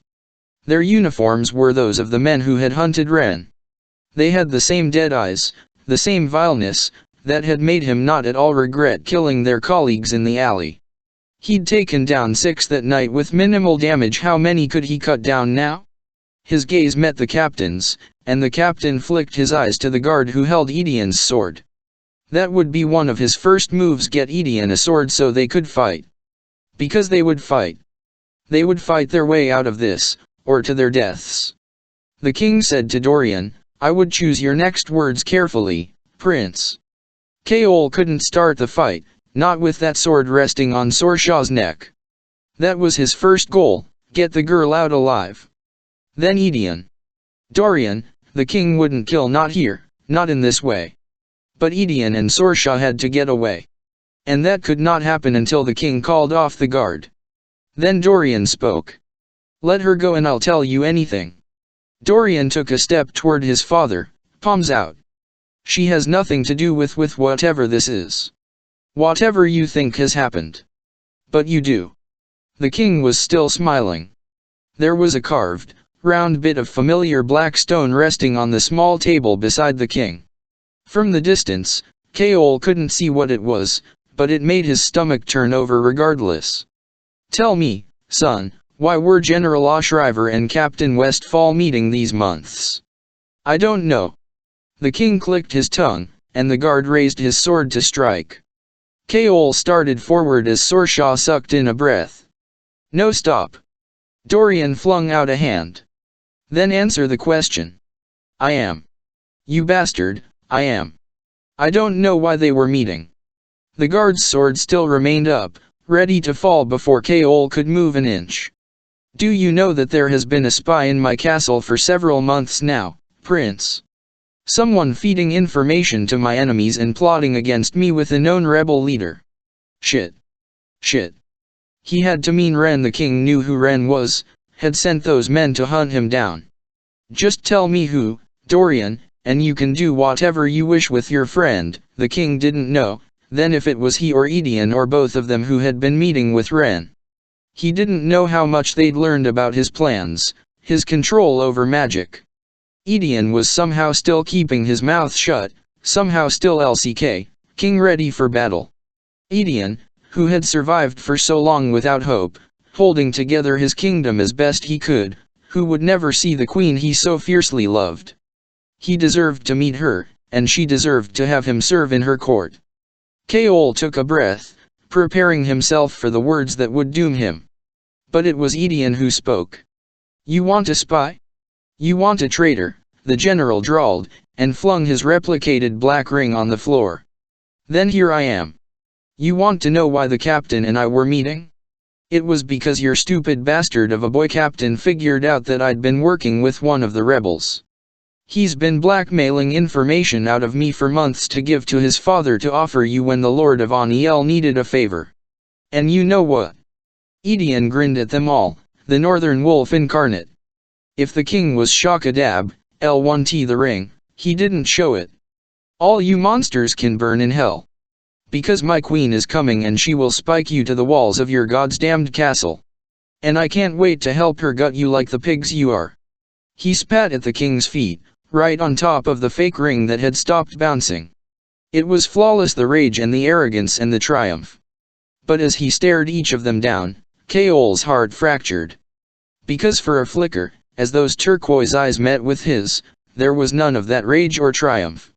Only a message to the queen that Edion would never see. And there were no words to convey it, the love and the hope and the pride. The sorrow at not knowing her as the woman she had become. The gift Edion thought he was giving her in sparing Kaol's life. Kaol nodded slightly, because he could not help, not at this point, not until that sword was removed from Sorshaw's neck. Then he could fight, and he might still get them out alive. Edion didn't struggle as the guards clapped shackles around his wrists and ankles. I've always wondered about that ring, the king said. Was it the distance, or some true strength of spirit that made you so unresponsive to its suggestions? But regardless, I am so glad that you confessed to treason, Edion. He spoke with slow glee. So glad you did it in front of all these witnesses, too. It will make your execution that much easier. Though I think. The king smiled and looked at the fake black ring. I think I'll wait. Perhaps give it a month or two. Just in case any last-minute guests have to travel a long way for the execution. Just in case someone gets it into her head that she can rescue you. Edion snarled. Kaol bit back his own reaction. Perhaps the king had never had anything on them, perhaps this had only been a ruse to get Edion to confess to something, because the king knew that the general would offer up his own life instead of an innocence. The king wanted to savor this, and savor the trap that he had now set for Elin, even if it cost him a fine general in the process. Because once she heard that Edion was captured, once she knew the execution date, she would run to Rifthold. After she comes for you, Edion promised the king, they'll have to scrape what's left of you off the walls. The king only smiled. Then he looked to Dorian and Sorsha, who seemed to be hardly breathing. The healer remained on the floor and did not lift her head as the king braced his massive forearms on his knees and said, "And what do you have to say for yourself, girl?" She trembled, shaking her head. "That's enough," Dorian snapped, sweat gleaming on his brow. The prince winced in pain as his magic was repressed by the iron in his system. Edion confessed, "Now let her. Why should I release the true traitor in this castle?" Sarsha couldn't stop shaking as the king spoke. All her years of remaining invisible, all her training, first from those rebels in Fenhero, then the contacts they'd sent her family to in Rifthold. All of it ruined. Such interesting letters you sent to your friend. Why, I might not ever have read them, the king said, if you hadn't left one in the rubbish for your superior to find. See, you rebels have your spies, and I have mine. And as you decided to start using my son. She could feel the king smirking at her. How many of his movements did you report to your rebel friends? What secrets of mine have you given away over the years? Leave her alone, Dorian growled. It was enough to set her crying. He still thought she was innocent. And maybe he could get out of this if he was surprised enough by the truth, if the king saw his son's shock and disgust. So Sorsha lifted her head, even as her mouth trembled, even as her eyes burned, and stared down the king of Adarlan. You destroyed everything that I had, and you deserve everything that's to come, she said. Then she looked at Dorian, whose eyes were indeed wide, his face bone white. I was not supposed to love you. But I did. I do. And there is so much I wish we could have done together, seen together. The prince just stared at her, then walked to the foot of the dais and dropped to his knees. "Name your price," he said to his father. "Ask it of me, but let her go. Exile her. Banish her. Anything say it, and it will be done." She began shaking her head, trying to find the words to tell him that she hadn't betrayed him, not her prince. The king, yes. She had reported his movements for years, in each carefully written letter to her friend. But never Dorian. The king looked at his son for a long moment. He looked at the captain and Edion, so quiet and so tall, beacons of hope for their future. Then he looked again at his son, on his knees before the throne, on his knees for her, and said, "No. No." Keol thought he had not heard it, the word that cleaved through the air just before the guard's sword did. One blow from that mighty sword. That was all it took to sever Sorshaw's head. The scream that erupted out of Dorian was the worst sound that Keol had ever heard. Worse even than the wet, heavy thud of her head hitting the red marble. Edion began roaring and cursing at the king, thrashing against his chains, but the guards hauled him away, and Keol was too stunned to do anything other than watch the rest of Sorshaw's topple to the ground. And then Dorian, still screaming, was scrambling through the blood toward her head, as if he could put it back. As if he could piece her together. Chapter 65. Keol hadn't been able to move a muscle from the moment the guard cut off Sorshaw's head to the moment Dorian, still kneeling in a pool of her blood, stopped screaming. "That is what awaits traitors," the king said to the silent room. And Keol looked at the king, at his shattered friend, and drew his sword. The king rolled his eyes. "Put away your sword, Captain. I've no interest in your noble antics. You're to go home to your father tomorrow. Don't leave this castle in disgrace." Keol kept his sword drawn. "I will not go to Aniel," he growled. "And I will not serve you a moment longer. There is one true king in this room, there always has been. And he is not sitting on that throne." Dorian stiffened. But Keol went on. "There is a queen in the north, and she has already beaten you once. She will beat you again. And again. Because what she represents, and what your son represents, is what you fear most, hope. You cannot steal it, no matter how many you rip from their homes and enslave. And you cannot break it, no matter how many you murder." The king shrugged. "Perhaps. But maybe I can start with you." He flicked his fingers at the guards. "Kill him, too." Keol whirled to the guards him and crouched, ready to fight a path out for himself and Dorian. Then a crossbow snapped and he realized there had been others in the room hidden behind impossibly thick shadows. He had only enough time to twist to see the bolt firing for him with deadly accuracy. Only enough time to see Dorian's eyes widen, and the whole room plunge into ice. The arrow froze mid-flight and dropped to the floor, shattering into 100 pieces. Keol stared at Dorian in mute horror as his friend's eyes glowed a deep, raging blue, and the prince snarled at the king, "Don't you touch him." The ice spread across the room, up the legs of the shocked guards, freezing over Sorshaw's blood, and Dorian got to his feet. He raised both hands, and light shimmered along his fingers, a cold breeze whipping through his hair. "I knew you had it, boy," the king started, standing, but Dorian threw out a hand and the king was blasted into his chair by a gust of frozen wind, the window behind him shattering. Wind roared into the room, drowning out all sound. All sound except Dorian's words as he turned to Keol, his hands and clothes soaked with Sorshaw's blood. "Run. And when you come back."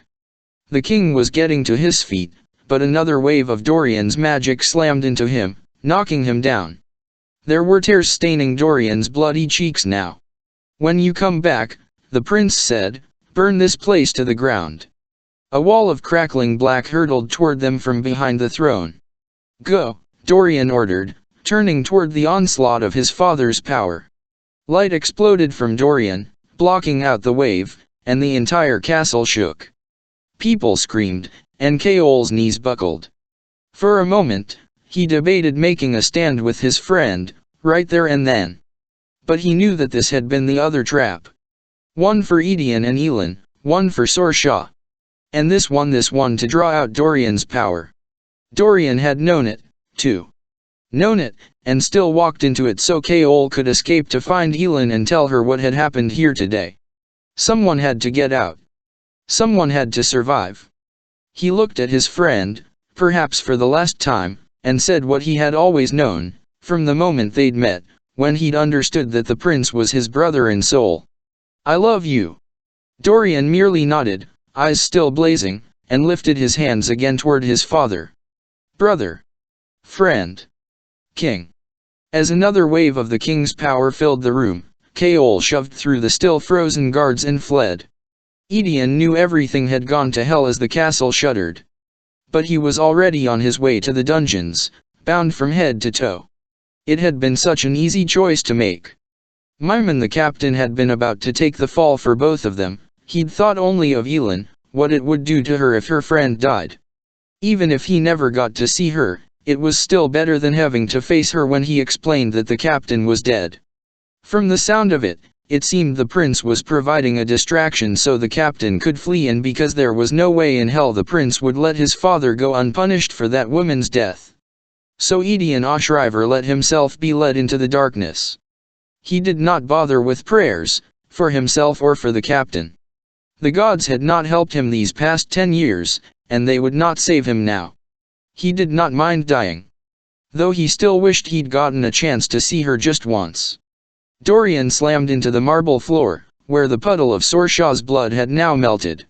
Even as his father sent a wave of blinding, burning black power crashing onto him, filling his mouth and his veins, even as he screamed, all he could see was that moment when the sword cut through flesh and tendon and bone. He could still see her wide eyes, her hair glimmering in the light as it, too, was severed. He should have saved her. It had so sudden. But when the arrow had fired at Kaol, that was the death he could not endure. Kaol had drawn his line and Dorian was on his side of it. Kaol had called him his king. So revealing his power to his father did not frighten him. No, to save his friend, dying did not scare him one bit. The blast of power receded, and Dorian was left panting on the stones. He had nothing left. Kaol had gotten away. It was enough. He reached out an arm toward where Sorshaw's body lay. His arm burned. Maybe it was broken, or maybe it was his father's power still branding him, but he reached for her nonetheless. By the time his father stood over him, he'd managed to move his hand a few inches. Do it, Dorian rasped. He was choking on blood and the gods knew what. Oh, I don't think so, his father said, digging a knee into his chest. It won't death for you, my gifted son. There was something dark and gleaming in his father's hands. Dorian fought like hell against the guards now pinning his arms, trying to drag up any ounce of power as his father brought the collar of Wordstone toward his neck. A collar, like the ones worn by those things Kaol had said were in the Dead Islands. No, no. He was screaming it because he'd seen that creature in the catacombs, and heard what was being done to Roland and Calton. He had seen what a mere ring could do. This was an entire collar, with no visible keyhole. Hold him still, his father barked, digging his knee in deeper. The breath was sucked from his chest, and his ribs groaned in agony. But there was nothing Dorian could do to stop it. He wrenched his arm from one of the guards, wrenched it free and reached, bellowing. He had just touched Sorshaw's limp hand when cool stone gripped his throat. There was a faint click and hiss, and the darkness swept in to tear him apart. Kaol ran. He did not have the time to take anything except what he had on him as he sprinted like hell for Dorian's rooms. Fleetfoot was waiting, as she had been all night, and he scooped her over a shoulder and hauled her to Selena's room and into the secret passage. Down and down they went, the dog unusually obedient. 3 blasts shook the castle, shaking dust from the stones above. He kept running, knowing each blast meant Dorian was alive a bit longer, and dreading the silence to come. Hope, that was what he carried with him. The hope of a better world that Edion and Sorshaw and Dorian had sacrificed themselves for. He made one stop, with Fleetfoot still gripped over his shoulder. With a silent prayer to the gods for their forgiveness, Kaol hurtled into the tomb to grab Damaris, shoving the sacred blade through his and stuffing a few handfuls of gold into his cloak pockets. And though the skull-shaped knocker didn't move, he told Mort precisely where he would be. Just in case she comes back. In case she doesn't know. Mort remained stationary, but Keol had the sense he'd been listening all the same as he grabbed the satchel containing Dorian and Selena's magic books and fled to the passage that would take him to the sewer tunnel. A few minutes later, he was raising the heavy iron grate over the sewer stream. The outside beyond was wholly dark and still. As he heaved back into his arms to swing them both around the wall and onto the stream bank beyond, the castle went silent. There were screams, yes, but silence lurked beneath them. He did not want to know if Dorian was alive or dead. He couldn't decide which was worse. Keol got to the hidden apartment. Ren was pacing. Veyers, there was blood on him, he realized. The spray from Sorshaw's neck. Keol didn't know how he found the words, but he told Ren what had happened. So it's just us? Ren asked quietly. Keol nodded. Fleetfoot was sniffing around in the apartment, having made her inspection and decided Ren wasn't worth eating even after Ren had protested that the dog might draw too much attention. She was staying, that was non-negotiable. A muscle feathered in Ren's jaw. Then we find a way to free Edion. As soon as possible. You and me. Between your knowledge of the castle and my contacts, we can find a way. Then he whispered, you said Dorian's woman was a healer. When Keol nodded, Ren looked like he was about to be sick, but he asked, was she named Sorshaw? You were the friend she sent those letters to, Keol breathed. I kept pressing her for information, kept. Ren covered his face and took a shuddering breath. When his eyes at last met Keol's, they were bright. Slowly, Ren held out a hand. You and me, we'll find a way to free them. Both Edion and your prince. Keol didn't hesitate as he gripped the rebel's outstretched hand. Chapter 66 Morith, Manon said, wondering if she'd heard right. For battle. Her grandmother turned from the desk, eyes flashing.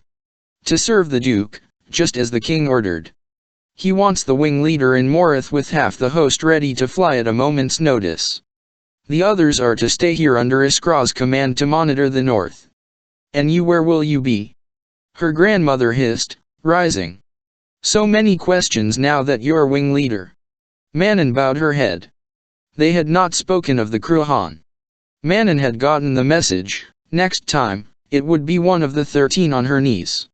So she kept her head down as she said, I only ask because I would not be parted with you, grandmother. Liar. And a pathetic one. Her grandmother turned back to the desk. I shall remain here, but come to you in Morith during the summer. We have work to finish here. Manon lifted her chin, her new red cloak pooling around her, and asked, and when shall we fly to Morith? Her grandmother smiled, iron teeth shining. Tomorrow. Even under the cover of darkness, the warm spring breeze was full of new grass and snow-melted rivers, only disrupted by the booming of wings as Manon led the host south along the fangs. They kept to the shadows of the mountains, shifting ranks, and dipping out of sight to prevent anyone from getting an accurate count of their numbers. Manon sighed through her nose, and the wind ripped the sound away, just as it streamed her long red cloak behind her. Asterin and Sorrel flanked her, silent like the rest of the covens for the long hours they'd flown down the mountains. They would cross Oakwald where Morith's mountains were closest, then rise above the cover of the cloud line for the rest of the journey. Unseen and as quiet as possible, that was how the king wanted them to arrive at the Duke's mountain fortress. They flew all night down the fangs, swift and sleek as shadows, and the earth below quivered in their wake. Sorrel was stone-faced, monitoring the skies around them, but Asterin was smiling faintly. It was not a wild grin, or one that promised death, but a calm smile. To be aloft and skimming the clouds. Where every black beak belonged. Where Manon belonged. Asterin caught her stare and smiled wider, as if there wasn't a host of witches flying behind them and Morith lying ahead. Her cousin turned her face into the wind, breathing it in, exultant. Manon did not let herself savor that beautiful breeze or open herself to that joy. She had work to do, they all did. Despite what the Kroken had said, Manon had not been born with a heart, or a soul. She did not need them. Once they fought the king's war, when his enemies were bleeding out around them. Only then would they ride to reclaim their broken kingdom. And she would go home at last. Chapter 67 The rising sun was staining the Avery River with gold as the cloaked man strode onto a rickety dock in the slums. Fishermen were heading out for the day, revelers were stumbling in for the night, and Rifthold was still asleep, unaware of what had happened the night before. The man pulled out a lovely blade, its eagle pommel glinting in the first light of dawn. For a long moment, he stared at the sword, thinking of all that it had once embodied. But there was a new sword at his side, an ancient king's blade, from a time when good men had served noble rulers and the world had prospered for it. He would see that world reborn, even if it took his last breath. Even if he had no name now, no position or title save oath-breaker, traitor, liar. No one noticed when the sword was jettisoned over the river, its pommel catching the sun and burning like golden fire, a flash of light before it was swallowed by the dark water, never to be seen again. Chapter 68 It turned out that the submission part of a blood oath was something Rowan liked to interpret as it suited him. During their 2-week trek to the nearest port in Wendlin, he bossed Selena around even more, seeming to believe that now he was part of her court. It entitled him to certain non-negotiable rights regarding her safety, her movements, and her plans. She was starting to wonder, as they approached the docks at the end of the cobblestone street, if she had made a teensy mistake in binding him to her forever. They'd been arguing for the past 3 days about her next move, about the ship she'd hired to take her back to Adarlan. This plan is absurd, Rowan said for the 100th time, stopping in the shadows of a tavern by the docks. The sea air was light and crisp. Going back alone seems like suicide. 1. I'm going back as Selena, not Elin, Selena, who did not accomplish the king's mission, and who they are now going to hunt down. The king and queen of Ilwe should have gotten their warning by now. She'd sent it the first time they'd gone into town while investigating the murder of those poor people. Though letters were nearly impossible to send into the Empire, Wendlin had certain ways of getting around that. And as for Kaol, well, that was another reason why she was here, on this dock, about to get onto this ship. She had awoken this morning and slipped the amethyst ring off her finger. It had felt like a blessed release, a final shadow lifted from her heart. But there were still words left unsaid them, and she needed to make sure he was safe and would remain that way. So you're going to get the key from your old master, find the captain, and then what? Complete submission to her indeed. Then I go north. And I'm supposed to sit on my ass for the next gods know how many months. She rolled her eyes. You're not exactly inconspicuous, Rowan. If your tattoos don't attract attention, then the hair, the ears, the teeth. I have another form, you know.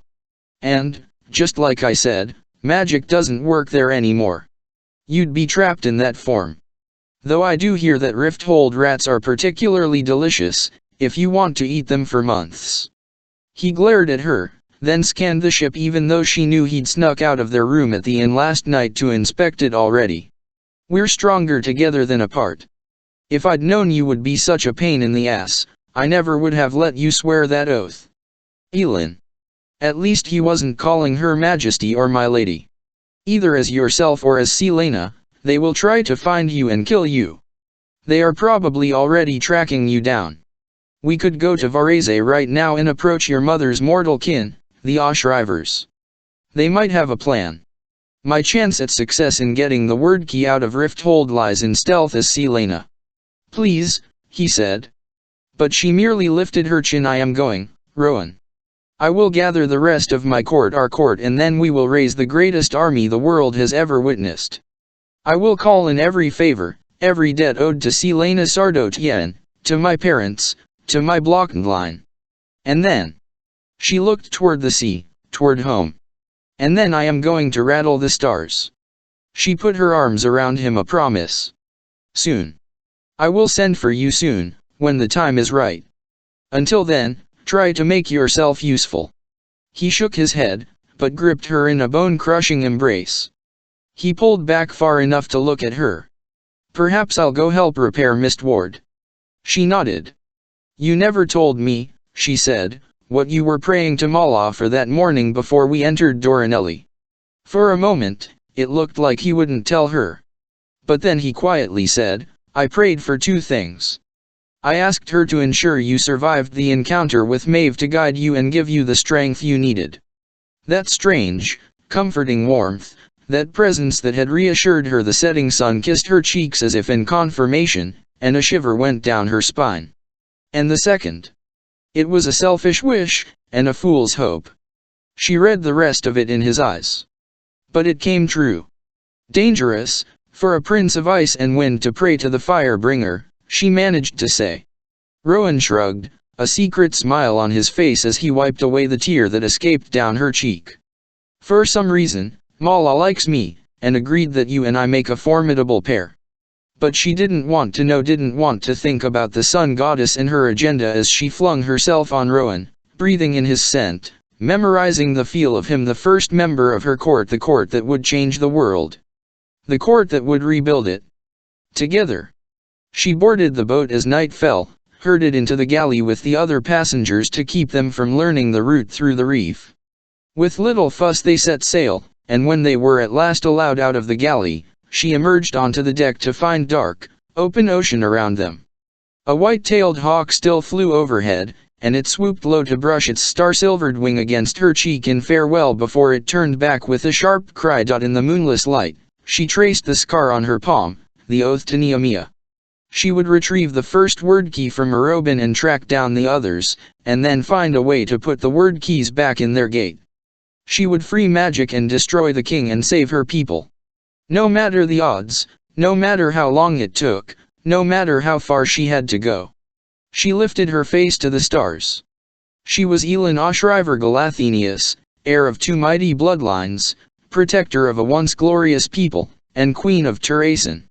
She was Elin Oshriver Galathenius, and she would not be afraid.